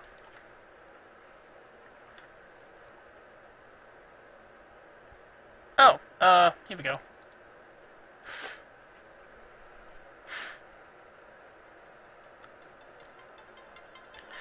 Also, I would just like to say that, like, the fucking, like, on YouTube, you could get away with... I should probably be mostly talking about this stuff while playing the game. Let's start off with an easy one that I've beaten the shit out of. I guess we could do Expert. I don't remember the strategy for this level. Oh yeah, by the way, it's all mouse controlled. I don't really know if there's any hotkeys, but what I'm going to be mostly doing is with the mouse. I guess there's... Yeah, no, I guess there's no hotkeys. Oh, also, big thing about this game is that, it very much is, no, I'm not going to do that, actually. I'm just going to click over here. Yeah. What you do is there's these little discs on the ground, and you click on that, and then you place your towers there. But you should, you actually need to put down these platforms if you want to, you know... Sorry, I thought I heard something. If you want to, oh, it's because I'm clicking on them. That's the noise. If you want to, Round begin. If you want to build more towers, then you gotta put down these little base things. So, and actually what the difficulty does is it just makes it more difficult by adding more enemies. But the thing is, I remember some of the strategy for this game, so it's gonna be a little bit easier for me to do this what the hell? I fucking bought why is it 200? Fuck, it used to be 100. Shit. Or maybe, I don't know, maybe I'm just crazy. I mean, well, I shouldn't say maybe I'm crazy. Maybe I just didn't remember it properly. Ah, boy. Yeah. Shit. Oh, you know what? Complete. I know why I fucked up. Oh, I should probably turn the music back on, too. Just for this, there we go. Yeah, so, anyways, yeah, I remember most of this. I remember most of the strategies involved. But yeah, the music in this game is pretty damn good. Right, this is what you do. You gotta take the tower, you gotta put it like that, and what you gotta do is that. So what you do is you put a bunch of these guns, like, going all the way down here, and over there, and then you put, like, more guns over here. Round begin. Because you can have you can have as many towers as you can afford. And, the more enemies you kill, each enemy, the way it works is they have health in the sense that they have shells. So each enemy will have a certain amount of shells depending on what the shape is. A red triangle has 1 shell. Round complete. Round begin. Orange triangle has 2 shells, so it will go from an orange triangle to a red triangle, and then it will die. So that's how the health works. And each shell gives you $1. And then there's a round completion bonus as well. Or rather, there's a tower that you can buy that specifically, yeah, there's a round completion bonus, and I don't know if that's determined by anything. What is it? I'm not playing the music off YouTube, by the way. This is from the game. Begin. Oh wow, all those people are playing this too. Sorry. Steam notifications. Yeah. So, there's a tower in the game that you unlock later, because actually there is a little bit of a leveling up system, but it's very basic, you know, it's just like, oh, you level up this, and then you get to, you know, it just unlocks the towers, basically. But at the beginning, to get all the necessary upgrades, you level up really quickly. Like, I'm level 37, and I got the last upgrade at, like, level 20 or something. I don't even know. But yeah, but that just unlocks the towers and their respective upgrades, so... Oh, damn, I want to get that shit. Ah, shit. This is off to a bad start. Again, I just haven't played this in a while. And I think you get more money depending on the level. Like the round completion bonus, I mean. But yeah, let's talk about the different towers. There's the 4-faced. It says 4, but you only can build on 3. You know, this is good for angles. Oh, I should also mention, all the towers have a radius, but of course it's a 3D radius, so everything inside this shape is gonna get shot to shit by these towers. And you can only level up towers a certain number. Oh, I forgot to mention, you can also program, like, how they fire, like, which targets they prioritize. So, first, or closest, furthest, strongest, weakest, fastest, slowest, first, and last. And then you upgrade it. Upgrading it, the upgrades aren't necessarily just like extra damage. Like this one allows it to fire twice, and then the next upgrade allows it to fire 3 times, and then the final upgrade allows it to be a laser, like a laser cannon. So, but it's actually better to upgrade it to like level 3 or whatever, like the one before the last one, because that gives you more damage per second. Lets you get more hits in. Begin.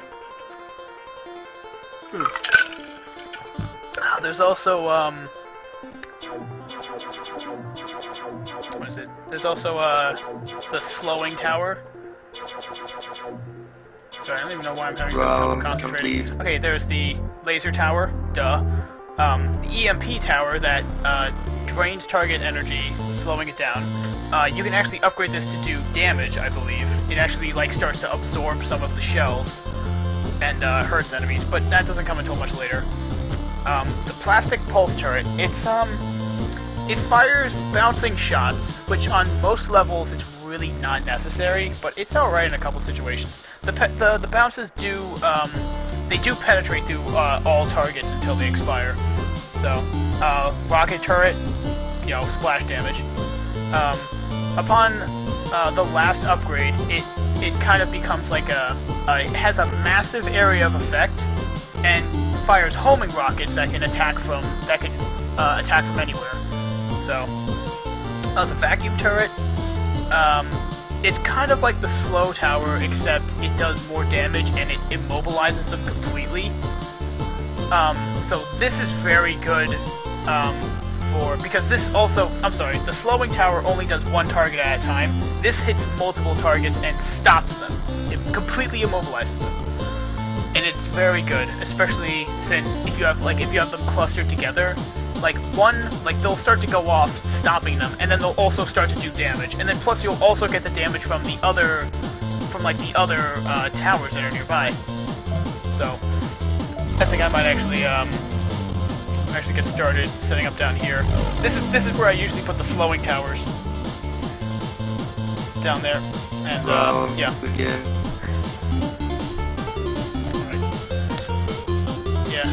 I will say, again, this game only has like 3 or 4 songs, but the songs in it are really good.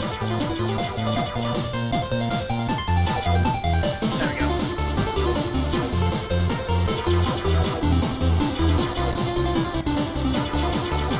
Round complete. Let's start to upgrade this bad boy. Excuse me.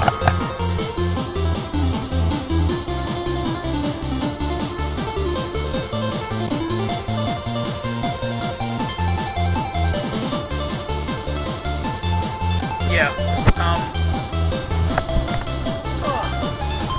forgive me, some of the music genre, to my knowledge, and what I believe to be, is chiptune, which, you know, is a very, you know, it's either you like it or you don't like it, really, you know, and some of it, of course, is better than others. This guy, Mr. William, Random, I guess we'll call him Random, you know, does a very good job with his music. I've listened to some of his other some other of his music after playing this game, obviously. And it was just really good. And I don't have enough for the EMP turret. Oh, I forgot to finish the rest of the towers. This is a lasered gun. It does the highest DPS, and it's fantastic. However, it only can hit one target at a time. But that one target that it hits is gonna get destroyed. Oh, and then the finance generator. This does not attack, but at the end of every round, it gives you more money. So that's a late game investment. And you can upgrade them to give you like $2,500 each round. And at that point, you're gonna need that kind of money to like upgrade your towers and build them and stuff. You know. Oh, also, the number of shells an enemy has determines how many lives they take away from your base or from your. I think that's. Actually, let's see here. You'd think that I would put it there, but it actually has more range if I put it down here. Let's see. EMP oh, right, I forgot. You can't put it because it's on the track. Oh, wait, yeah, that's right, I usually put it here. So this is gonna hit everything, like, you know, all up in here. It's all good. Even the guys up here sometimes. What does this do? Slows it down, half speed, yeah, okay. As you keep going, further and further into the levels, they get harder and harder, you know, they'll just be like, okay, good, I am still recording this. I thought I was gonna have a fucking connection, so I'm still recording the be right back message. Sorry. Anyway, the music, like later on in the game, you're gonna find that, you know, there's gonna be like enemies that have a lot of shells, but move ridiculously fast. And in those situations, you're gonna want to have your slow down turrets and your pulses and your lasers, and like, you know, like see, this only hits one target at a time. But it does work though. It does slow them down for a good long while, and by a good amount. Let's see if I can get that upgraded. Also, you do have to be kind of careful with your purchases, because you only get a full refund if you buy a tower like in between rounds and then you go to sell it. You're only gonna get a full refund for okay, so you can only level up to level 3. What does this do? High velocity, yeah. See sorry to interrupt, but the keyword for this is long recharge time. And you don't want that, especially this early. I'm only on like round 10 out of fucking, I don't even know how many. It doesn't tell you how many rounds you have to beat, but each difficulty level of each map demands more and more, you know, yeah, demands more and more, you know, enemies to kill before it says you're done. Again. But yeah, yeah, so it does get very difficult in this game. And again, like I said, it's a great challenge for people who want like a kind of like a little bit of a brain, you know, a little bit of a brain twisting tower defense game. Because you do have to think in like a 3D perspective, and you especially have to master, you know, the architecture of your towers. You know, you have to understand where some towers would be better than others. You know, where to put in a tower as opposed to another one. So.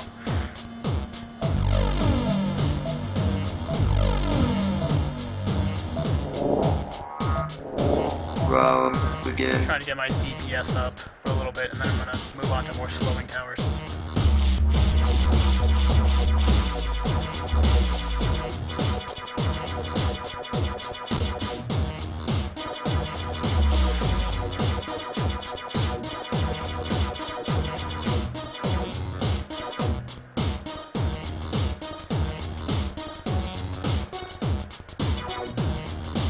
By the way, this is a max speed.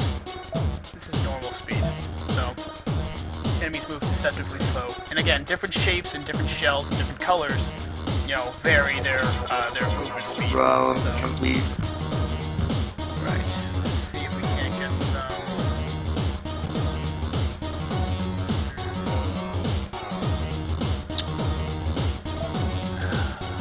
What's that? I don't have time for that.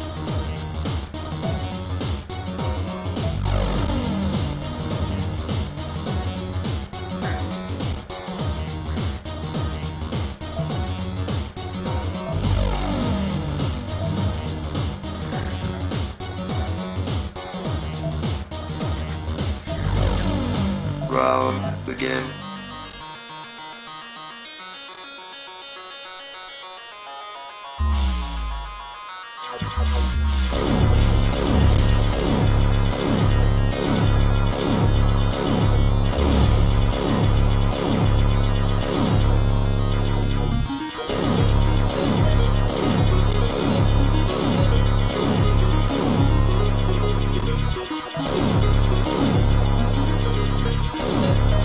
Round complete. See, that's the thing, like, sometimes you don't even realize that a tower has more range than what you originally believed it to have. So, see if we can't get one of these guys on here.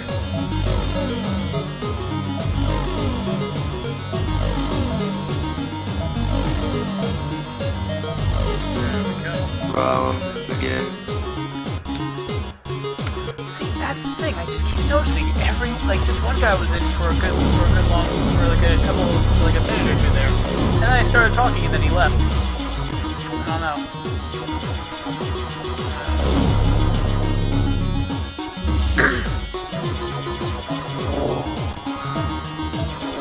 Round complete.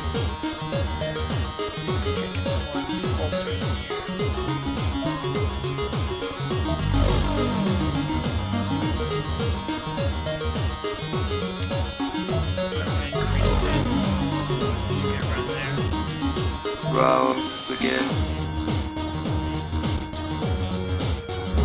Yeah, but this is, yeah. This game can get pretty ridiculous. How many towers you're gonna need and how crazy your architecture can get. So, I don't know, I do think it's a nice original take on the tower defense genre, and I wish that more people knew about the game and, you know, I guess, for lack of a better word, more people played it.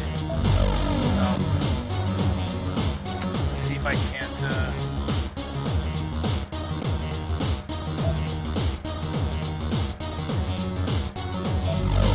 we go.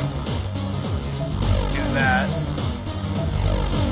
Do this. Slow it down by a little bit. I think it's interesting though, the tower costs $300, but the upgrade costs $250. I don't know, I thought that was Round interesting. begin. Also, this is the time where I would set it to the, you can change some of these things to fire on the fastest guy. So. Now this guy's not shooting anything. Oh, because the other ones are already slowing him down. Yes. I'm sorry, these things only do damage when they,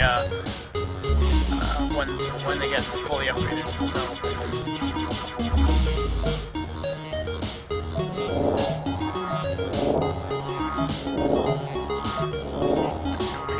Big shapes, big shapes.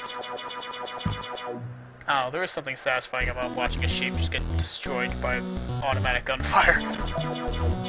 Round complete. I don't know, I just... something kind of zen to it, you know? I don't know. But yeah... That's 800, I cannot afford that. I actually might sell this. So that I could get more tower space down here.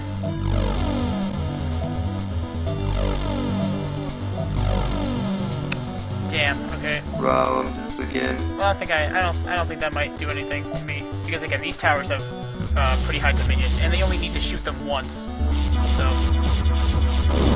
and again, like these towers are these guys are already going pretty slow.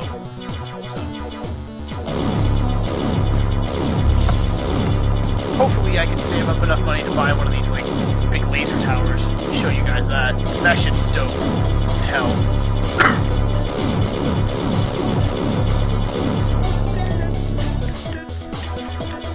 Round Sorry, I complete. should sing.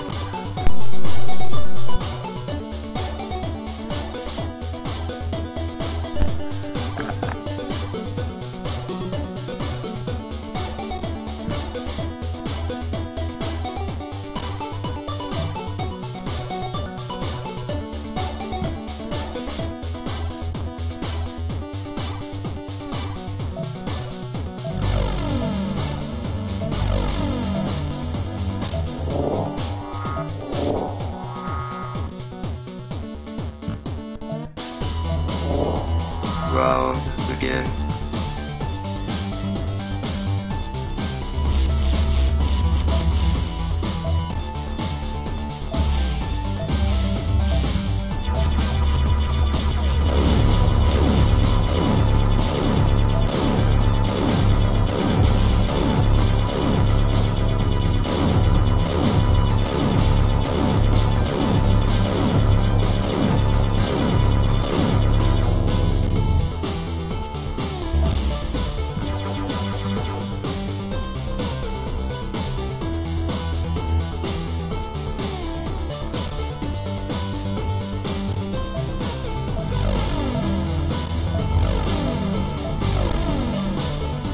Round complete.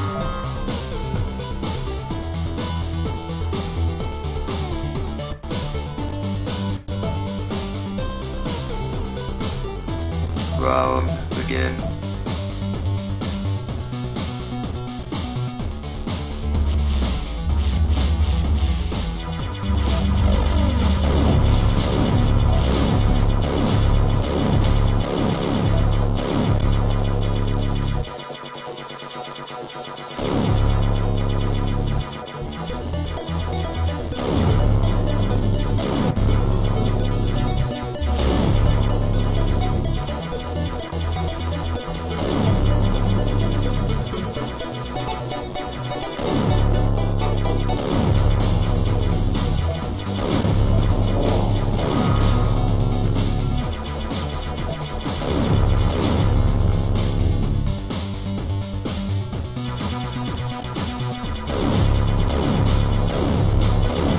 Round complete.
Round begin.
Round begin.